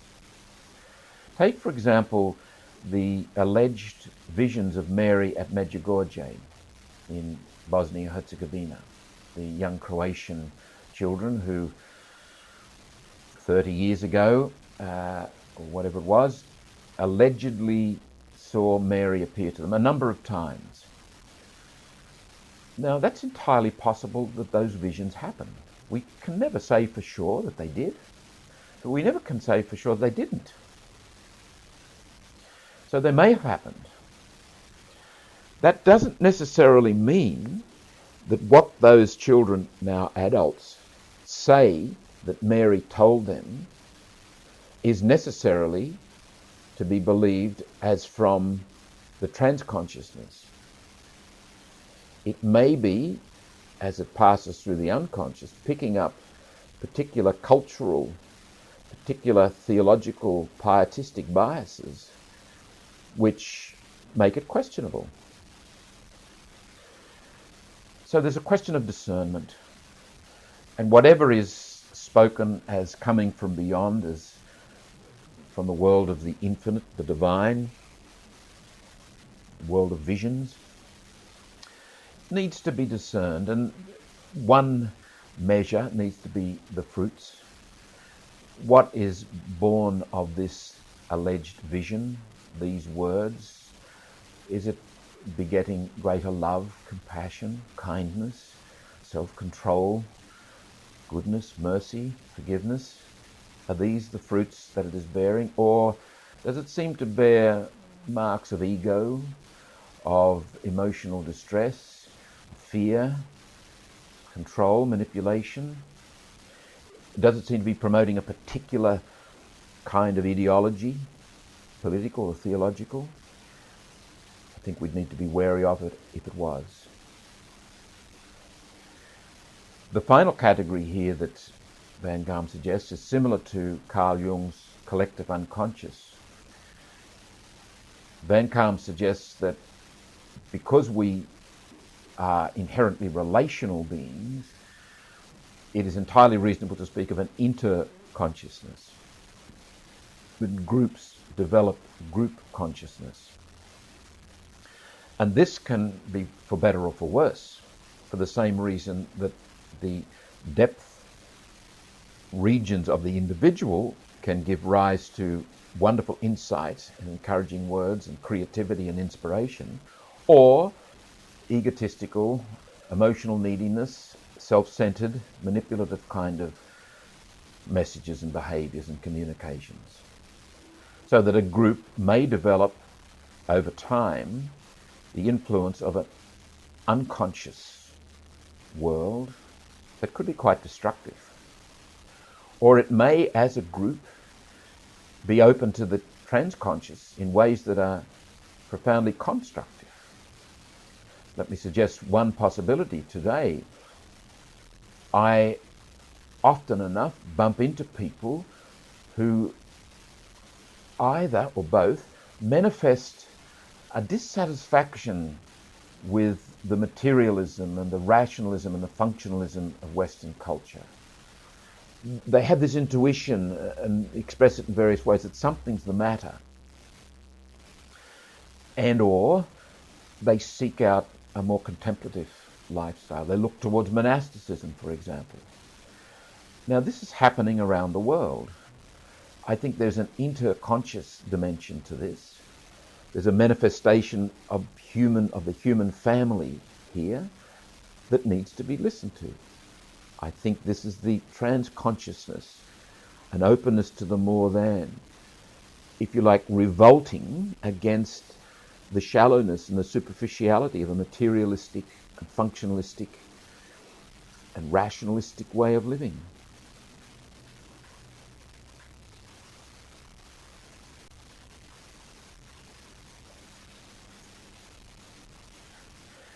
So how might we promote, if you like, a healthy consciousness? What about consciousness hygiene, if you like? We don't have absolute control over our consciousness, but we do have facilitated control. What can we do to promote an inner world, an inner life that serves us well, that enables us to relate constructively and creatively with people, events, and things? Perhaps the most outstanding characteristic of a healthy inner world is freedom. And we need to make a distinction here. It would be wrong to suggest or to hold up as a possibility that we can, as it were, get beyond all our inner conflicts, that we can dispense with all the baggage, if you like, all the unconscious influences of life that are manipulative or in some way negative. Again, go back to St. Paul. We quoted at the very beginning from Romans chapter 7. This seems to be the rule, that every single time I want to do good, it is something evil that comes. We can't be absolutely pure in our motivation. We can't be absolutely generous, absolutely loving. But this inner world gets in there, for better or for worse, and sometimes for worse. Freedom may be found in the response I make to that which I can't control. There is, if you like, a wisdom in the Hasidic literature which applies, I think, within the Christian tradition with regard to sinfulness. When I catch myself doing or being in a manner that is negative or life-denying or unloving, etc., the point that I should take particular notice of is not the sin, but my response to the sin. Am I harsh and aggressive and angry with myself because I've failed? Or do I receive myself with compassion and mercy and forgiveness? In the first instance, the second sin may be worse than the first. In other words, having done the wrong thing for whatever reason, that may not be the worst sin. The worst sin might be the way I'm angry with myself, and that might suggest pride, selfishness, self-absorption. So the freedom may simply be in my developing a response, an acceptance of my brokenness, my failures, my inadequacies. And within the Christian tradition, this actually is the place of compunction, which we spoke about in terms of our feelings. This is the place where I know that I need the grace of God and where I actually experience God's grace and God's mercy. I launch out and begin to swim in the sea of mercy. There is the source of my inner freedom, the mercy of God, and not simply as an abstraction, but as an experienced reality. I know I am loved, and loved infinitely and unconditionally. Second aspect of a healthy inner life is a certain transparency. We've moved beyond game playing and petty lies and deliberate deceptions and hiding from ourselves. And this actually introduces us to the central fact that is necessary to inner life hygiene. And it is the fact of listening and facing and attention and being willing to honestly deal with what is going on there. Now, this may require professional assistance. Typically, I don't think it will. Throughout this course, we've promoted Eugene Gendlin's focusing as a way of listening and facing and paying attention. The natural curative properties of the consciousness can be enabled, can be promoted and set in motion by simply listening, by being willing to stand your ground and face what is happening, what is going on, to face your dark feelings, your anxiety, your fear, your loneliness, or simply your numbness, or you don't know what you're feeling. to take the initiative and to work with it. You may find it helpful, for example, to use a journal. You may find it helpful to set aside times of meditation each day in which you actually begin with some kind of open questioning of yourself. What's going on? What you're actually feeling? What's the main thing about what's happening inside you, etc. This is not introspection. This is transcendent self-presence. This is not digging.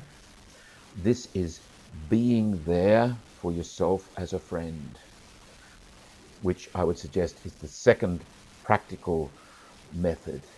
Accompany yourself through the day as a good friend. Try to promote the whole sense of hospitality within that inner world, rather than enmity, rather than hostility. It is not your enemy. It is your friend. Even those feelings and those thinkings and those imaginings and those anticipatings that seem to be dark and threatening, they are bearers of wisdom. They are for you, not against you. Don't make them the enemy. Embrace them. Sit down with them. Conduct an inner dialogue with them, using open questions to hear what they need to tell you, because once those dark forces have told you what they need to tell you, have revealed to you what they need to reveal to you, you become aware that they're not dark at all. There's light, and there's a sense of relief and release in that. We might also at this point mention an ancient Christian process which is very, very important here in terms of educating, if you like, or disciplining this inner world. It's the process of Lectio Divina.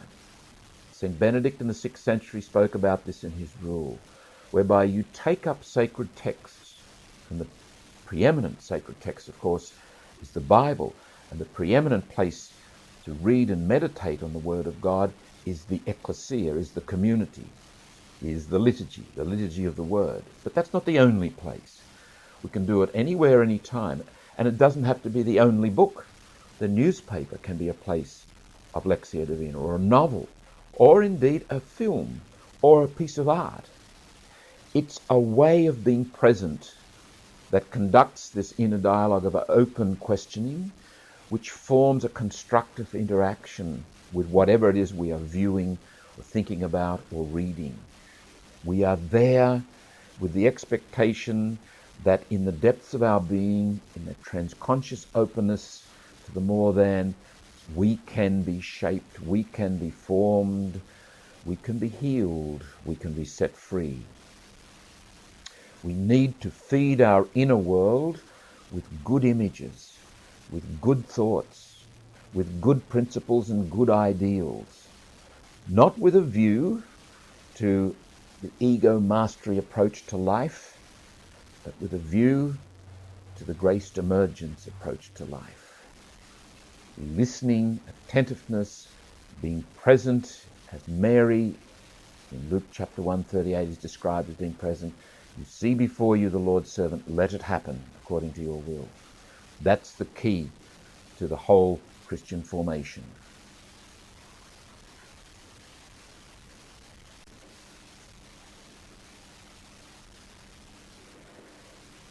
Let's move more directly now to articulate this within our faith tradition of being disciples of Jesus Christ, of endeavoring to follow, endeavoring to make ourselves available to being led. I begin by mentioning one principle.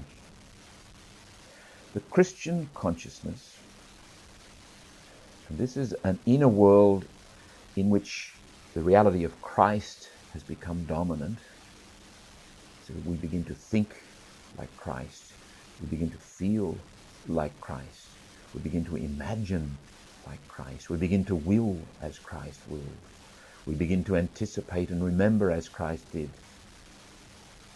The Christian consciousness is one that is continually formed and reformed by the Holy Spirit and our spirit being given opportunity to bear witness that we are people who call God Abba, Father. Perhaps St. Paul pointed to it when he said to the Christians in Galatia, I live now, not I, but Christ lives in me. Let me make a little digression here to recall a theme, a contrast that we've come back to time and again, and I think it is important to do that. And it is this: the call to follow Christ, the call to be a good, loving person, is not the call to stoicism or to mastery. It is not a call to conquer oneself or to conquer virtues. It is a call to submit to the true and the good and the true, so that the true and the good and the beautiful become more and more our reality. The way to this primarily is to seek a relationship with God, to do whatever we can to ensure that God is the center of gravity in our life, not our willpower. That's the way of the Stoic. That's the way of ego mastery. The way of obedience is the way of graced emergence, is the way of listening. So we seek to have God as the center of our life. God is the center. We're mostly unaware of it. So it's a question of uncovering, discovering, revealing the truth of who and what we are and who and what reality is, so that God becomes everything. God becomes the source of our life. God is the center, so that the way we think and the way we will and the way we remember and the way we anticipate is from the standpoint of God. God is everything. Secondly, the way of listening, the way of attentiveness, in practical terms, of facing whatever it is in life that we must face and acting as honestly as we possibly can, doing what we must do, being there. So that virtue, in the best sense of the word, from the Latin virtus meaning strength, the strength that emerges in our life, whether it is the strength of love, the strength of compassion, the strength of mercy, the strength of forgiveness, the strength of kindness, the strength of self-control, it is in fact God emerging in our world, God's presence being felt and being manifest between us and the people, events and things of our world. And our experience of that strength, that virtus, will be an experience of gratitude. Certainly not self-satisfaction, which is typical of the way of mastery. I'm stressing this again, and I will go on stressing it, because I think typically within Christianity we've been all too prone to move along the path of stoicism and self-discipline and mastery and conquest, which turns the quest for holiness into an ego project. We've missed the way of obedience, the way of graced emergence, the way that Mary epitomizes so beautifully.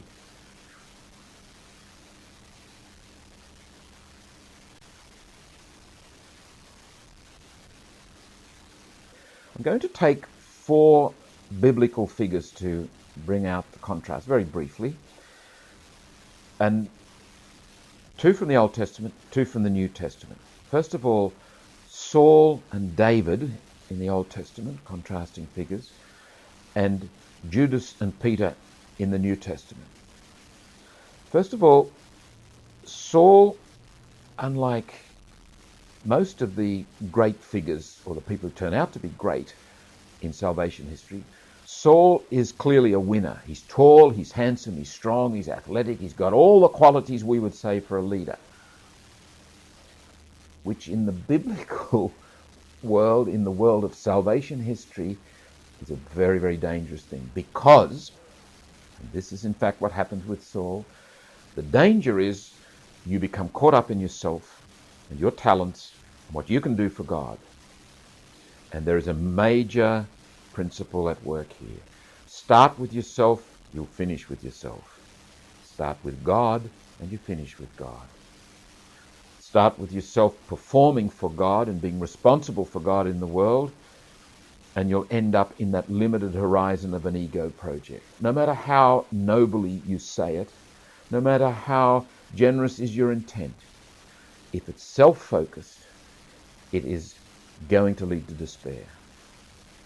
If it's God-focused, if it's genuinely centered in God, and the only way we can do that is by proceeding along the way of obedience, by listening so that we might hear, so that we might submit, and be drawn more and more and more deeply into God's ways and God's life.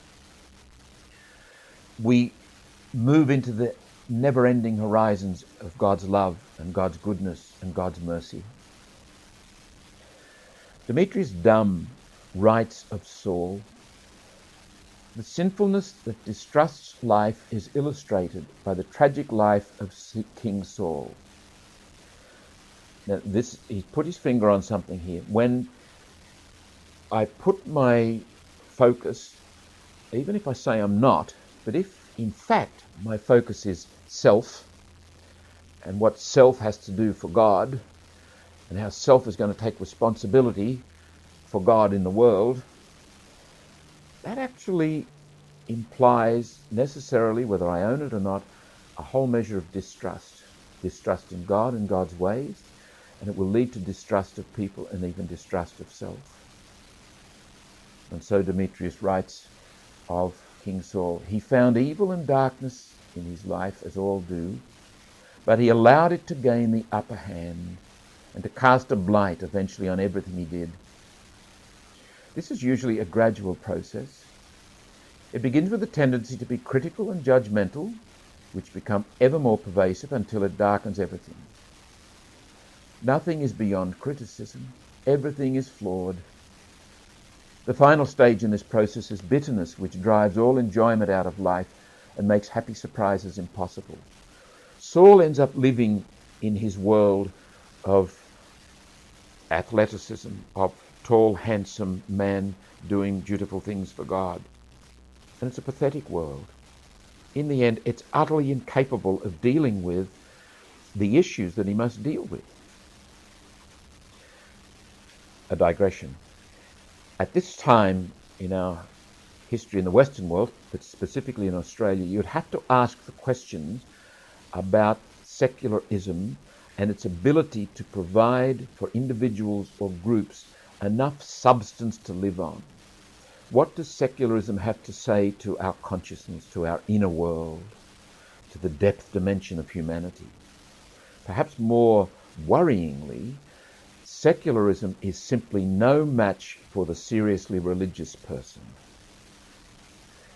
And if I might draw the attention to the rise of radical Islam, extreme Islam, secularism is no match for the seriously religious Muslim. It will not bring converts from Islam. Islam will bring converts from secularism, though. And that should make us wonder about the future. Not that we need fear Islam as such. I think we do need to fear the terrorists, and we do need to build cultural forces, and this comes down to the inner life of people, build up a substantial way of being human that can withstand the forces of fear and violence and hatred. The answer to evil is not rationalism.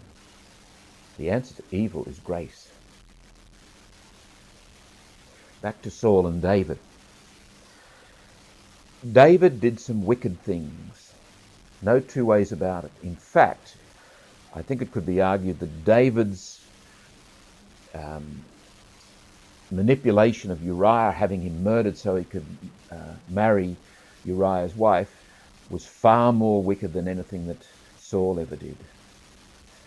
That is not the point. David's life ultimately is lived out within the sea of God's mercy. And this is not to excuse his wickedness. David did terrible things. But in the lives of all of us, what we do or do not do is not the final thing. It's the response we make to that. And the response that David makes is a response out of one who is confident in God's mercy, one whose life, in fact, is centered in God, even if for moments he forgets that. Demetrius Dumm writes, David's significance is highlighted against the background of Saul. For David was as self-confident and decisive as Saul was insecure and wavering.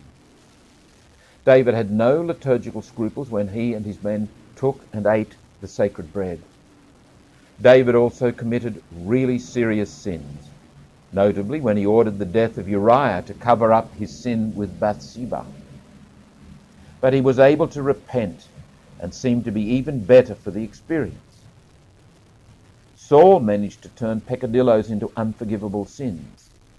David turned grievous sins into opportunities for grace and growth.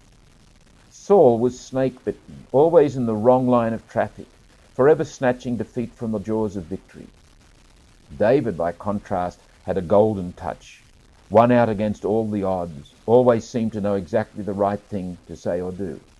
Now, I'm choosing to believe that Demetrius Dumm is not suggesting simply psychological techniques or a strategy for getting by in the world and being happy. He's pointing to a theological reality here. Saul's difficulty ultimately is that despite his best intentions, he is centered in himself.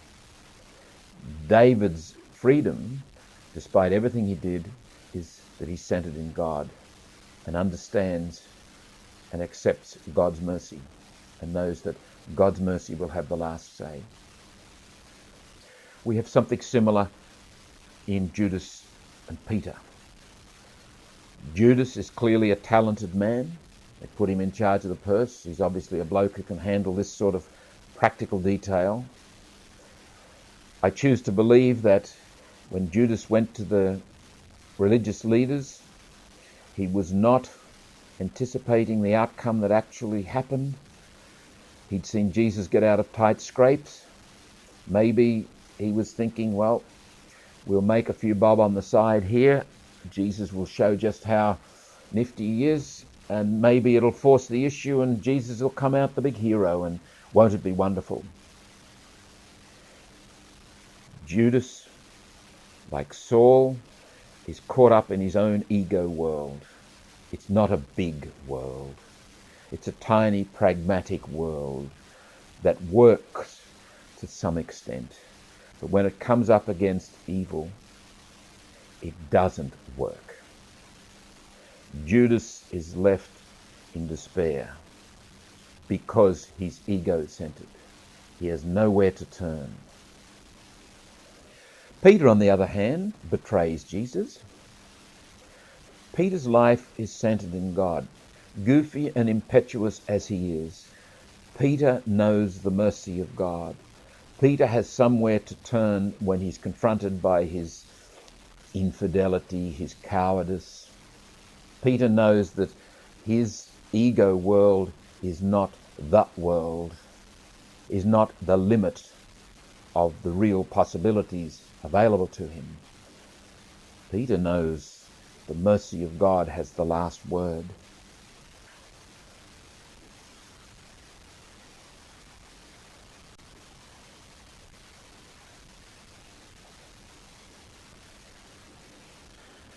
Let's say a few words about the depth of consciousness manifest in conscience. Now, in our Catholic tradition, there has never been, and there never will be, a definitive proclamation by the Church teaching what conscience is and where it fits in the moral order of things.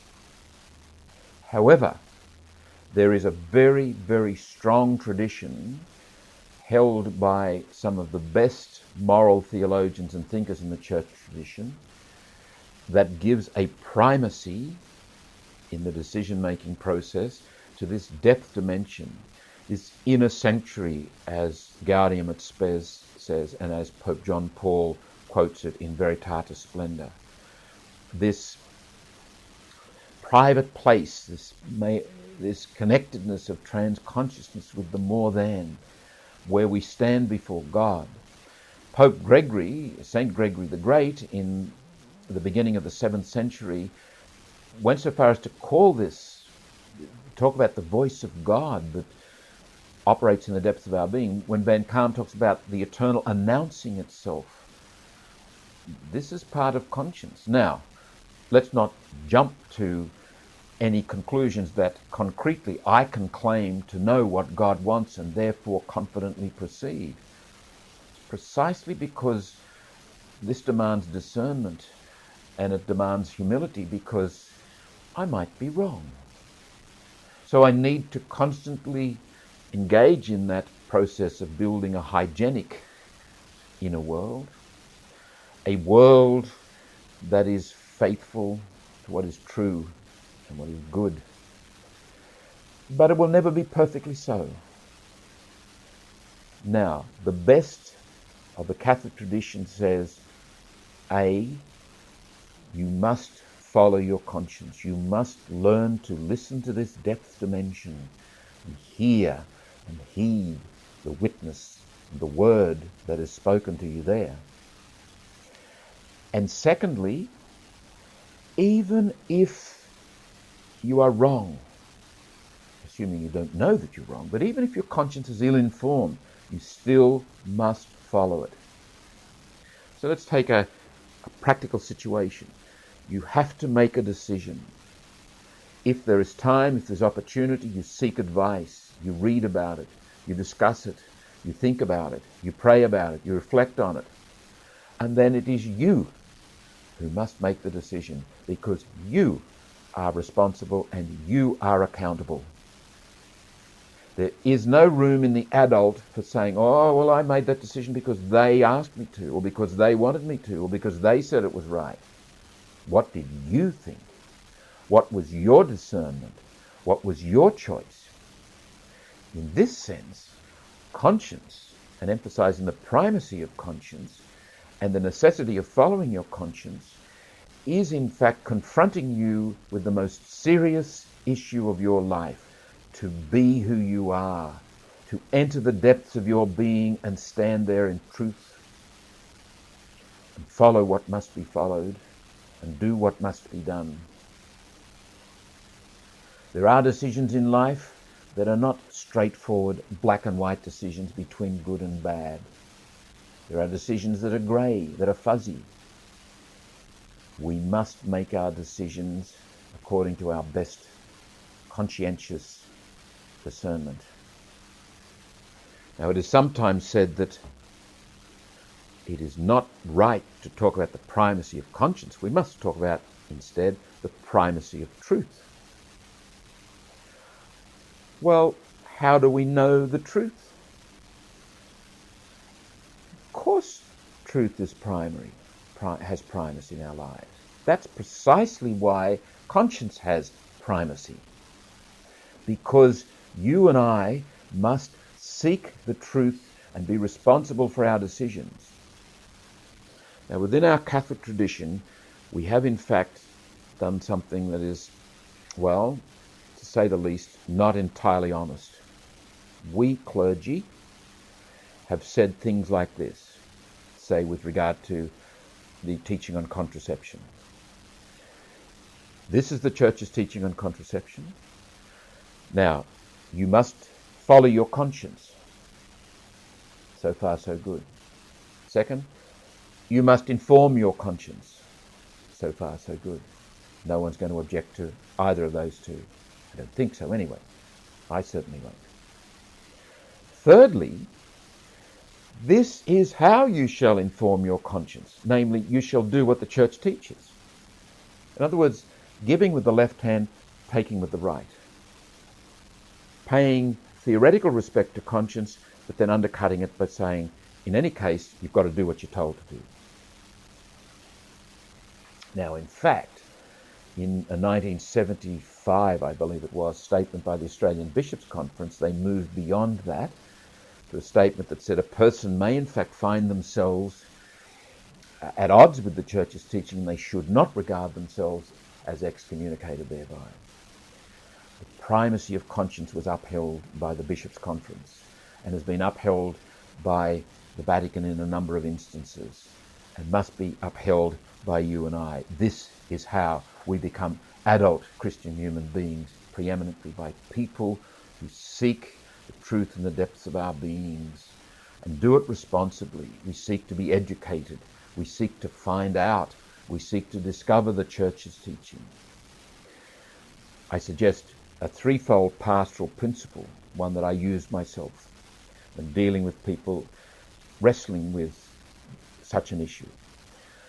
Firstly, I try to present the Church's teaching as clearly, as compassionately, as objectively as I can, as cogently as I can.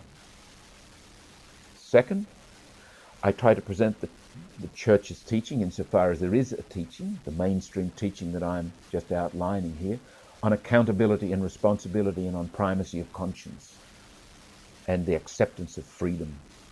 I try to present that as clearly and as compassionately, as objectively and cogently as I possibly can. Thirdly, I will say to the person or persons concerned, on behalf of the Church, I am with you. I shall be there with you, no matter what decision you make. Now, clearly, I'm assuming a certain adulthood. You don't do that with a sociopath or with an irresponsible individual or one who's terribly immature. You would add other things. Assuming you're dealing with an adult person, I think that is a pretty good threefold pastoral principle.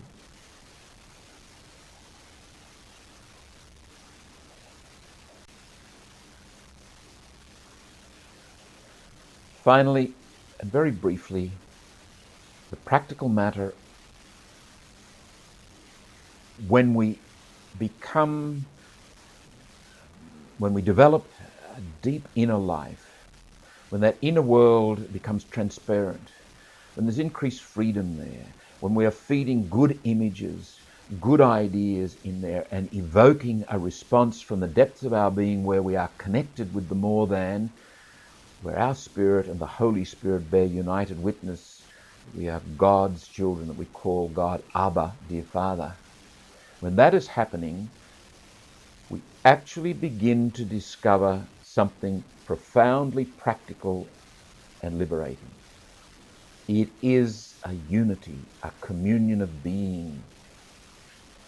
Already the personalist psychologists back in the 1950s were becoming aware of this. Their intuition was that the more personal you become, the more universal you become. The more you enter into the truth of who you are, the more you find yourself in affinity with other human beings. I would say, in regard to this inner world of consciousness, the more real you are, the more it is imbued with truth and goodness and beauty, the more you are at home with yourself, the more you are connected with the ground of your being in your inner life, the more you discover yourself connected with other people, events and things in this world, the more you discover that being is one and you participate in your unique way in the community, in the unity of life that is already given. This is Unit 3, Session 6. We're going to reflect on dispositions. Over the last 9 sessions, the last 4 of Unit 2 and the first 5 of this Unit 3, we've reflected on the intra-formative processes, the way we, within ourselves, contribute to the life formation process. We looked at ourselves as thinking beings. We looked at ourselves as willing beings, as remembering, as anticipating, as imagining, as beings of feeling. And last session, we looked at the issue of consciousness, our, if you like, total inner life described under that heading. Now we're going to begin to move into the area of the kinds of practical processes whereby we help to shape all those aspects of our inner formation. We do have some freedom, some room to move. We're not absolute dictators of our formation process, but we are accountable because we are free and responsible. How can we contribute to the process in a way that is most formative? Central to responding to that question is the issue of dispositions. And when we talk about dispositions, we're talking about an underlying set of instincts, if you like, ways that tend to set us in motion under certain circumstances. Now, some of these dispositions we bring into adulthood are very good. They have us moving in a certain way that we desire and that is formative. Some of the dispositions we bring into adulthood are not so good. They have us moving in ways that we regret, we would rather not move. So we look at that whole issue of building up that basis for moving even before we have a chance to think or choose. If you like, the spontaneous step forward that we take in a given set of circumstances. Let me begin with a quotation from Albert Einstein, the great physicist. In 1932, in a recording, he said, "The finest thing that we can experience is mystery. It is the fundamental emotion that is the root of true science. Those who cannot know it, those who cannot admire, those who are no longer capable of experiencing a sense of wonder, might as well be dead." I'm going to propose in this reflection on dispositions that Einstein is in fact pointing to the most fundamental disposition of what it means to be a human being in the world, the disposition of wonder. It has other names like awe, like reverence. As we stand before the great mystery revealed to us in our Christian tradition as God in Jesus Christ by the power of the Spirit, we are in gratitude. We stand there recognizing that this one who is our Creator loves us unconditionally, and that fundamentally shapes the way we are, the way we behave, the way we think. That provides, or that feeds, a disposition, a way of disposing ourselves in the world. The second quotation comes from Adrian Van Kaam. He writes, "What gives our lives coherence and consistency? Is it perhaps the acts that weave our days together? It seems improbable that they could provide a sufficient explanation, because taken by themselves they constitute only a collection of unrelated events.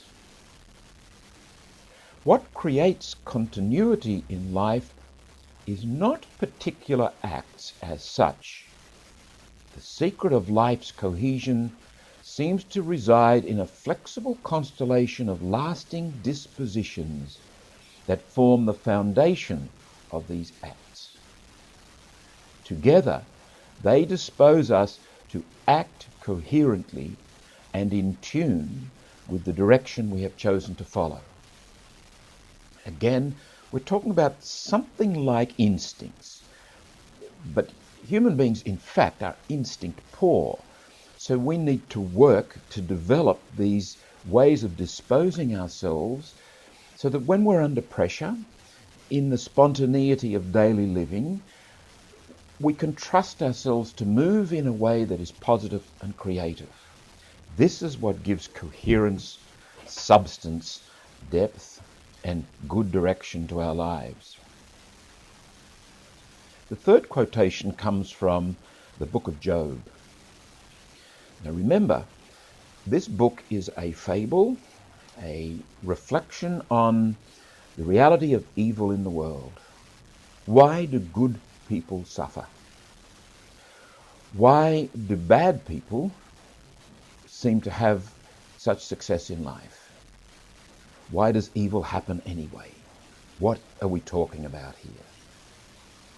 In the end, the book of Job, which is a very long book, more than 40 chapters, actually doesn't give us the kind of answer that we might be expecting when we ask those questions. It gives, however, a profound response. One that, at least in part, dismisses the sort of answers that we might be looking for. The theologians, the wise advisors to Job, are in fact dismissed. They don't have the answer. At no point does this book of Job suggest that suffering is a good thing in itself. It focuses instead on the relationship between Job, the human being, and God, the covenant. Job stands in awe and in deep reverence before God, a reverence that is sharpened, paradoxically, in the midst of suffering. We read towards the end of that book. Job says, "I know that you can do all things, and that no purpose of yours can be thwarted. Therefore, I have uttered what I did not understand, things too wonderful for me, which I did not know. I had heard of you by the hearing of the ear, and now my eyes see you." Job has gone through hell. He has walked for an extended journey through the valley of darkness. And he says, "And now my eyes see you." He doesn't have a rational answer to the problem of suffering. He has a loving response. He stands before God and bows in reverence and says, "You are my God." Like Thomas in the Gospels, "My Lord and my God." St. Paul, writing to the Christians in Galatia, offers us the fourth quotation to open our reflection. He writes, "It is no longer I who live, but Christ who lives in me." St. Paul gives us a most practical and profound way of thinking about dispositions right here, because what we are actually talking about as Christians is the Christ life in us that guides us, that directs us, that gives us energy, that draws us more deeply to being in love. So that in the end, it is not I who act, but Christ who acts in me. We must come back to that. It's a beautiful and very practical theme. Two universal human principles. First of all, human behaviour is grounded in and shaped by innate and or acquired dispositions. Let me just say something very briefly about innate dispositions. We won't be dealing with those in this particular reflection. Have you ever heard a family say, a mother or a father, "So-and-so had the most wonderful disposition. His brother was a little terror." Or you meet people who seem to have a very sunny disposition. They seem to be very congenial. These are innate, temperamental givens. The people concerned may in fact choose them and facilitate them, but we need to acknowledge at least the innate reality, which is neither good nor bad, it just is. What we do with these givens is the issue, how we choose to behave in their regard. It is the acquired dispositions that we want to look at. The second universal principle. In a healthy life formation process, close and careful attention is paid to the development of formative dispositions and the reformation of deformative dispositions. What we're actually suggesting here is that the focus of our energy and our efforts in the spiritual life ought not be at individual acts. We pay attention to them, but that's not our focus. Our focus is facilitating, and I use that word quite deliberately, facilitating the emergence of good, substantial dispositions, so that we are disposed in a certain way when we go into the world, so that in our interactions with people, events and things, that disposition fires us, directs us, stands us in good stead.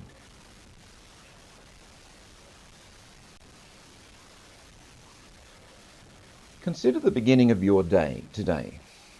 Maybe the alarm went off, you got out of bed, maybe you knelt down, said a prayer, went to the bathroom, got dressed, you washed yourself, got dressed, you went to the kitchen, got a cup of coffee, etc. There's a certain robotic dimension to all this. It is as if you are, as a human organism, trained, routinized to go through this.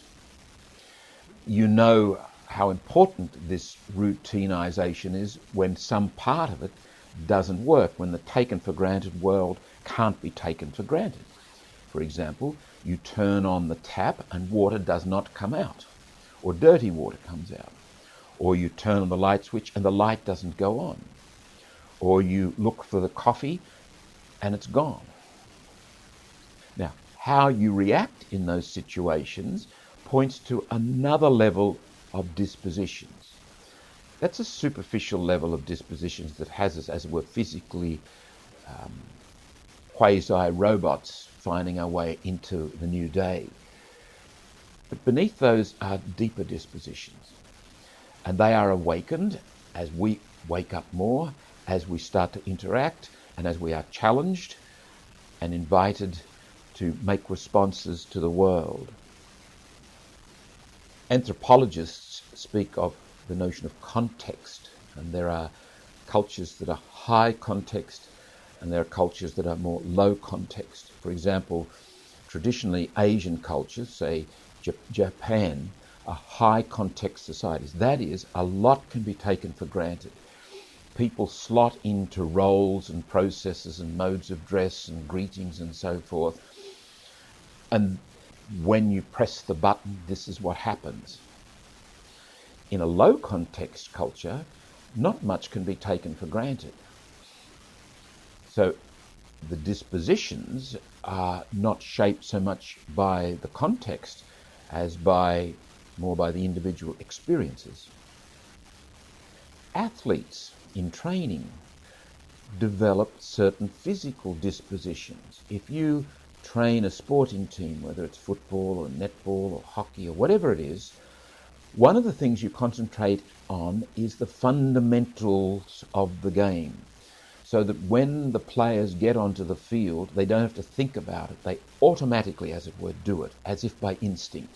They are disposed to respond in a certain way under certain circumstances. The same sort of principles work at the deeper level of the human spirit. We need to develop these instincts, these ways of responding, so that when we're in the game of life, when we're on the field, we will respond in ways that are good. Let me suggest some underlying principles that might assist this. First of all, to see life as gift. One of the central principles to emerge from all our discussions in this course so far is that my life is first and foremost a gift, and my deepening of that life is gift. Let's recall the process that we uncovered when we talked about life crises, from the Greek word krineo, meaning a parting of the ways. The DNA of life formation is found here in a pattern.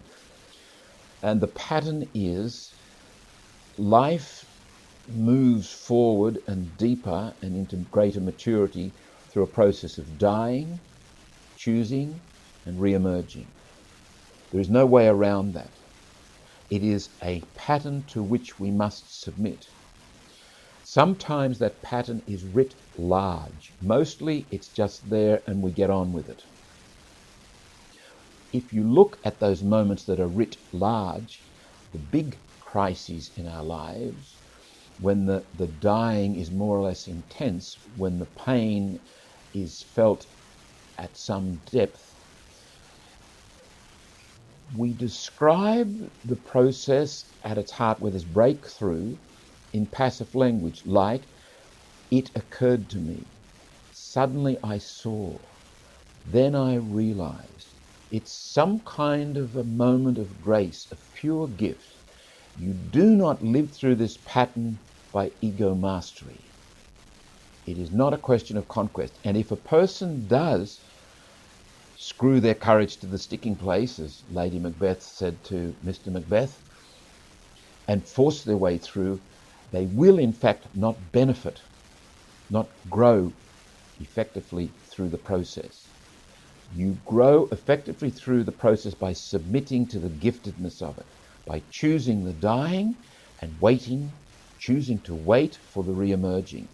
And the re-emerging comes not as we fatalistically and passively just sit there and do nothing. We engage, we wait actively, we are energetically engaging the world. And this can be a time of great agitation and difficulty and darkness. But we keep turning up and we keep longing and searching. But the breakthrough comes to us. It is given. It is grace. And we experience the grace. And we know that life is gracious by these experiences, not by reading about it in a book or being told about it by someone. And people who have lived this pattern at depth with courage and generosity become gracious and grace-filled people. They also become more free people, because at the heart of this process is free choice, is the choosing. And the more I choose and the more effectively I choose what must be done, what is true and what is real, and the more I'm willing to wait upon life and yield to what is true and free and real, I will become more and more free. Again, two of the outstanding marks of the authentically religious person are freedom and grace. I think we could also say two of the outstanding marks of the genuinely mature adult person are freedom and grace. So the first underlying principle is that we appreciate life as gift. And this feeds us back into the awe and reverence and gratitude attitude, whereby we recognize we are creatures before our Creator. And we know our Creator loves us unconditionally and embraces us in mercy and compassion and desires nothing more than the fullness of life for us.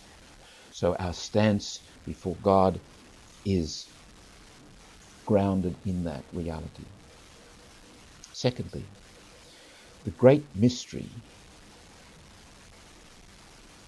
is there in the sacramentality of living, in the field of life, in the give and take of our interactions with people, events and things. We are in fact encountering not just the mystery of living, but the mystery beyond the mystery itself, the mystery himself.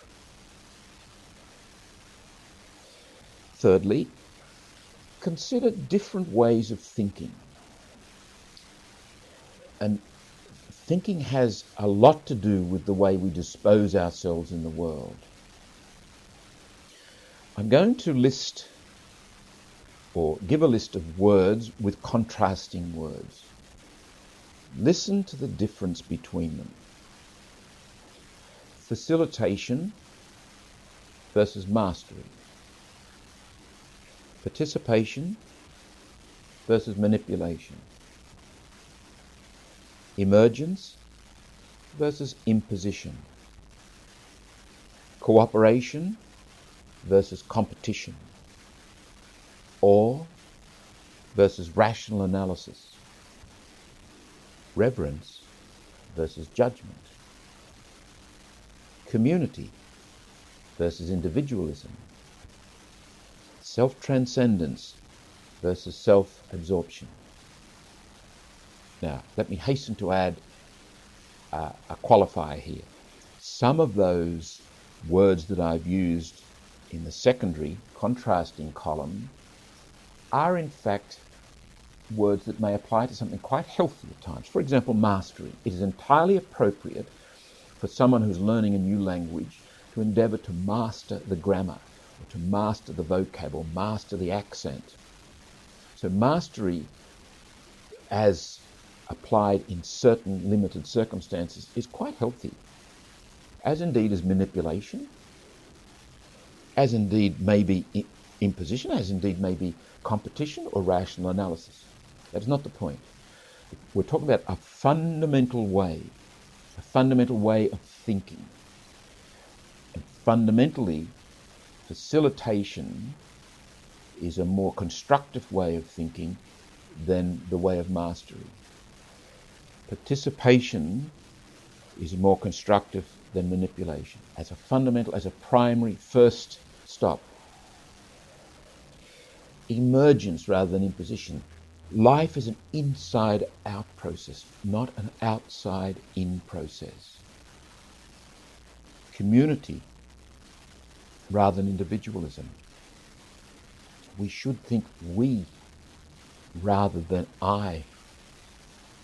Yet there are times when it is entirely appropriate to think I, but our fundamental way of thinking should be in terms of us, first person plural. Fourthly, our desire for and our working for these dispositions ought to be done by way of transcendent aspirations rather than functional ambitions. And this is a corollary of what we've just been talking about. Transcendent aspirations are qualities, ideals for which we wait, which we facilitate, which come to us by way of grace when we open ourselves and we create a rich environment within which they can emerge.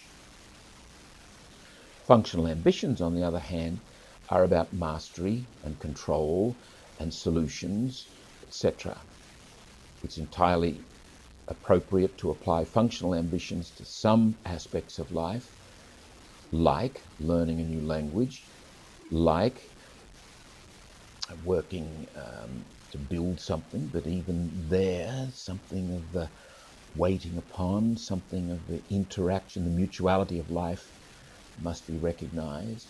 But when we come to the deeper, the more substantial facts of human growth and maturity, we must operate out of our aspirations, our best ideals.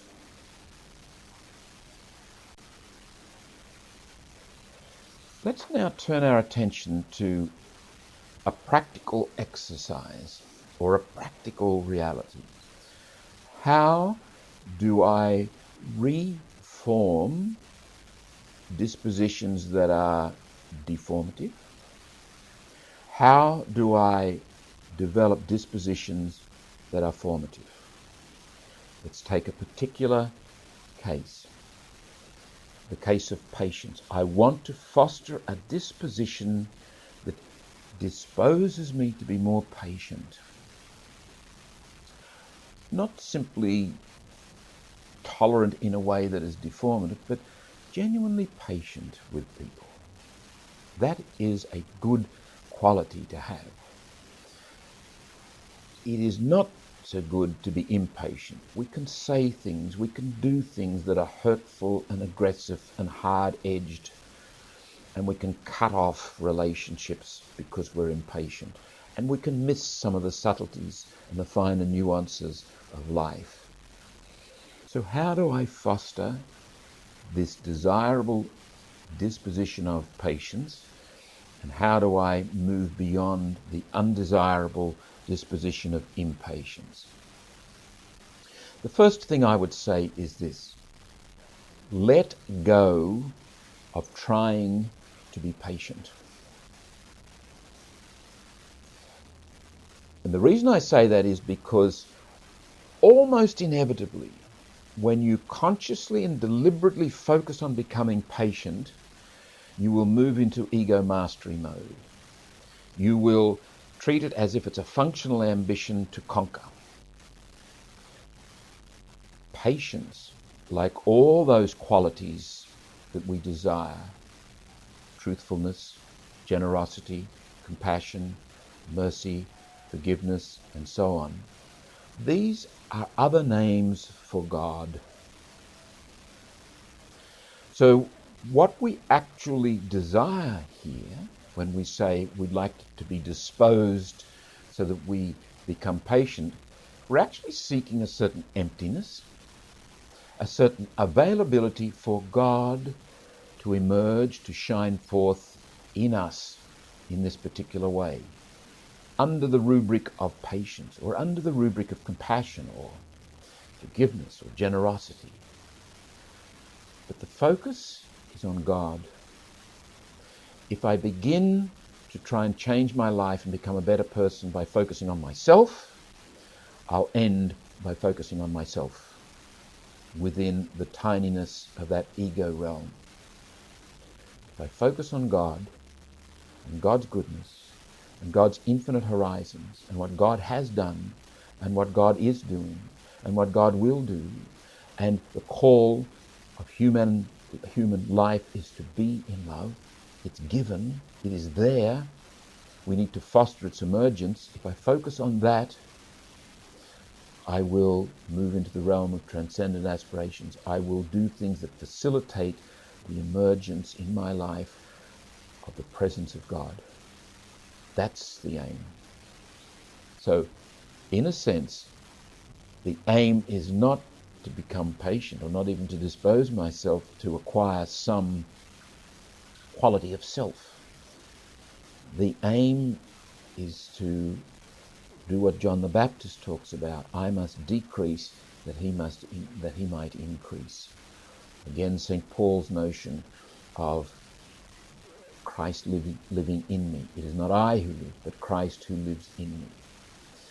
And incidentally, a little acid test that you might do from time to time, when you catch yourself being virtuous, when you discover something highly desirable like this emerging in your life, does it make you feel satisfied? Is that your first feeling? Or grateful? Does it feed back into that sense of awe and reverence and gratitude? I would say if it makes you feel satisfied, if that's your first instinctive reaction, it's highly likely that you're dealing with an ego mastery reality, and it's not true virtue. In the Stoical tradition, it might be noble and acceptable. It is not Christian virtue.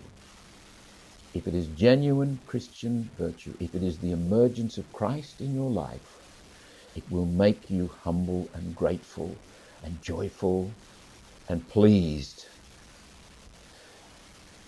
The third thing is learn to listen. Keep on listening.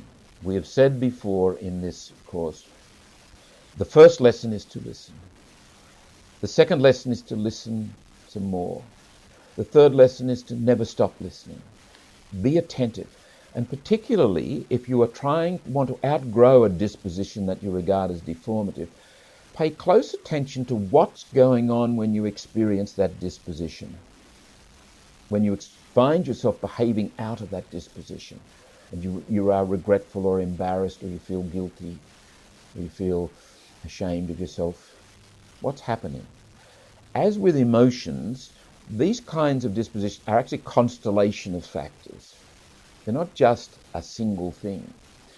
And you will have your particular way of being impatient, and it will have a history, and it will have ramifications and implications, and you need to simply pay attention to that. So in the listening, simply accompany yourself through daily living in the stuff of the day, and as things emerge, pay attention to them. Ask yourself that fundamental question: what's going on here? What am I feeling? What is happening? What am I thinking? Ask these as open questions questions you ask with your head, and simply go inside and wait and pay attention.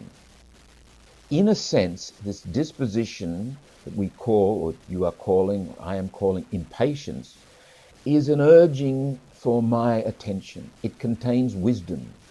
Potentially, when I address it and listen, I become wiser. I become graced. It is not a threat, it is a promise. Fourthly, reflect on examples of patience. Go to the Gospels. Meditate on the person and the teaching of Jesus, how he encountered people. Let the reflections on the Gospels become good thoughts and good images in your mind and your imagination and in your remembering, which calls to mind three in fact, fundamental exercises in our Catholic tradition that are most useful here. First of all, there is the exercise of the examination of conscience. Now, like so many words relating to religion and religious practice, the word examination of conscience has fallen on hard times. It's almost a pejorative, almost an unusable expression now. That's unfortunate because it's talking about something most useful, most practical, namely the daily business of reflecting on what's going on in me at depth. Conscience is that depth, sense, ability, where I register my interactions with the world and I get a sense of what is good and what is evil, and what is right and what is wrong, and what is true and what is false. I need to pay close attention to that dimension of my consciousness, to listen, to hear when I have missed the mark, to hear when I have actually been drawn into something that is good, where I have been part of God's presence at work in the world, to give thanks for that. So paying attention to what's going on and what's being registered in the depth of my being is very important. Whether we call that examination of conscience or examination of consciousness or just reflection, but we need to do it.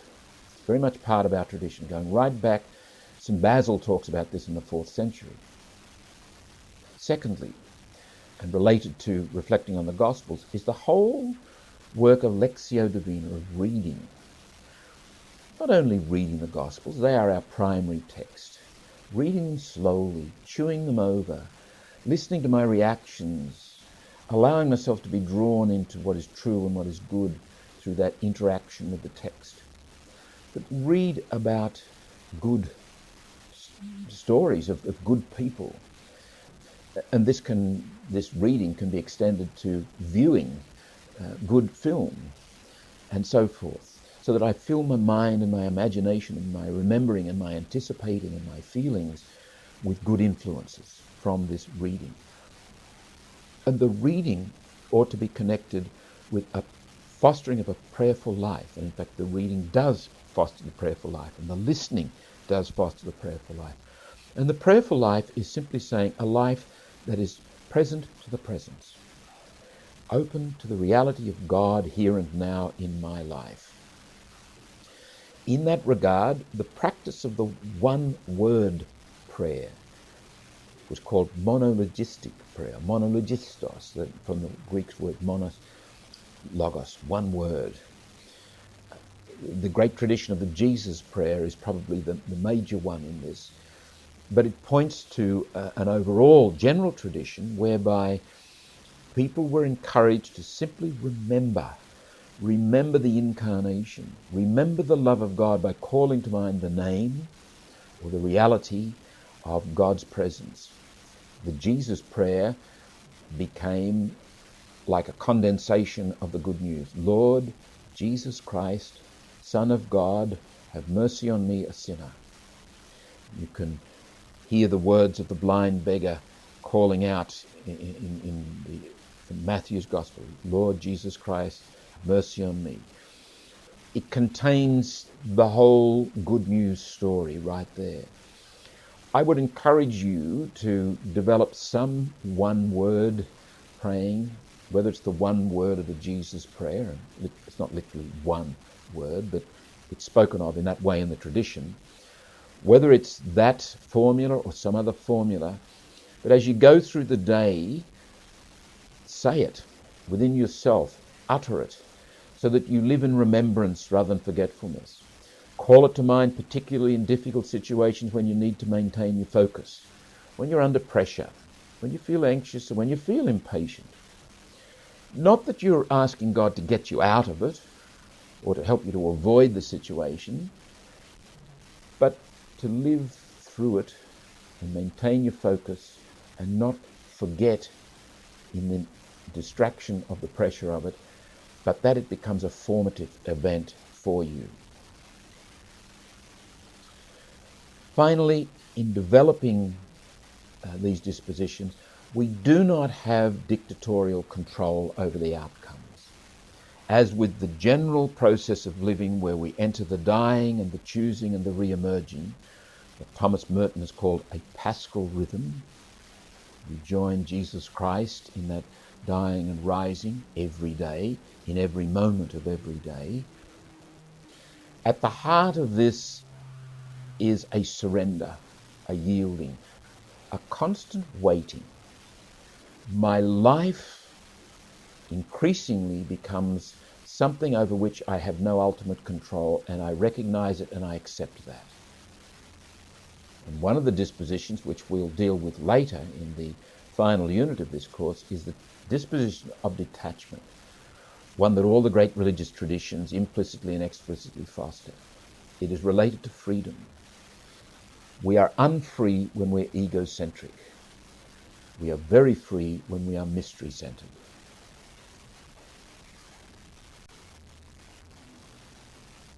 Adrian Van Kaam offers a helpful little schema when he talks about life as consonant, from the Latin word sonare and con, sounding together. There's a consonance in a mature life that is mystery-centered, that has graciousness and freedom about it. He suggests actually there are three interrelated dynamisms or processes involved in a truly consonant life or lifestyle. He calls them congeniality, compatibility, and compassion. By congeniality, he means a certain congruence or honest interaction between me and myself, within myself. I'm facing within me what must be faced. I'm coming home to who I am. I'm grounded in the truth of who and what I am. I'm not living an idealized image. I'm not playing games. I'm not at odds with myself, therefore. There's a congeniality. That's an essential part of a consonant life. A second essential part is what Van Kaam calls compatibility. Just as the congeniality refers to my relationship with myself, a relationship that is honest and one of facing what is true and what is real and submitting to what is true and what is real. Compatibility is the process of facing what is true and real and submitting to that in between me and other human beings. The relational dimension of my life with others, people, events and things, but particularly other human beings. And thirdly, consonance is made up of compassion. And this relates to the waiting. It takes compassion to wait, to live with the incompleteness, the middles and the muddles of life, and to recognize that you're not in control and you don't have to be in control. That the center of life is with God, who is infinite love, who is infinite mercy, and loves unconditionally. That's the reality. This is reminiscent of St. Bernard of Clairvaux in the 12th century. He talks about the human urging, longing that's in all of us to identify with truth. Bernard believes that it is written in the heart of the human person to seek what is true. Even if we don't know it, even if we seek lies and we pretend and whatever, deep in the depths of our being there's a longing for what is true. He further says that you cannot know what is true, and you cannot identify with what is true in itself, that is God, because truth is a person. To know the truth ultimately is to know the personhood of God.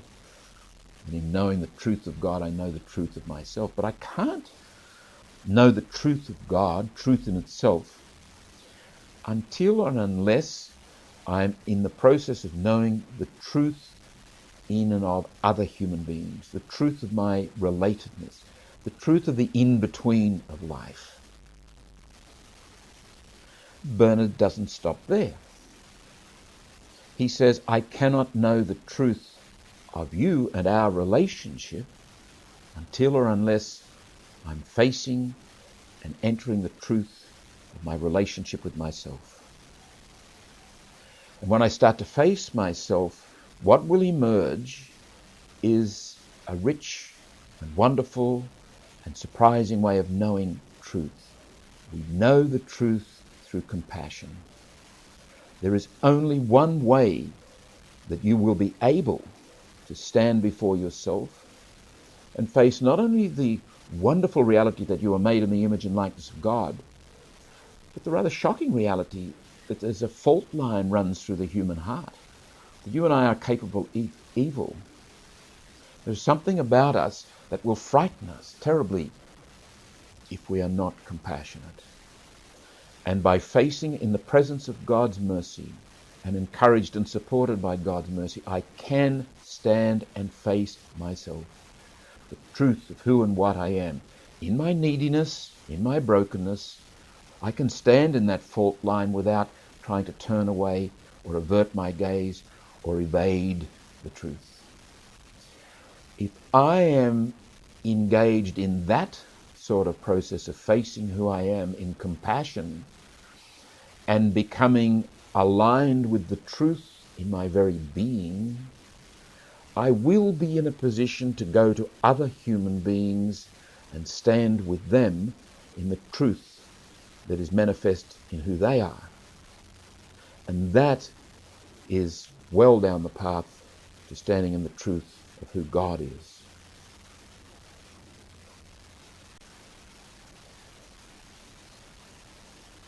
Let us now turn to the Bible, and the more specific Christian articulation of dispositions.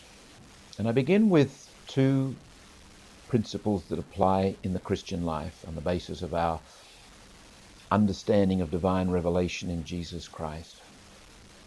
The first is this: the Christian life is supported by those dispositions that best enable the Spirit of Christ to bear united witness with my spirit that I am a child of God.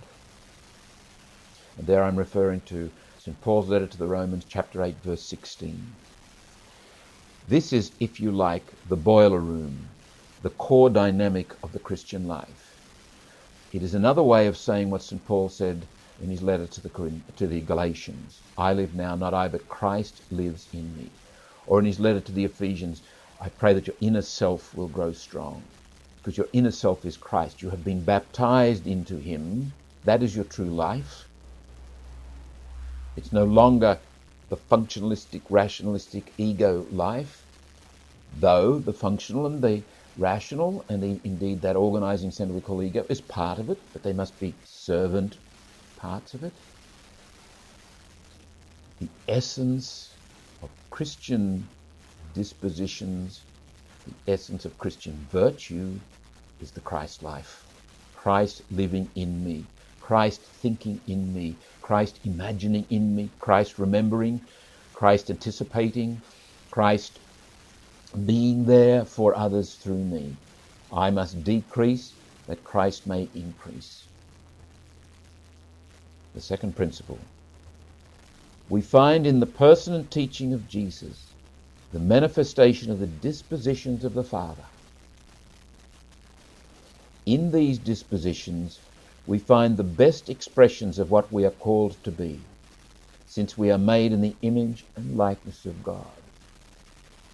In other words, when we talk about these, as a Christian, as these deepest dispositions, we're not only talking about the presence of Christ in our life, but we're actually talking about the bringing to birth or the recovering of our original identity as creatures made in the image and likeness of the infinitely lovable, the infinitely incomprehensible, the infinitely uncontrollable, the great mystery. So that the development of Christian virtue, the graced process by which I become who I most deeply am, is about the emergence of my true identity. And my true identity is found in God through Christ.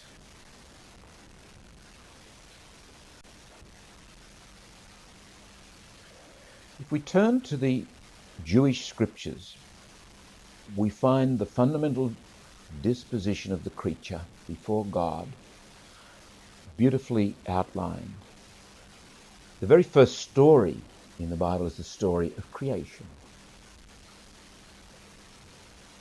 And we must not forget that in the Bible, although it's there as the very first story, in fact, it's written in the light of the Exodus story.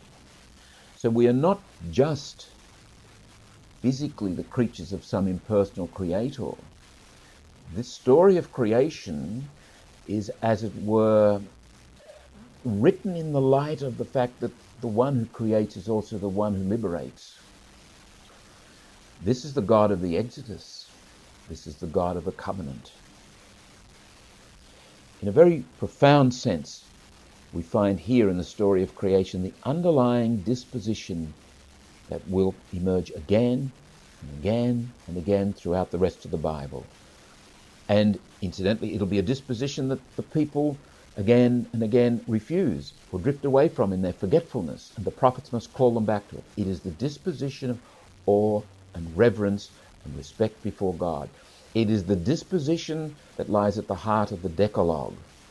I am the Lord your God. This is not fostering a disposition of anxious performance. This is a call to a disposition of one who knows that he or she is loved.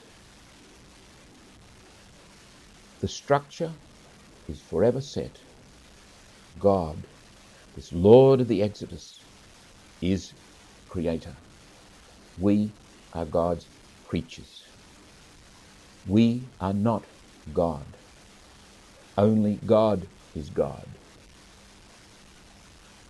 Although this human creature that we are, according to the book of Genesis, is a companion of the Creator, God, this intimacy doesn't take away the radical relationship which demands awe and reverence and obedience, a disposition that we'll talk about in our next session.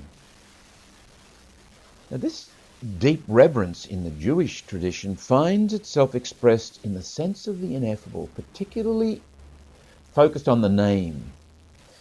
In Exodus chapter 3, I think it's verse 12, when Moses encounters the burning bush and asks for the name of God, there are 4 letters given, Y-H-W-H. In the Jewish language, the written language has no consonants. The oral tradition provides the consonants. Still, oral tradition and written tradition really don't give us any definitive understanding of what those 4 letters, the so-called tetragrammaton, means. And it is an intimator of the mystery of God, that God is unnameable, because naming means comprehending. Moses is in effect given the message, I'll be there, Moses, as who I am, shall I be there. You don't have to know my name. You don't have to know how I'll be there. You just have to know I am your God and I shall be there. Now, in the Orthodox tradition, the name is never uttered except on very special and rare occasions by selected people. The Jewish philosopher Abraham Heschel, in his book God in Search of Man, a philosophy of Judaism, writes, "The true name of God is a mystery. It is stated in the Talmud, and God said unto Moses, 'This is my name forever.' Exodus 3:15. The Hebrew word forever, leolam, is written here in a way that it may be read le'alem, which means to conceal. The name of God is to be concealed. Throughout the ages, Jews shrank from uttering, and to some degree, even from writing out in full the four-lettered holy name of God, the Tetragrammaton. Except in the Bible, the name is usually not written out in full. Even when the portion of the Pentateuch is read during the service, the name is never pronounced as it is written. The true name is the ineffable name. It is rendered by the Jews as Adonai, literally, my Lord. By the Samaritans as Hashem, and by the translators of the Bible into Greek by the word Lord, Kurios. According to Abba Saul, he who pronounces the ineffable name is among those who have no share in the life to come. No one may utter the mystery of thy name. Only once a year, on the Day of Atonement, was the ineffable name uttered by the high priest at the temple in Jerusalem. And when the name came out of his mouth, in holiness and purity, those who stood near him prostrated themselves, and those who stood afar said, "Blessed be the name forever and ever." The name was pronounced 10 times during the worship, and yet even before the people had left the temple, all of them would forget the pronunciation. According to a medieval source, the name escaped even the high priest himself as soon as he left the temple. To this day, the priests closed their eyes when pronouncing the blessing, because when the temple was in existence, they would utter the ineffable name and the Shekinah would rest on their eyes. In remembrance thereof, they closed their eyes. The Decalogue does not contain any commandment to worship God. It tells us, "Honor thy father and thy mother." It doesn't tell us, "Honor thy God, worship him, offer sacrifice to him." The only reference to worship is indirect and negative. "Thou shalt not take my name in vain."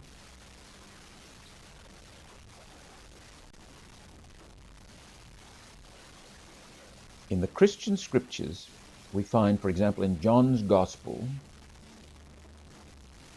a portrait of Jesus that emphasizes this reverence he has for the Father, this deep, intimate relationship. "My food," says Jesus in John's Gospel, "my food is to do the will of the one who sent me and to complete his work. My teaching is not from myself, it comes from the one who sent me." Jesus is sent by the Father. This Creator God is revealed to us through Jesus Christ. In John's Gospel, the awe and the reverence that Jesus has of the Father is not manifest in distance, but in closeness, in intimacy. It doesn't generate fear, but loving obedience. There is absolutely no sign in John's portrayal of Jesus that he's frightened of the Father. There's every sign that he has a profound intimacy and trust of the Father. The disposition of Jesus towards the Father flows over into his attitudes towards the disciples. "I have made your name known to them and will continue to make it known, so that the love with which you have loved me may be in them, and so that I may be in them." Now, in the Synoptic Gospels, the Transfiguration is central. we might say that the burning bush of the Jewish scriptures, in which God's light and God's fire in the world is symbolized, has its counterpart in the Transfiguration, but this time it's in Jesus. God's light and God's fire present in the Incarnation. The Transfiguration prefigures the triumph, the great victory of the cross, which triumph is, of course, evidenced in the empty tomb on Easter Day. Jesus is not just a political, social, cultural reformer. His vocation has little to do with the oppressor from Rome. And this is a great trauma for the people because they expected that his vocation would have everything to do with the Roman oppressor. In fact, Jesus' vocation has everything to do with the oppressor that God has begun to deal with in the desert of old. The oppressor called sin, evil. The dawning realization that Jesus is the Christ, that he is Kurios, that he has conquered sin and death, is the basis of the Church's primitive faith and the authentic tradition to this day. And it provides a particular nuance and shaping of that awe and reverence towards God that is the fundamental disposition with which the Christian goes into the world. One with him. Christ has died, Christ is risen, Christ will come again. I am baptized into that Christ. That Christ lives in me, the risen Lord. St. Paul writes out of this sense of awe and reverence and identification with Christ. Oh, the depths of the riches and the wisdom and the knowledge of God. How unsearchable are his judgments and how inscrutable his ways. For who has known the mind of the Lord? Or who has been his counselor? Or who has given a gift to him that he might be repaid? For from him and through him and to him are all things. To him be glory forever. Amen. St. Paul writing to the Romans, chapter 11, verse 33.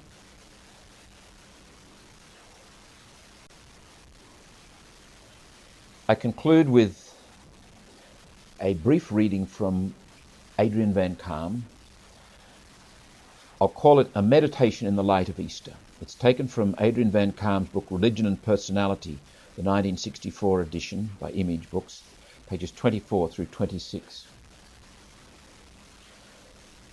Whereas the first thing to know in a technical crisis is exact information about the instrument concerned, the first thing to know in the problem of life is that we do not know. Life is a mystery to be lived, not a problem to be solved. Before this mystery, we stand in awe and surrender. We do not impose our petty categories on the mystery of life. We do not force life into our narrow prejudices. We do not complain that life is too vast for us. We know that life escapes our grasp. We bow in reverence to the mystery of being. We accept humbly the fact that we cannot understand where life is leading us. We learn the virtue of patience in the school of the adventure of living. For we are like sailors on a ship of unknown destination, on an uncharted sea. Very gradually we learn the crucial lesson of existence, that we do not ask what life has to give us, but rather respond to what life asks from us. Then the question is no longer, what can I get out of life? But rather, what can life get out of me? This truth assumes infinitely deeper dimensions in religious existence. For religious individuals, the mystery of life is rooted in the mystery of divine providence. Faith in God's project makes it less difficult for religious individuals to live with the darkness and uncertainty that are inherent in every human project. They know that behind the clouds of their own ignorance is the radiant sun of God's presence. This certainty gives to authentic religious existence an air of freedom and carefree relaxation. To be carefree is not to be careless. To be carefree is to be careful in a serene and even-minded way. The freedom of the children of God gives us a specific style to human existence, characterized by the peace of heart typical of the authentic believer. This peace is not based on a denial of the darkness and uncertainty of their project of life. Religious existence knows this darkness as well as, or even better than, non-religious existence. Religious individuals, however, have learned how to live with the uncertainty in the light of their faith that everything, even darkness, has a divine meaning, a holy purpose, mysterious design. Therefore, the first premise in the art of living is to be able to live with one's problems, not to see them as problems to be solved, but as mysteries to be lived. As long as we are anxious, agitated, perturbed about our problems, we prove that we have not yet learned the fundamentals of the art of religious living. Indeed, each time we attempt to force a solution of our difficulties in a quick, easy way, we refuse to enter the school of life. This is especially true of the problems of sin and imperfection. Our personal inclinations to certain types of sin and imperfection will be with us as long as we live. They are rooted in our unique nature and in the dark recesses of our past. To be sure, we must try to overcome them in the current of our existence, but we must also humbly accept the fact that possibly we shall never be wholly rid of them in spite of our efforts. It may be that we must live with a certain imperfection to the end of our life, that we must patiently try to cope with it in countless ways while never succeeding in eliminating it. A certain sin may persecute us until our last breath, humiliate us in the eyes of others, escape our understanding and fill our eyes with tears. This fact we must accept. The Lord will never ask how successful we were in overcoming a particular vice, sin, or imperfection. He will ask us, did you humbly and patiently accept this mystery of iniquity in your life? How did you deal with it? Did you learn from it to be patient and humble? Did it teach you to trust not your own ability, but my love? Did it enable you to understand better the mystery of iniquity in the lives of others? Did it give you the most typical characteristic of truly religious individuals, that they never judge or condemn the sin and the imperfection of others? Religious individuals know from their own lives and that the demon of evil can be stronger than them even in spite of their best attempts.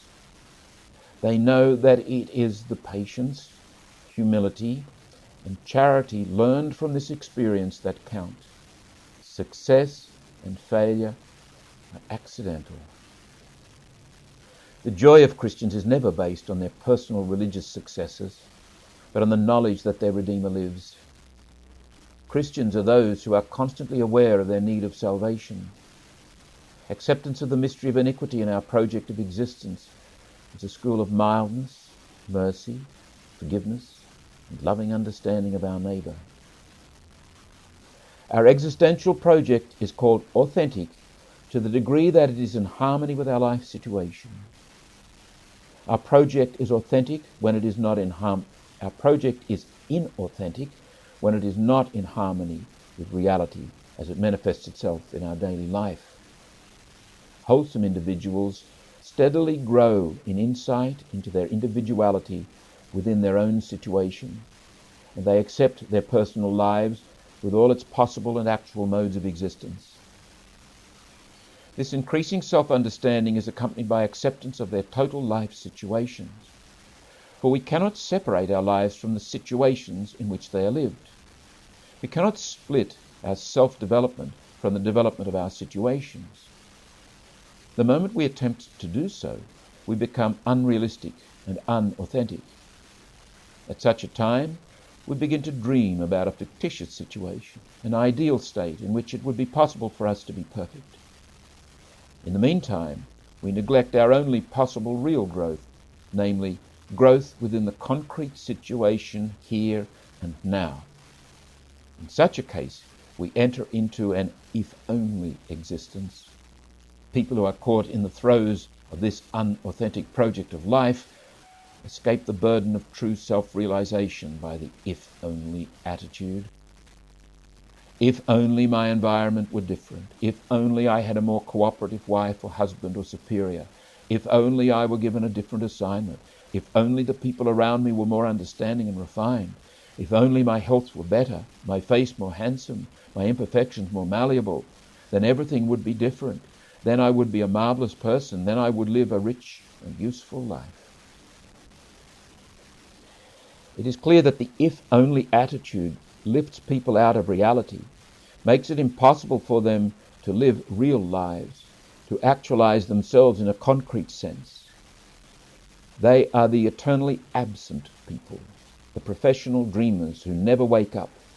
Their project of existence becomes increasingly fantastic, a castle in the air. The more these people live in their castles, the more useless they become in the everyday situation.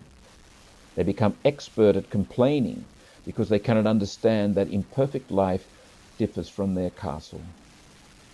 They are sure that they cannot be at fault, for if life were only like their dream, then they would be perfect. It is not they who are mistaken, but all the others who have ruined their castle.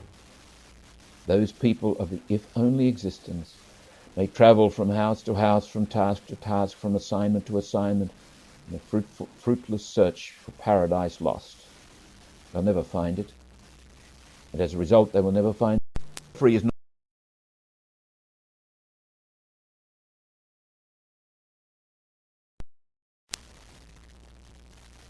This is session 7 of Unit 3, Developing Your Own Spirituality. Our topic is perhaps one of the most important, from a practical point of view, of any that we deal with in this course. It is about the deep listening and submitting that we must constantly be seeking out in our lives. We refer to it as a disposition, a core disposition, one that disposes us in a very particular and practical way in the whole of our lives. Let us begin with a brief centering contemplative exercise. I invite you to take up a comfortable position in a place and in a manner where you will not be distracted. I'm going to guide you with several open questions to listen intently and gently and non-judgmentally to what is happening within you, and then finish with a brief focus on the verse from the Psalm 46, verse 10, "Be still and know that I am God." Remember, an open question is a question you ask with your head and answer with your tummy. Or to put it another way, an open question is a question you ask and then go within and pay attention and listen and let the response come from within. You engage in an inner dialogue that is primarily focused on listening to what's happening. The first open question is simply, how are you? How are you at this moment? Don't look for reasons, don't analyze, simply pay attention and listen.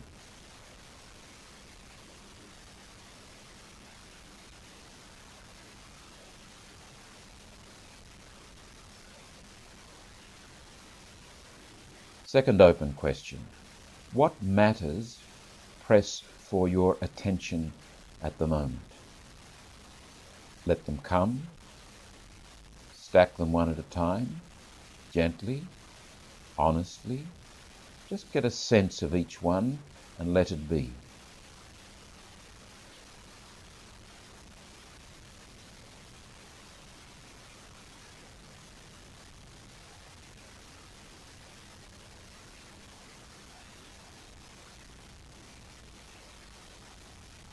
The third open question.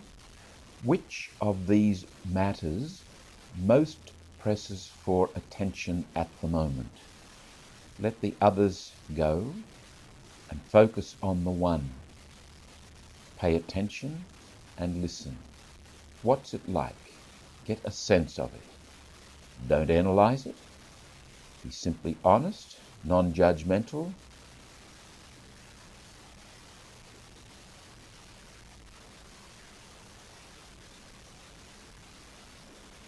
You might promote an inner dialogue with other open questions like, what feelings does it arouse?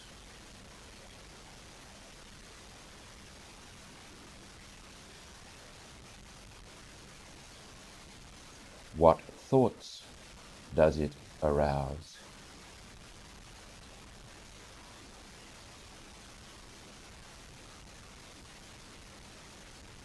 What part of your body does it make itself felt?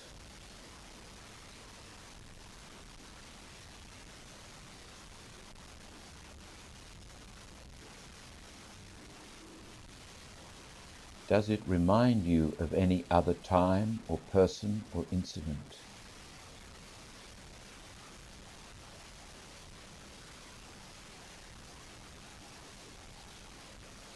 Encourage the inner experience to complete this sentence.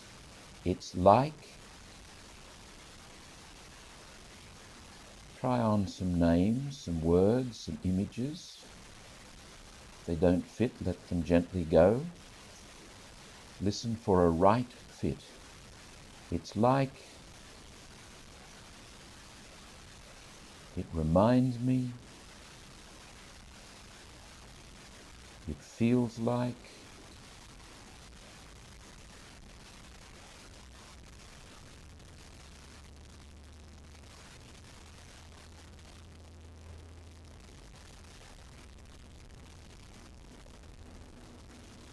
Bring this matter, your whole life, the lives of those about whom you love and care, into the presence of God. You call to mind the beautiful verse of Psalm 46, "Be still and know that I am God." Be still and know that I am.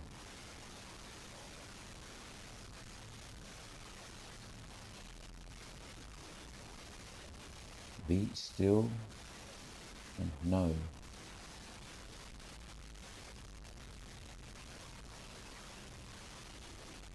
Be still.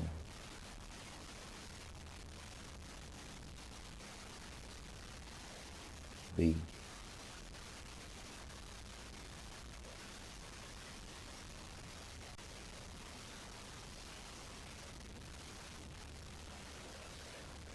We begin our reflection on obedience by turning to Dag Hammarskjöld, former Secretary General of the United Nations, a man who kept a journal which was published soon after his tragic death, more than 40 years ago. There he wrote, "What must come to pass should come to pass. Within the limits of that must, therefore, you are invulnerable." On a number of occasions in our reflections, I have spoken of the existential must, the must of my existence. My very existence lays claim to a response from me. My life is not simply a blank slate upon which I write whatever I feel like writing. There are givens. I am made for a purpose, in fact, we would say from our faith tradition. It is incumbent upon me to engage in life in an exploratory, discovering sort of a way, to seek out what is true and what is real and submit to that. There is a must about life, and there is a unique must about my existence. And if I stand in that, I am invulnerable. That doesn't mean people can't hurt me. That doesn't mean that I avoid the troubles of life. It simply means I am firmly anchored in what matters ultimately. For example, Dietrich Bonhoeffer, I believe, stood in that must when he was arrested by the Nazis eventually, and I would say out of sheer nastiness, hanged a matter of hours before the war ended. But he was invulnerable. Didn't save his life. He stood to the end in what is true and what is good. And that's where each of us must stand. And that's where we find our security, the ground of our being, our invulnerability. That places us beyond the game playing and the seductions of evil and the manipulations of pretense, or at least minimizes the possibility of us falling victim to such things. The second quotation comes from Maria Boulding, an English Benedictine nun. She says, like Jesus, you have to listen and listen. It will take you all your life to hear the Father's word of love for you. Indeed, it will take you all your eternity. There, I think Maria Boulding has put her finger on the nub of obedience. A life disposed to listen. Why? That we might hear. Why do we want to hear? That we might submit. We might discover and submit to what is good, what is true, what is beautiful, what is the vocation that is ours. Maria Boulding also indicates a dynamic process here. The process of listening, the experience of hearing and submitting won't be the same at every point in our lives. In fact, it may be something that is more functional early in our lives, although we do need to listen and hear the voice of love and affirmation and reassurance when we are infants and babies. But there's also a lot of listening for what needs to be done, how to solve problems, etc. And as our lives proceed, I would suggest a mark of maturity is that the listening is very much a dialogue with love itself, with truth itself, with goodness itself, an ever deepening engagement of living into intimacy with love. We might think of eternity in that way. Psalm 40, verse 6. You who wanted no sacrifice or oblation opened my ear. Then I said, here I am coming. Again, the psalmist puts his finger on the nub of it. That our primary task, which rises out of our recognition of God's godliness, we stand in awe and reverence before that transcendent other who is utterly immanent. We are beholden. That one lays claim to our life. In him, with him, and through him, we find the fulfillment of our beings, our happiness, our joy. We don't find that simply by fulfilling rules and laws, and social customs and rituals, all of which are very important to our human existence. Ultimately, we find it by listening and by hearing and by submitting, by eventually standing there and saying, here I am. I am here because you made me for yourself, and my heart shall be restless until it rests in you. Here I am on that journey. St. Paul writes to the community in Philippi, chapter 2, verse 8, he humbled himself and became obedient to the point of death, even death on a cross. St. Paul reminds us that we enter the deepest paradox of all through obedience, through this process of listening and hearing and submitting. We go through multiple dyings in order to enter more fully into living. If we are not willing to die, we are not willing to live. Living, in the best and fullest sense of the word, is born of dying. Obedience leads us into the jaws of death, that we might live, that we might know joy and fulfillment. 3 principles. First of all, obedience is the disposition whereby we are willing and able to listen, to hear, and to submit to the true and the real as it reveals itself in our lives. Second principle, the disposition of obedience is central to all human life formation. Third principle, the expression of the disposition of obedience is complex and subtle and very often confused with mere conforming.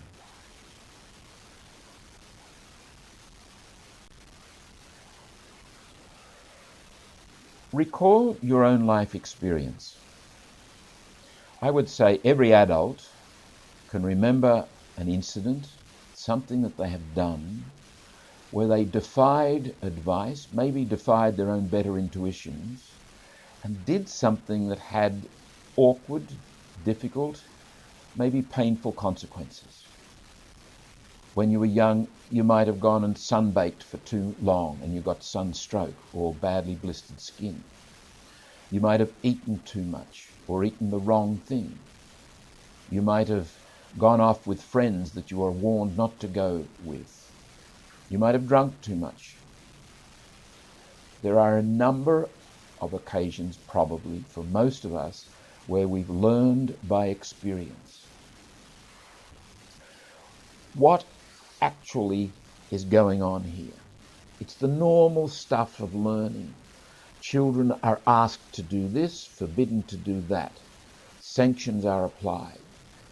Those children that listen well and hear not just the order, but hear what is real in the order and submit, grow and become useful and competent adults. In those occasions where we willfully did something that we knew was wrong or silly, we paid a price. And we end up saying, we shouldn't have done that. I should have listened to what you said, or I should have listened to my own better judgment. There is a process that is at the heart of listening that I am going to call the obedience pattern. It is the process that every single human being engages in, implicitly or explicitly, in order to grow, in order to become an adult, in this culture, in this career. You have to listen and learn, which involves hearing, becoming aware, and you have to be willing to submit to the true and the real and the reality that you discover. That's life. Now, we've indicated that this is not entirely simple, and it does have subtleties to it. For example, there are in groupings of human beings possibilities for a dynamic to grow up within which the individual listens to a deformative message, actually hears that deformative message as if it was true and real, and submits to it so that he or she becomes deformed in this obedience pattern.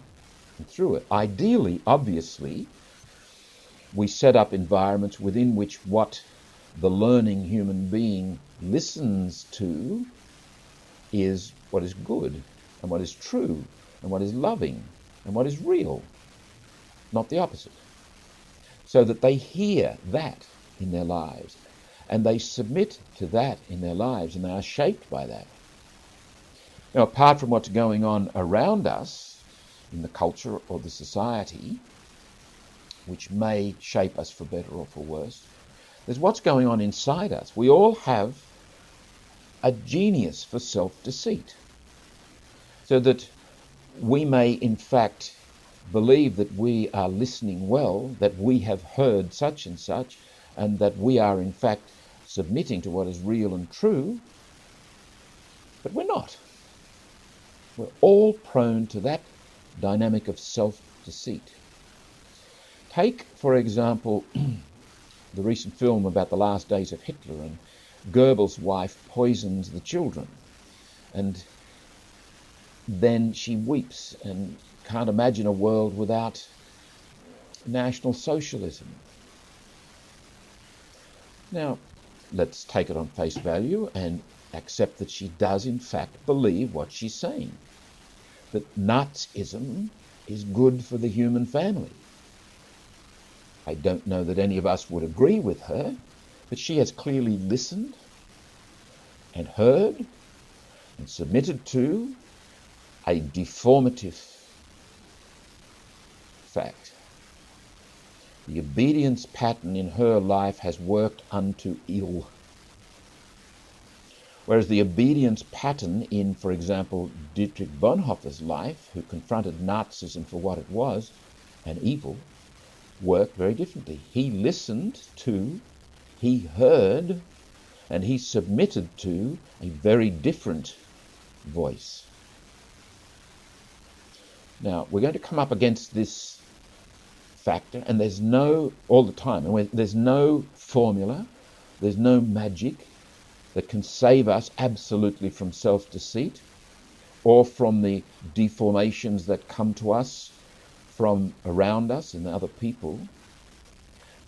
But let me say at this point that those who are committed to listening well and honestly and are taught to do it at an early age and continue consistently and persistently doing it as an adult, they will tend to hear what is in fact real and true and good, and they will tend to submit to what is real and true and good, and they will recognize, because they've done this over and over and over and over again, they'll recognize the lie, the counterfeit, even if it's just by intimation or intuition.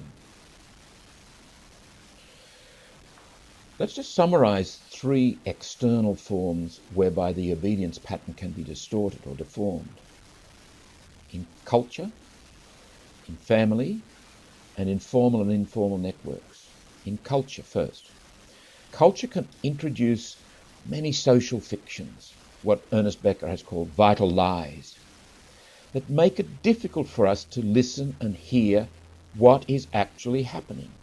Culture can create a sort of a thicket, a static, whereby we either simply take it for granted that what's being given to us by culture is the real thing. And it's not uncommon for people, especially in a bygone era when there wasn't so much exchange between cultures, it's not uncommon for people to grow up thinking, well, this is the way human beings are, isn't it? And they non-reflectively go about their lives as if this cultural form, with all its social fictions, was reality. Culture shock and the introduction of other people from other cultures to your culture can help break this apart. But more commonly, respectability, wanting to belong, the powerful herd mentality that seems to operate in most of us,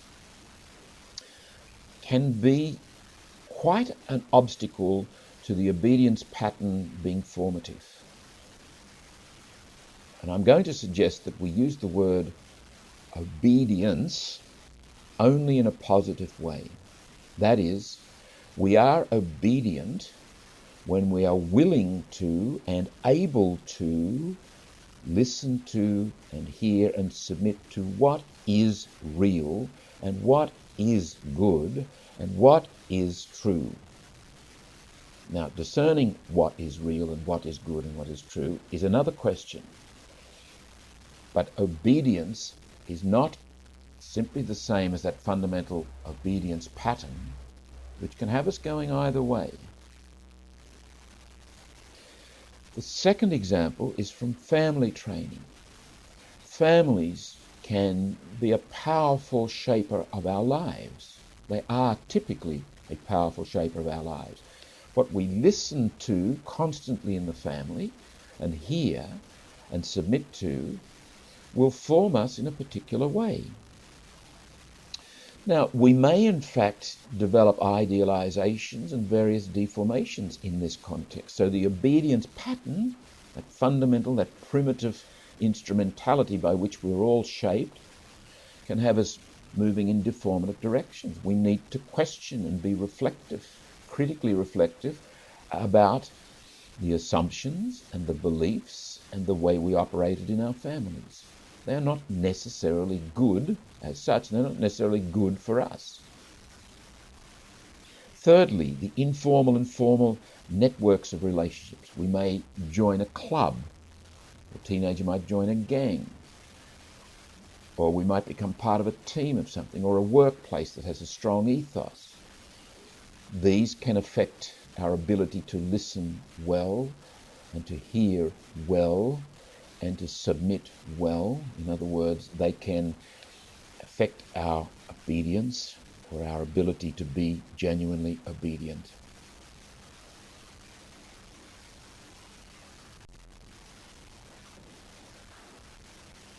Let us reflect briefly on the three elements of obedience. Willingness to listen, ability and willingness to hear, and a genuine desire to submit. First of all, the willingness to listen. And incidentally, our English word obedience comes from the Latin word audire, meaning to listen. And in most languages, and we'll reflect on this later, obedience has something to do, the very word, the etymology, reminds us that obedience has something to do, in fact, everything to do with listening. Now, willingness to listen. Some people don't seem willing to listen to anybody or anything. Some people are very headstrong, very willful, very selfish, very greedy. Addictiveness blurs our ability and our willingness to listen. If we are committed to listening, to creating a life that is characterized by listening, we have to spend time reflecting, being still, being silent, promoting listening, because it is a learned skill. Some of us learned it well growing up, some of us did not. I would suggest that the typical schooling system tends to be very rationally focused, very problem-solved, outcome-focused, very pragmatic, very oriented to jobs, and often enough leaves out the important business of listening. And listening is not just about listening to what another person says.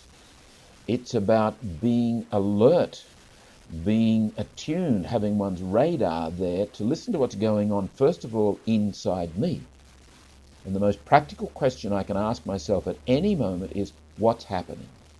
What's happening with me? What's going on here? And the willingness and the ability to take the next step then and engage that inner world and listen.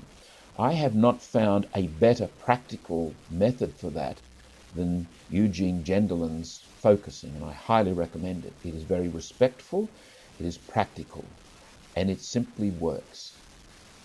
I do not encourage people to go digging, to probe the past, to look for events. Accompany yourself gently through life as your own best friend. As issues arise, pay attention to them, listen to them. And the art of open questioning is absolutely critical. Questions you ask with your head and answer with your tummy, or questions you simply ask and you let them hang there and you go within and you listen, and you watch, and you be attentive and you be alert.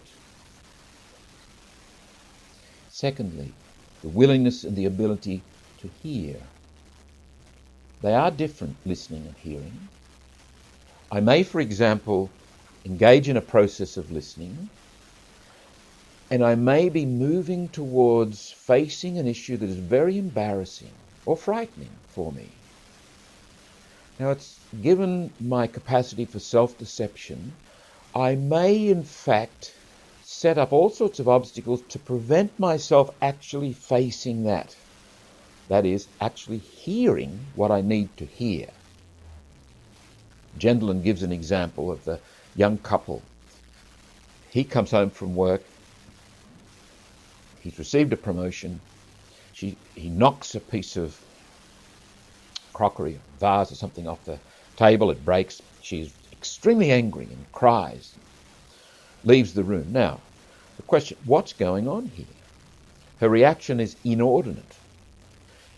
If you freeze frame the moment and you say, look, don't be childish, get on with things, cook dinner and have a celebratory meal together, what's going to happen? Realistically, the issue won't go away. It will stay there.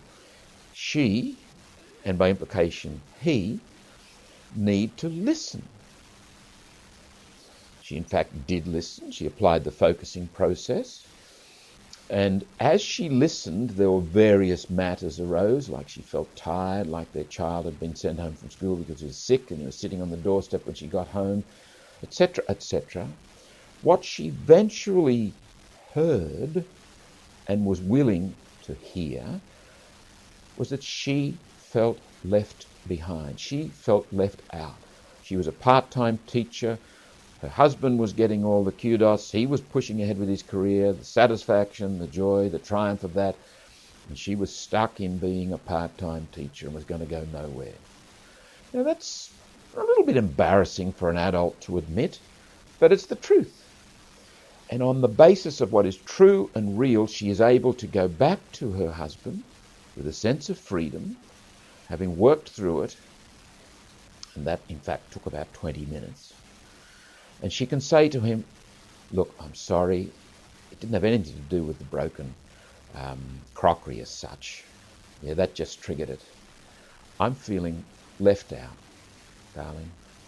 And, you know, I just ask for your patience. And if he's got any sense, and if he's listening to the moment, he will pay attention. He will be sensitive to what's going on. And you can see the basis here for not only a good, real conversation that gets them to know each other better, but a good, real process which enables their relationship to deepen. They will be the better for it. They will be a more loving couple for having done this. You could imagine an alternative scenario where they stopped right there where she was angry. She said, look, it doesn't matter, I'm just too tired, Get the bowl of pasta and break out a bottle of wine and get on with it. Do you think they've had a real engagement in that, a real conversation? Do you think it's helped their relationship?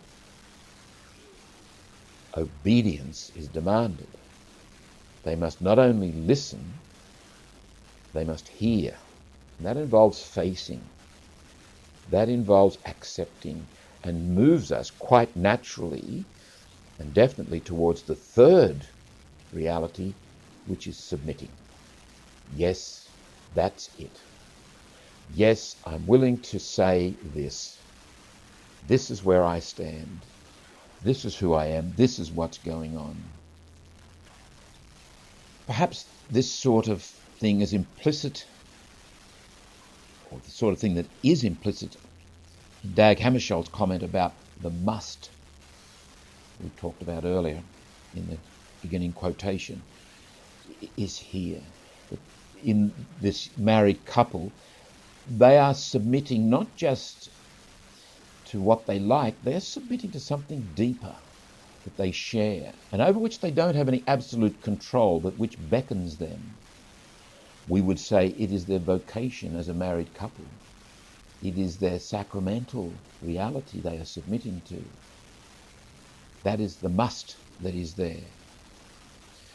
Perhaps this is also why the words of Polonius to Laertes in Shakespeare's Hamlet always ring true. This, above all, to thine own self be true, and it must follow, as the night the day, thou canst not then be false to any man.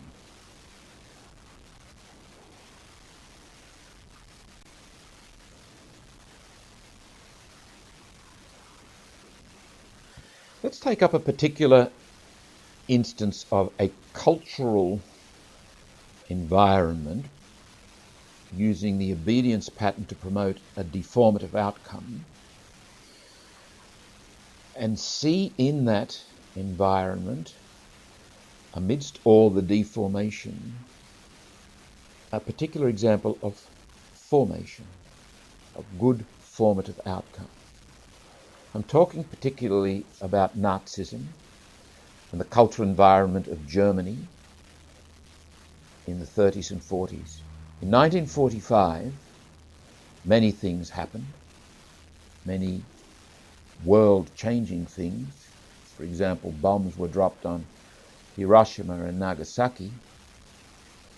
The United Nations came into existence, and the League of Nations went out of existence.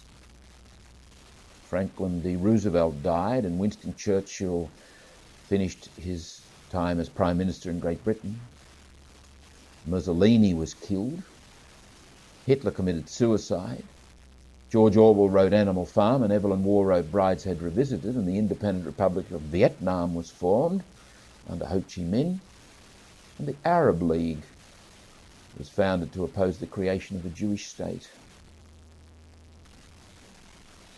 The trials of Nuremberg happened in November of that year. And one of the defences employed by the Nazis on trial was, we were only obeying orders. Now let me say very quickly, on the face of it, I'm prepared to accept that they actually believed, at least some of them actually believed, they were doing a good thing. That they were quite willing to obey, as they call it. And no doubt there were many, many thoroughly decent human beings who took up arms on behalf of the Nazi cause. In 1985, in Auckland Harbour, the Rainbow Warrior Greenpeace vessel was sunk. The French military operatives who were arrested and charged with and convicted of that said, we were only obeying orders. Let's examine that. Clearly, systems are not going to work where there's not some accepted norm of people in authority having the ability to say to people in the system, do this, don't do that, with the expectation that it will be done and won't be done accordingly, appropriately. If you're in an operating theatre and the surgeon says scalpel, you give the surgeon a scalpel. You simply do as you're told. When I drive a motor vehicle in Australia, I drive on the left-hand side of the road. I do as I'm told. I generally observe the speed limits. And when I'm walking around the city, I generally observe the pedestrian crossing lights, etc., etc., etc. Most of us, most of the time, simply do as we are told. We conform to what is asked of us and expected of us. And that is healthy, that is entirely appropriate. That is not at issue here. I think it's good for us to make a distinction, however, between doing as you're told, which is merely an expression of conformity, and doing as you're told, which is in fact an expression of genuine obedience.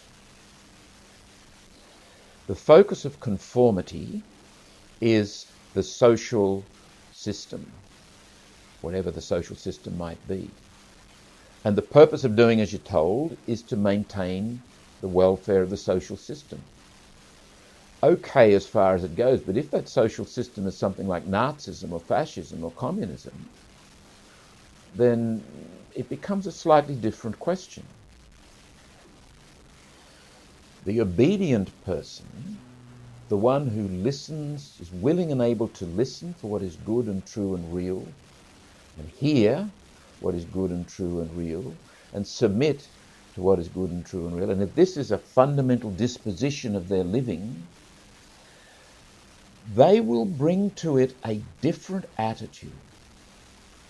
If you see the conformist and the obedient person walking across the road together when the light has gone green, you won't be able to tell the difference. It will become obvious when truth and goodness and reality are violated. The mere conformist will tend to be lost. The mere conformist will tend to simply fit in with the herd. The obedient person, much to their own pain and sometimes to loss of life, will find themselves facing that must, and they will say, no, this is not right. I must take a stand. I must go here, I must go there. My listening and my hearing and my submitting leave me over against what the crowd is doing. In Nazi Germany, there were actually many people who came out of that obedience stance rather than the conformist stance. Dietrich Bonhoeffer, we've already mentioned, is an excellent example of someone who could have escaped his execution, actually, but he said, I must be back there with my people. He listened, he heard, he submitted unto death. This raises the issue of the prophetic in the community, and this is bringing it into a more Christian, more specifically Christian expression. The prophet is someone who listens, who hears, who submits, who is, in other words, a genuinely obedient person, which places them in a position to be a nonconformist in a creative sort of a way. To say, no, I will not do as I'm told, because what you are telling me is wrong. I am here to remind you to speak up for the poor and the outcast, for the covenant, for what is true and what is good and what is real.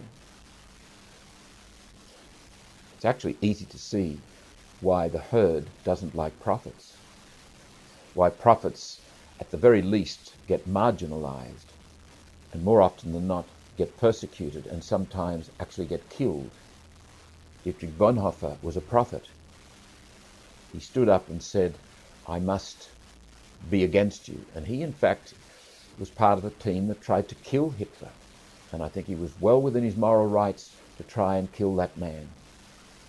In fact, it would have been well within the bounds of good morality to try and kill that man years before that. And obedience could have led an individual to that. Conformism wouldn't. In today's world, where our culture seems overwhelmed by materialism, functionalism, intellectualism, rationalism, it's a culture that doesn't foster listening to the deeper reality, doesn't encourage people to engage in a true and real and good inner journey. It is highly likely that many of us will find ourselves on occasions having to say, no, I don't agree with that. That is wrong. I must take a stand. I must act. It's easy to take that stand if others are doing it with you. It can be desperately difficult if you're on your own. And there's always the possibility that you might be wrong, which can make it even more painful. Let me say something else about the prophets and prophecy. That word has been thrown around, I think, a little bit much in the last 30 years or so. People have claimed the prophetic role and people have been given the prophetic role when it wasn't always appropriate. In the United States, the black people have a saying, don't tell us you've got soul, we'll tell you. Don't tell us you're a prophet, we'll tell you. Now, it might be that we'll tell you 30 years after you're dead and gone that you're a prophet, but that's the nature of it. Prophecy is a difficult one, but it is not an uncommon one if we are obedient.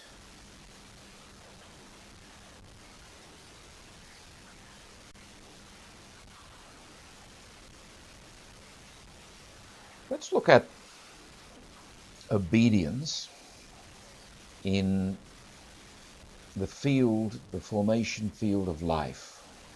I'm going to use a structure, one of the metaphors for the self that we have spoken about earlier. We talked about the structural self and particularly highlighted 4 dimensions at which we express our beings in the world. The historical cultural dimension. We are historical cultural beings. The bodily dimension. We are bodily beings. The functional dimension. We are problem-solving, job-doing beings. And the transcendent dimension. We are beings that aspire to the more than. In the depths of our beings, we are open to something other. First of all, how obedience may be understood by looking at the human person as an historical, cultural being. As historical, cultural beings, we are caught up in the pulsations of a given time in history and a given society. We've already mentioned something of the negative implications of that, but there are positive implications too. A society, a group of human beings, can actually help us to be obedient. It doesn't necessarily have to be negative. Often enough it is, because human beings tend to take the least line of resistance unless they are constantly being critical and reflective. And groups often aren't that way. The historical cultural reality of religious life, for example, especially monasticism, one of the reasons it is set up is to provide an environment within which we can be obedient. That is, within which we can listen well and hear well and submit well. That is, we can discover that existential must and we can become the person whom we are intended to be. I would suggest that one of the challenges of the vocation of marriage is to do one's best to create an environment, a culture within a family that supports obedience. Not just conformity, but genuine listening. That our children are taught to listen to what is true and what is real, not just listen to nonsense, not just listen to TV soap operas or to what the other kids are saying, but listen to what is true and real in themselves, in life. They get a chance before they lose it to hear what is real. It's not taken away from them by the thicket of unreality that besets most of our culture at this time. Obedience seen through the bodily dimension. We have our bodily impulses. Our bodily impulses can very often lead us into addictions or into behaviours which are contrary to, maybe even hostile to, the whole business of obedience. The impulse of the body, the impulses of the body, what we like and dislike, what we are inclined to, can in fact convince us that what we need and what we most deeply want is this or that bodily impulse satisfaction. And it's not true.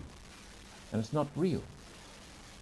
Imagine, if you will, a human being who is formed from earliest days to the instant and total satisfaction of every bodily impulse.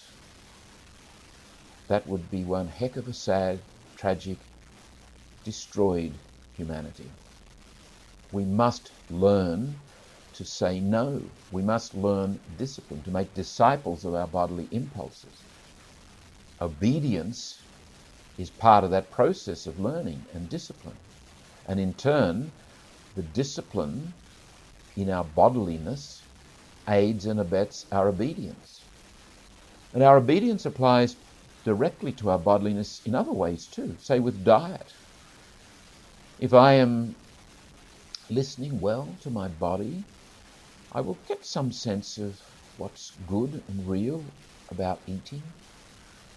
and about not eating, and about exercise, and about resting.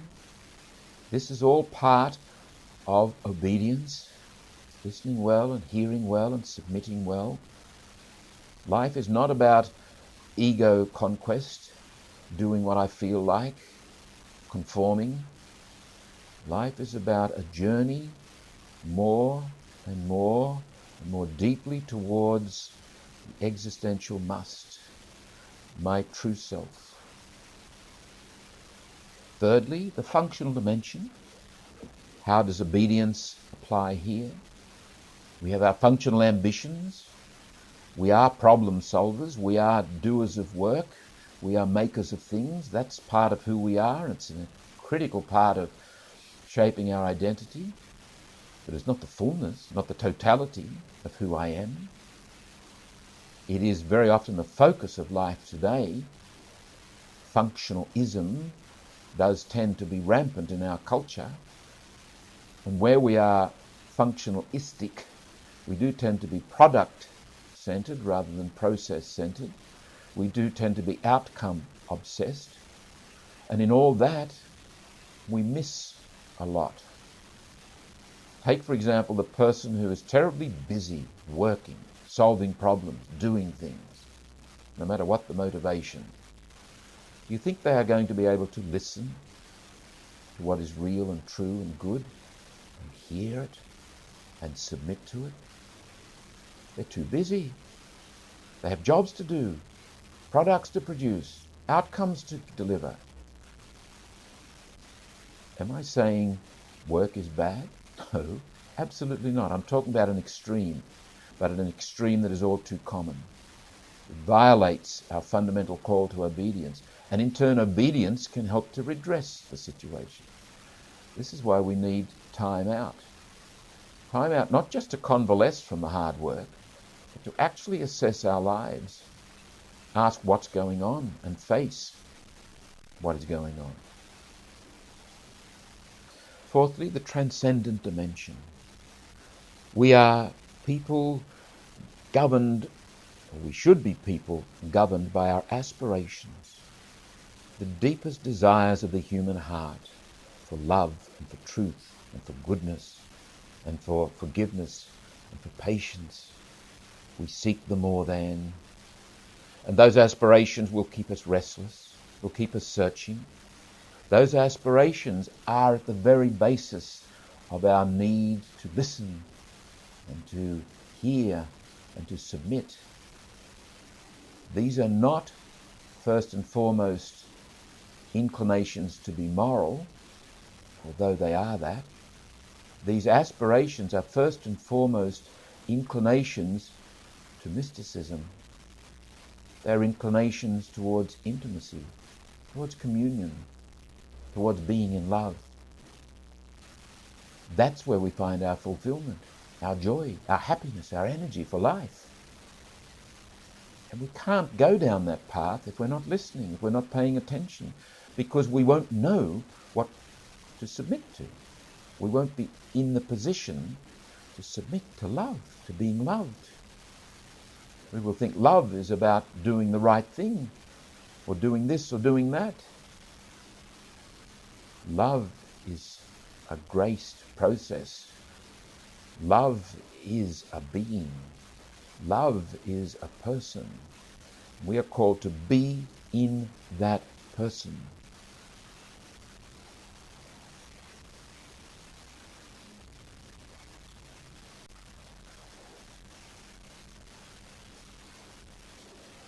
We can speak of forms of obedience in life. From what we've already said, it's obvious that obedience, this willingness and ability to listen well, the willingness and ability to hear well, the willingness and ability to submit well, when engaged intelligently and generously, will lead to greater awareness of what's happening in and around me. Obedience makes us alert. Obedience puts out good antenna, and we see and we hear. Secondly, this awareness will lead to greater freedom. The more aware I become, the more I face what I must face, the more I hear what I must hear, the more I submit to what I must submit to, the more free I become. My ultimate freedom is in being what I must be. And of course, doing what I must do. Freedom is a paradox. Freedom is a gift that we either win or lose by obedience. Thirdly, this freedom in turn can facilitate greater participation in the mystery of living, more harmonious participation, more effective participation. When I increasingly discover my place in the world, who I am, there's a sense of belonging that grows. There's a sense of right-fittedness, and there's also a sense of wrong-fittedness. There's a sense of where I don't fit. And it's as well to find that out. Fourthly, this cycle of the obedience, when repeatedly and consistently entered with generosity, helps me develop a good conscience. My conscience is that deep sense ability, which includes my intellect and my affectivity, which includes my capacity to be a knowing person, to know what is good and what is true and what is real and what is right, and to know what is not good and what is not real and what is not true and what is not right. My conscience is a witness. My conscience is a prophetic voice in the depths of my being. If I am not an obedient person, if I am not listening and hearing, I will never have a fully developed conscience. There is always the danger when I go reaching for my conscience and appeal to my conscience, if I'm not an obedient person, if I don't have this disposition towards the world of constantly listening and submitting to what is true and real, what I will access is not conscience in the best sense of the word, but ego or selfishness or something else. Finally, obedience engages more and more in that paradox of life formation, of dying in order to live. That's where it takes me. That's where my freedom lies. That's where the harmony and the music of my life are born. Through the dying is the living.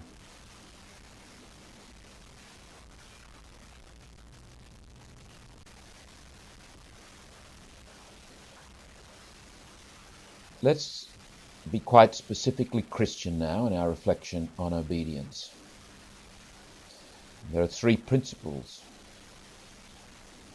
The preeminent model of obedience for the Christian is Jesus, who was obedient unto death. And here I would refer you to St. Paul's letter to the Philippians, chapter 2, verses 6 through 11. He did not cling to his equality with God, but emptied himself. Second, the essence of obedience in the Christian tradition is found in listening for the will of God in all things, with a view to submitting absolutely to that will. Our focus ultimately is God and our life in God. Obedience is one of the primary processes, dispositions, ways in which we facilitate that graced movement into the life of God. Third, the ultimate source and end of Christian obedience is the love of God. God's love is the source of my listening and my hearing and my submitting. And God's love is the focus of my listening and my hearing and my submitting.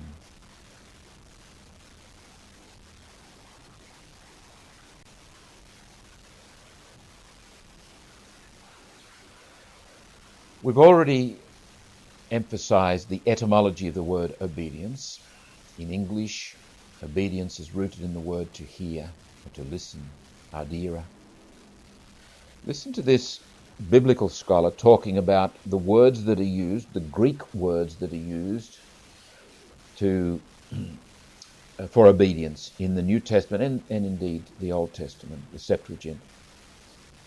The Greek verb akouo and the noun akoe, as used in the New Testament, mean both physical hearing and the apprehension of something with the mind.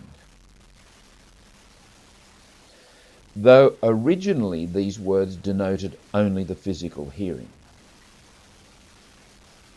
Various compounds are used to denote apprehension with the mind.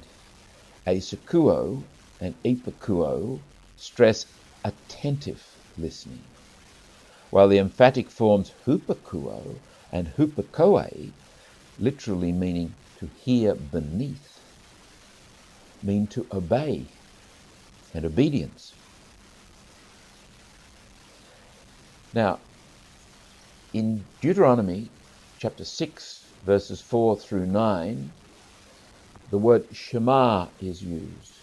Now, the word Shema, Hebrew word, presents some challenges for translators because it too might mean listen or obey.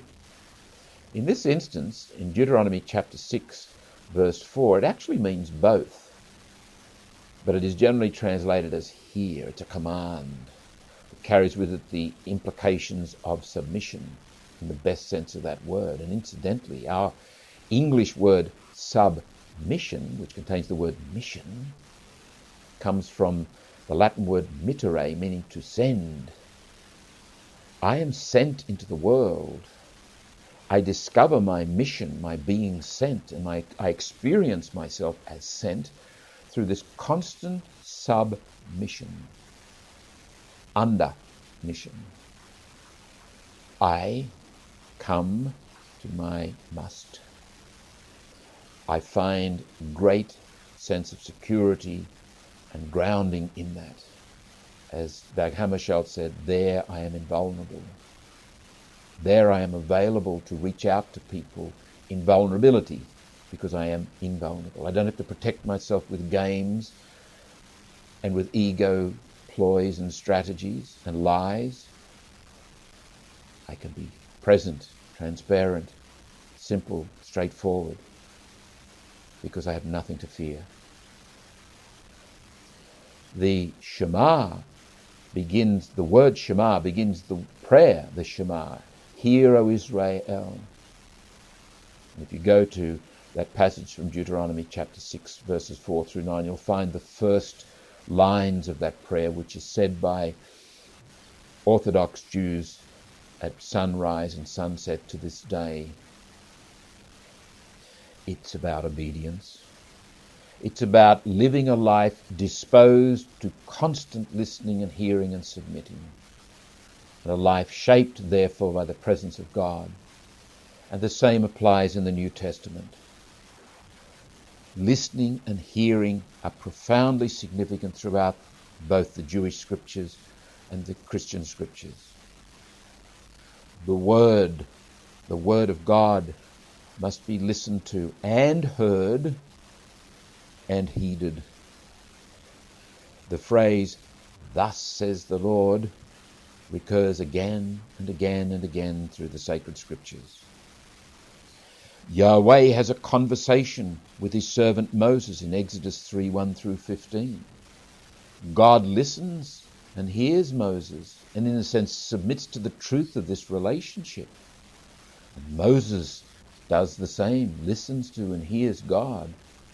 And there's something comparable in Samuel, and there's something comparable in many of the great figures down through the times to Mary. She listens to and she hears and she submits to the word, the message of God. You see before you the Lord's servant, let it happen according to your word. You find the same in Isaiah. See Isaiah chapter 6, verses 1 through 13. These people, they listen, they hear, and they are sent. They have a sense of mission. They go forth. In the prophetic writings, the prophet must both see and hear in order to interpret visions. For example, see Amos chapter 7 through 9, and Jeremiah chapter 1, 11 through 19. The response of young Samuel epitomizes the absolute fidelity called for by the covenant. Speak, for your servant hears.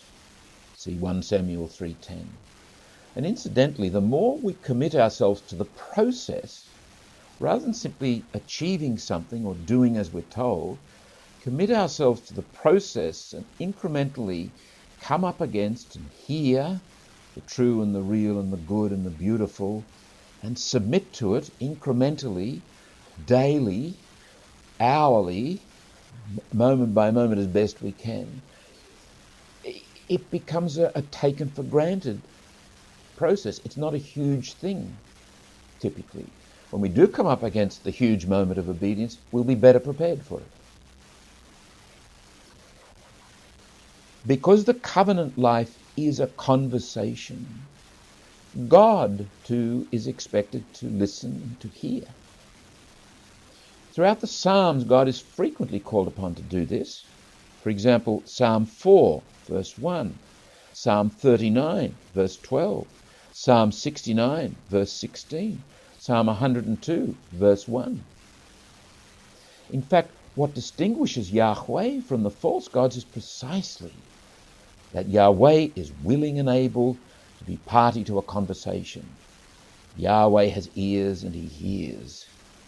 Psalm 94 verse 9 says, "He who planted the ear, shall he not hear?" And in Psalm 115 verse 6, "The idols have mouths, but they say nothing. They have eyes, but they see nothing.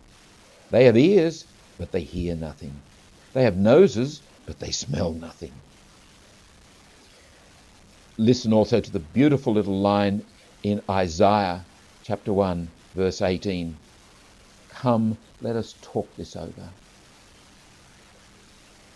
In the New Testament, in the Christian scriptures, Jesus is the object of obedience.